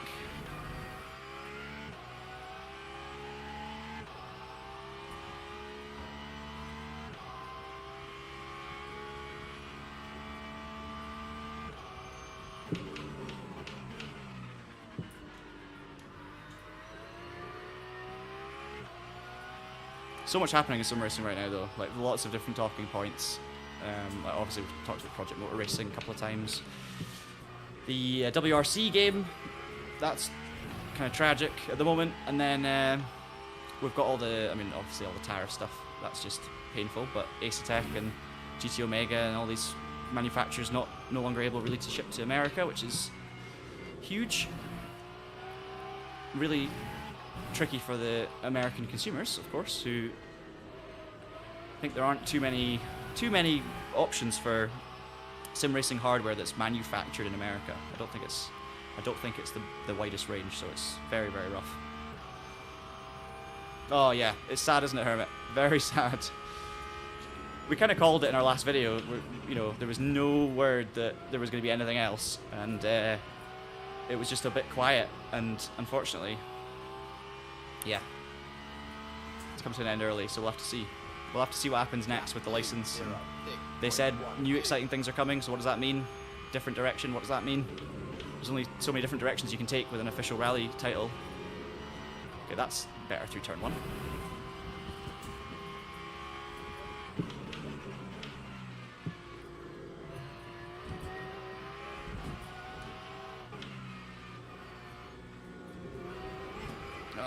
I'm just not driving well. Okay, Porsche's gone off behind me, or pitted or something. I think he's gone off, 13.5 behind. I think that's a mistake. So that's given us some breathing room. Now we can just chase down Jesper. 25 seconds. Easy. Extreme Sim Racing. Oh, cool. So you can get Brazilian rigs, that's good. Oh, that Porsche's out, so I think the Porsche's crashed. So my biggest threat, I would say, obviously there's still plenty of threats, but the biggest immediate threat is gone. Interesting to see what happens now in the pit stop phase.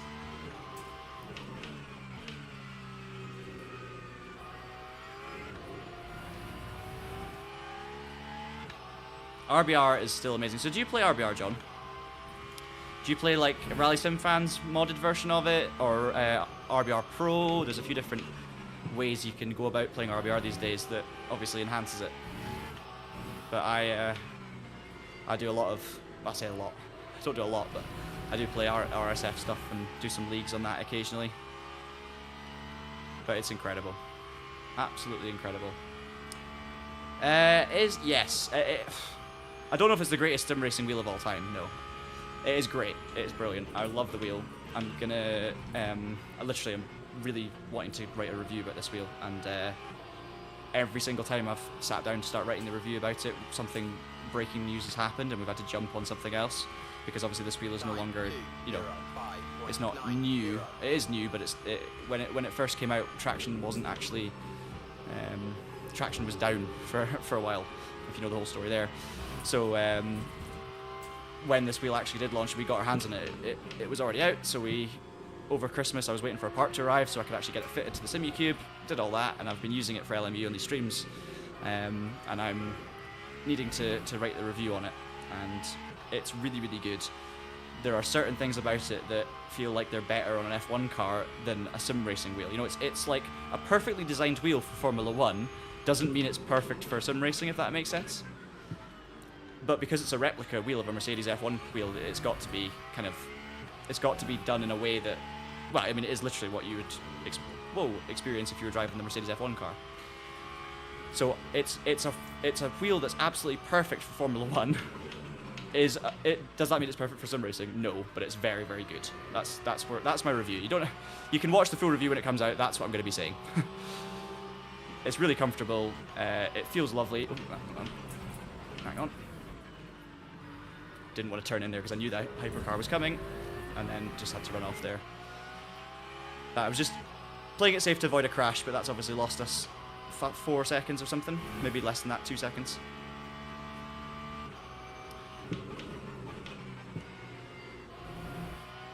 There's also some very cool features with this Mercedes wheel that I'm not using on LMU, I'm not extracting.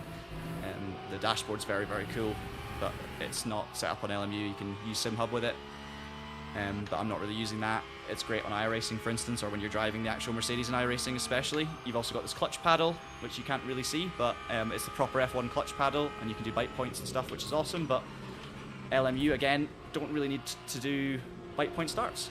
It's all rolling starts and stuff, so you've not really been able to see that in use, but it's really cool, and it's good if you're actually needing it.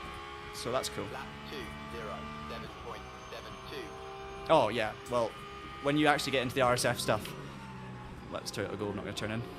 The content is insane, John, obviously, and the quality of the stages and stuff is incredible. The only thing I'd say with it is it's a bit of a...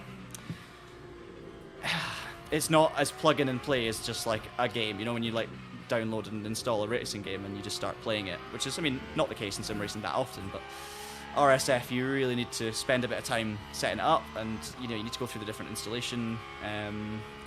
You need to go through the list and do things one by one, and it can be a little bit like time consuming. You know, if you've not done it in a few months or even like a year, there might be new things to download, and you might need to uninstall some things and reinstall that, and it takes a bit of time, but it's so worth it. Once you get it up and running and you get your wheel set up properly and you have the right plugins and all that kind of stuff, it is incredible.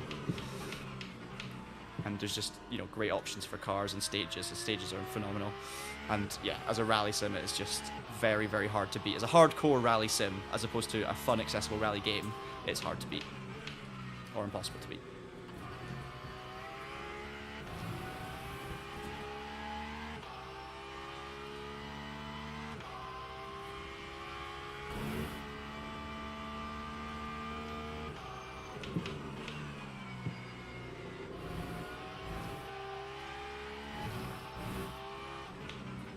Oh, I looked in my mirror at the wrong moment there. Should have been focusing on turning in. Saw the blue flag. Status quo. Same situation. Everyone running away in front. Jesper's caught up with the Mustang. On you go, Jesper. Good luck.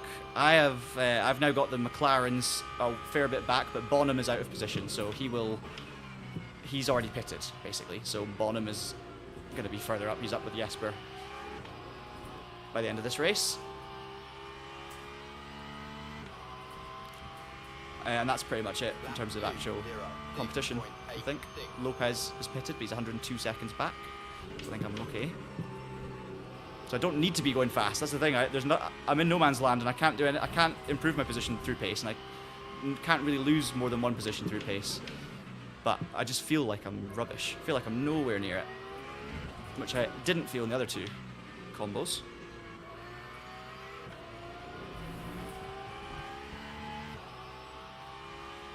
5 laps of energy left.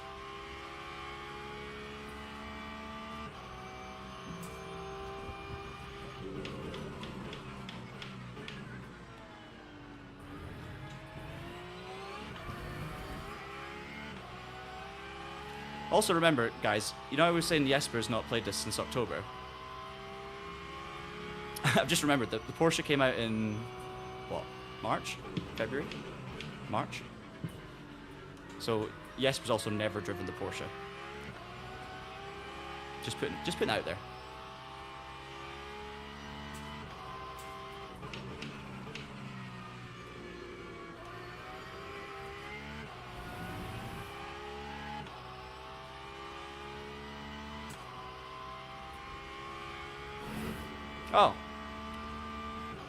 Oh, much appreciated. Glad it helped. There's, you know, we've had quite a lot of comments actually saying that. The ACC track guides, like a lot of people, and it's really funny because they were literally the first videos I think I ever did on Traction.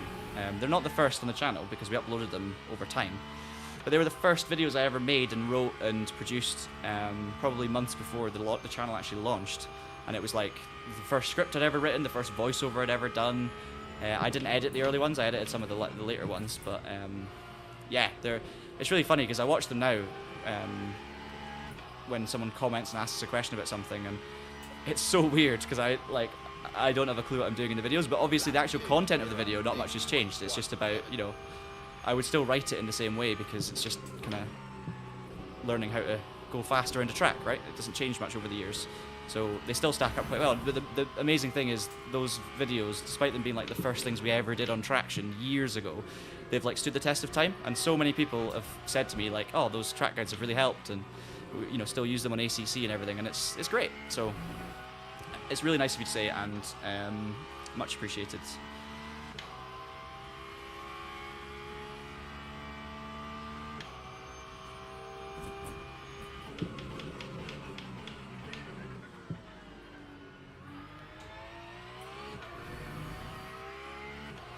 Oh, cool. Ah, nice one. Is it Roy? Great to hear they're helping. That series is not going to get binned. Don't worry. We've got the whole, like, we have a plan for all the different episodes. But I would say part 5's not been made yet, and there's a reason. We're just waiting on a few different things. There's a lot happening right now. So don't worry. It'll not be forgotten about. I'm sorry for the delay because it's not ready yet, and it's not going to be in the next few weeks, I don't think. But we have not forgotten about it, and we will get back to it. Really glad you're enjoying it, but I can only apologise that we haven't given you the next one yet. I'm going to do one focusing, I think the next one's going to be focusing a bit more on manual gears and like really going through how to actually get the most out of manual gears, because I kind of touched on it very briefly in another episode. But that's more for just people that are struggling with it, and a lot of people do struggle with manual gears. I need the clutch pedal on the rig first.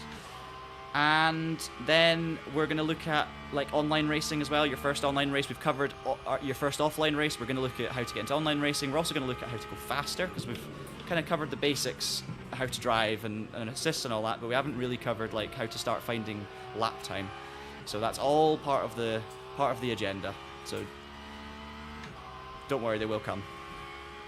That time was a 2:06.61.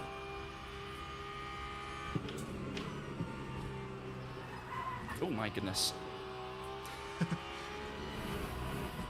Rear didn't like me there. We need to start thinking about pit stops, guys. We've got 3 laps of fuel left. So what do I need?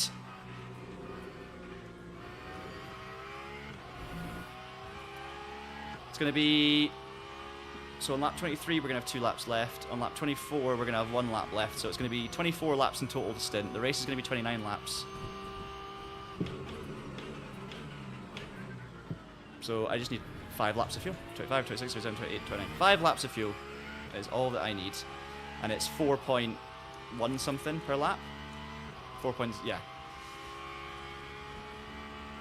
So 5 times 4, 20. Plus a tiny bit, because it's slightly over 4 per lap. 22. 22% done. Pit stop. Decided.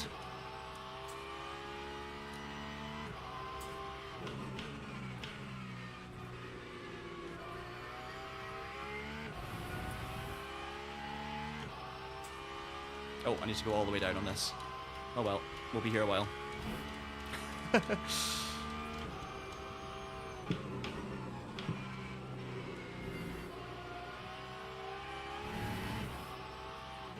22% in the pit stop, Jesper, should be grand if the race is 29 laps, which it looks like it's going to be, just if you're listening. I'm going ratio 0.8. I'm going to go 0.89 to be safe.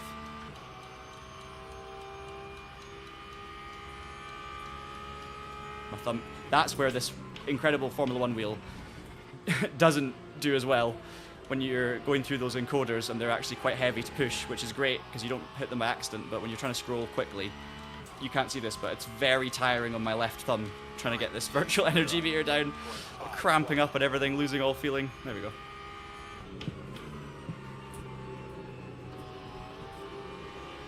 The shifters are great.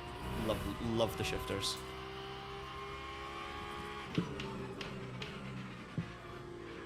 So Jesper's P1, the Mustangs are pitting, which means that they're possibly going to need to take a little bit more energy in the pit stops than we do. I'm ahead of one of them, behind the other, they've both pitted.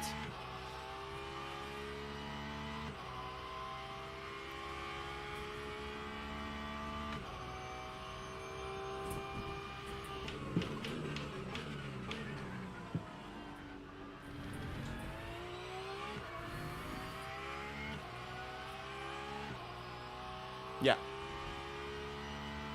No, I think you guys are spot on.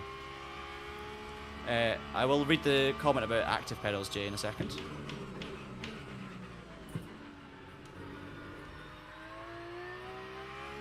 Wait until I get onto the straight.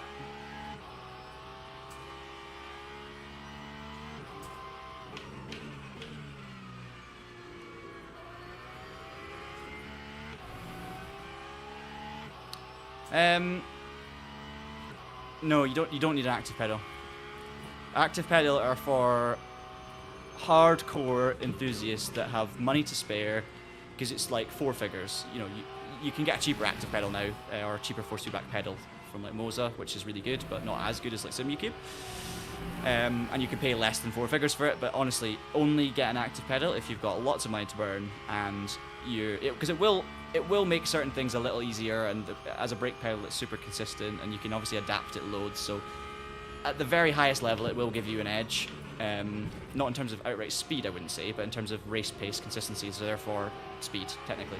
We're picking next lap, guys. But honestly, for 99% of sim racers, a load cell pedal is a really good upgrade to make, like a decent load cell pedal with some good resistance, something like a Fanatec CSL Elite V2 or something like that, where you can spend a couple £100 and get a really good pedal set versus one that comes with a £150 wheelbase, for instance. Anything above that is great, lovely, but only if you can really justify the cost. I would never say to anyone, unless they're really keen on the hobby and loving it and wanting to upgrade, having the money, I would never recommend people spending like £500 on bits of equipment they don't need. Different if you want it. Another thing is people sometimes buy new equipment and expect it to make them faster, and obviously eventually it might make them slightly faster, but it's really not that straightforward. Don't buy new equipment and expect to be faster out the box, is all I'd say.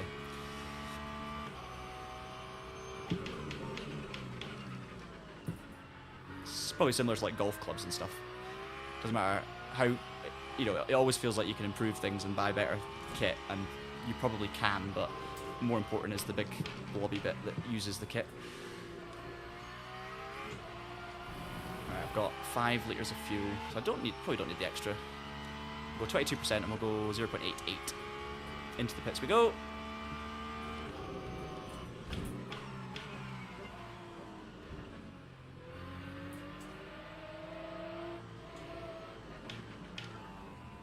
Was a little bit ambitious on the way in, but we survived. Right, 22%. Oh, Jesper's in the pits as well. Perfect. Good luck, Jesper, if you're watching with this last stint.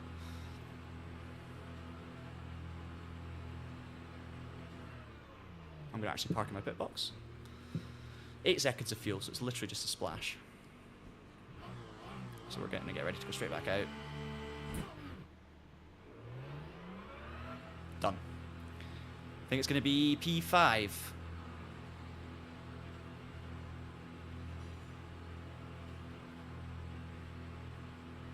Which is exactly where we should be. And Jesper's back in P2. Brilliant.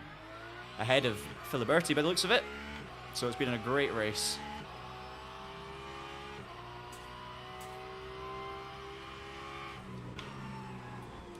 Let this Toyota go around outside of us.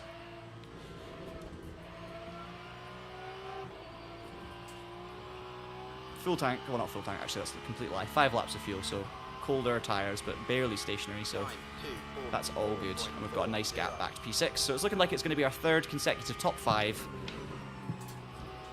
which will be a really good day's racing, to be honest, even though this last race has probably been the worst of the lot. Like, it's, you know, pace. I've actually made probably my best move in this race of the day. My racecraft's been good, but my pace hasn't been good. My consistency's not been great. I'm not feeling fast in the car. I've not had too many battles, to be honest, so this race has been probably the poorest of the 3, so I can only apologise from an entertainment point of view, but hopefully you've enjoyed the company anyway. You guys are getting ready for your own Le Mans Ultimate racing this weekend, or whatever it is you're doing.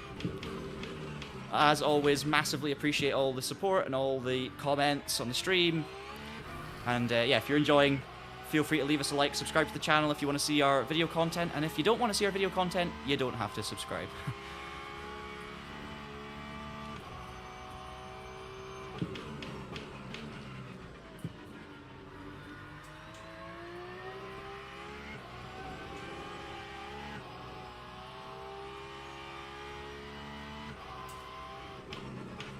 Interestingly now, the predicted race laps is 30, and every other race we've done today I've had 1 lap of spare fuel at the end, because I've overestimated it. It'd be so funny if this was the one time where I underestimated it, because I've got actually 4% less than everyone else, so I'm going to fuel save. But, like, that is so typical, isn't it? I've got a lap extra every time, and the one time where I perfectly calculate it, or so I thought, I seem to be a lap down. So we've got... The lap counter thing's broken again, because it's saying 25, it's not saying 25 point... Oh no, it doesn't do that, does it, for the left-hand number, so I'm talking absolute rubbish. As always, the thing I said earlier about the number, of course it doesn't say point something, because it only says that for the estimated laps in total, so that whole argument I had earlier about something being a bit glitchy or not quite clear, it was all on me. But I'm going to have to fuel save because everyone else has got a lot more fuel, so let's just make sure we get this thing to the end. I've got the time to do it, right? I've got 25 seconds. We're on lap 26. We're going to do 27, 26, 27, 28, and it's now saying back. The predicted laps has gone back now to 29.5. So now I am okay for fuel. I've got 4 laps of fuel, so I have got it perfect. It's just the predicted race counter has given me a bit of a fright. Everyone else has gone safe, taking that lap extra. And I think I've got it right, for once. Going round in circles. Cheers, Jay. Glad you're enjoying, glad you appreciate it. I very much appreciate your support and company. I've seen your name pop up so many times on these streams, so... yeah.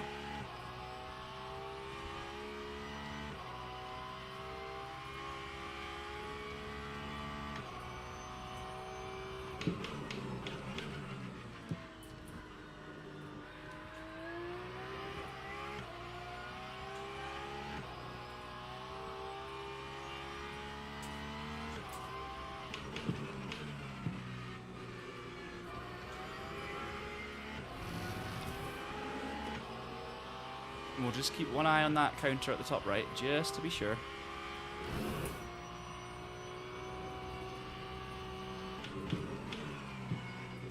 Because it seems to... I think it was probably because of the pit stop cycle, but it was jumping a lot. I'm guessing it was because Jesper was leading on that lap and hadn't pitted, so it was something to do with that.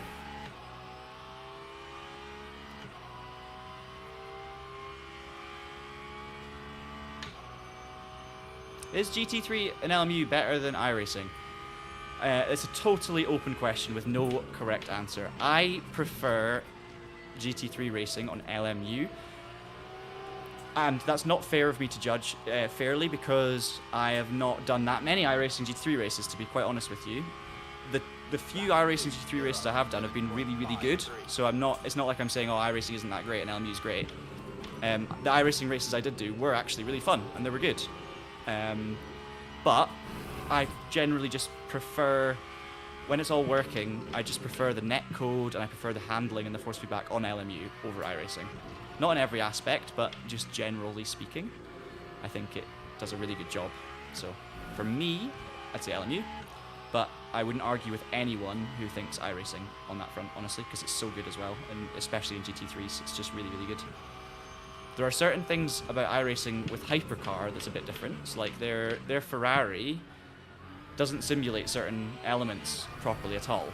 And I think they fixed some of that now, but it was, when it first launched, like for a car that you pay a lot of money for in DLC to be accurate, it was basically not the actual Ferrari Hypercar, the way the energy system worked and stuff, so that wasn't really simulated. So, I mean, lots of people don't care about that. I respect that, the fact that it doesn't actually matter. It's more just about the car and the look and the sound and the feel, rather than like, you know, energy and battery stuff. But considering it was like an official version of the Ferrari, it was a little bit simplified.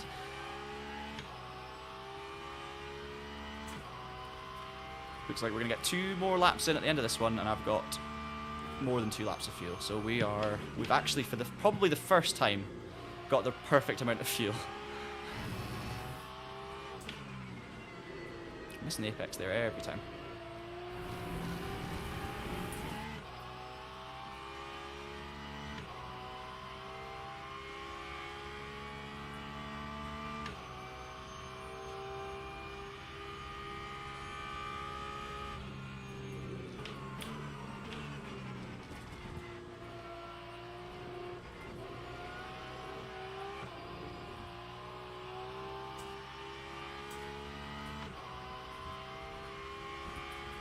Time 2:06.82.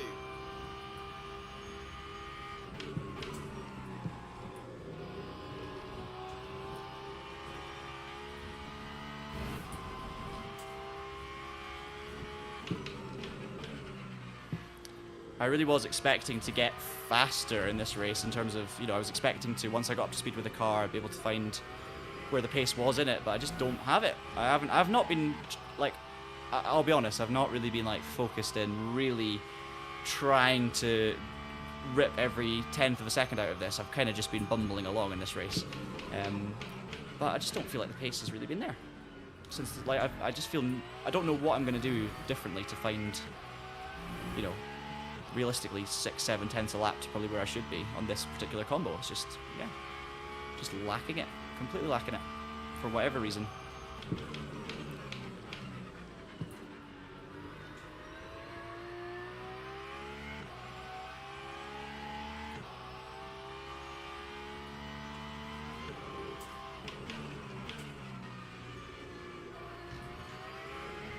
Hypercar was great.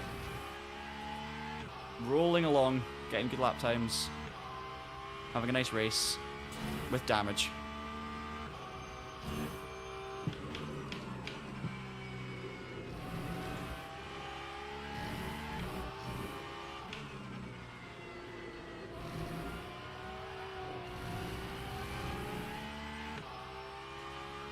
Oh, cool. Yeah, Jay, if you end up at the expo, I'll definitely say hello.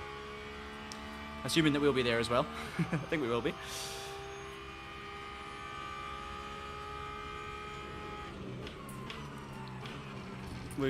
Last year we had a slot on the main kind of stand on the part of the show that we did like a little sim racing quiz.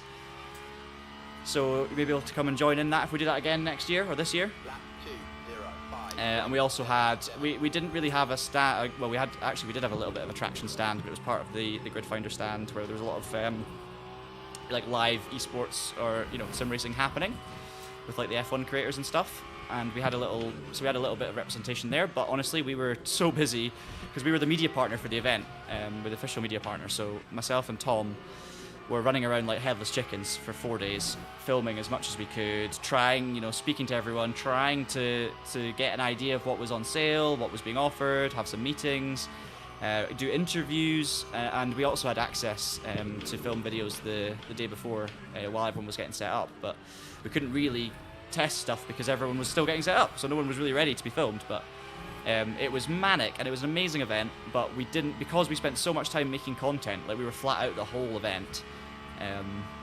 It was tricky to like make, you know, it was tricky to find loads of extra time to just be around. What I would love this year is if maybe if we can get an extra member over there, or just, you know, if we manage to get, it's really hard because you can only do as much as you can do, but if we manage to get more content done in a shorter space of time, or spread the load a little bit on that front, maybe get some more stuff filmed early. If we have the similar access, then hopefully we actually have a bit of time to just speak to people, and, you know, rather than having to say, I'm really sorry, I'll say hello and then I'm running off to do this next thing. It'd be really cool to just be able to actually just find a place to chill and chat to you guys. Maybe we'll organise something in the evening where we can do like a, you know, come and say hello and grab some food or whatever it might be. So we'll have a think, but obviously if we're there, which we should be, and whatever we're doing while we're there, we'll let you know. And we'll keep you in the loop. Well done, Jesper. P2, that is a great result considering. And you're probably still going to lose driver ranking. I'm going to be P5 here.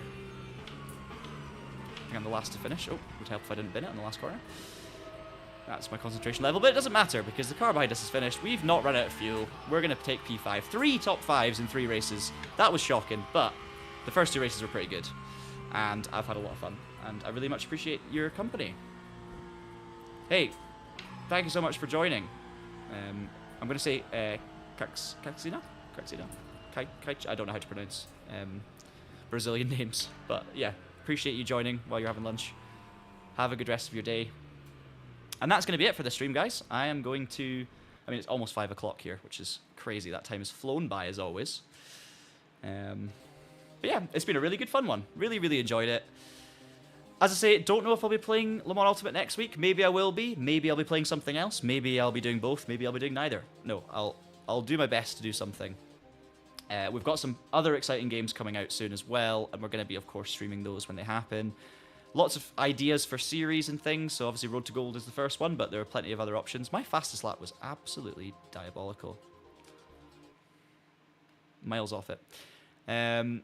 So yeah. Cheers, Paul. Thank you very much. Nice to see you in the stream, and thanks, John, as well. As always, much appreciated on the support. Hope you guys have enjoyed yourselves, and I hope you're up to something fun this weekend.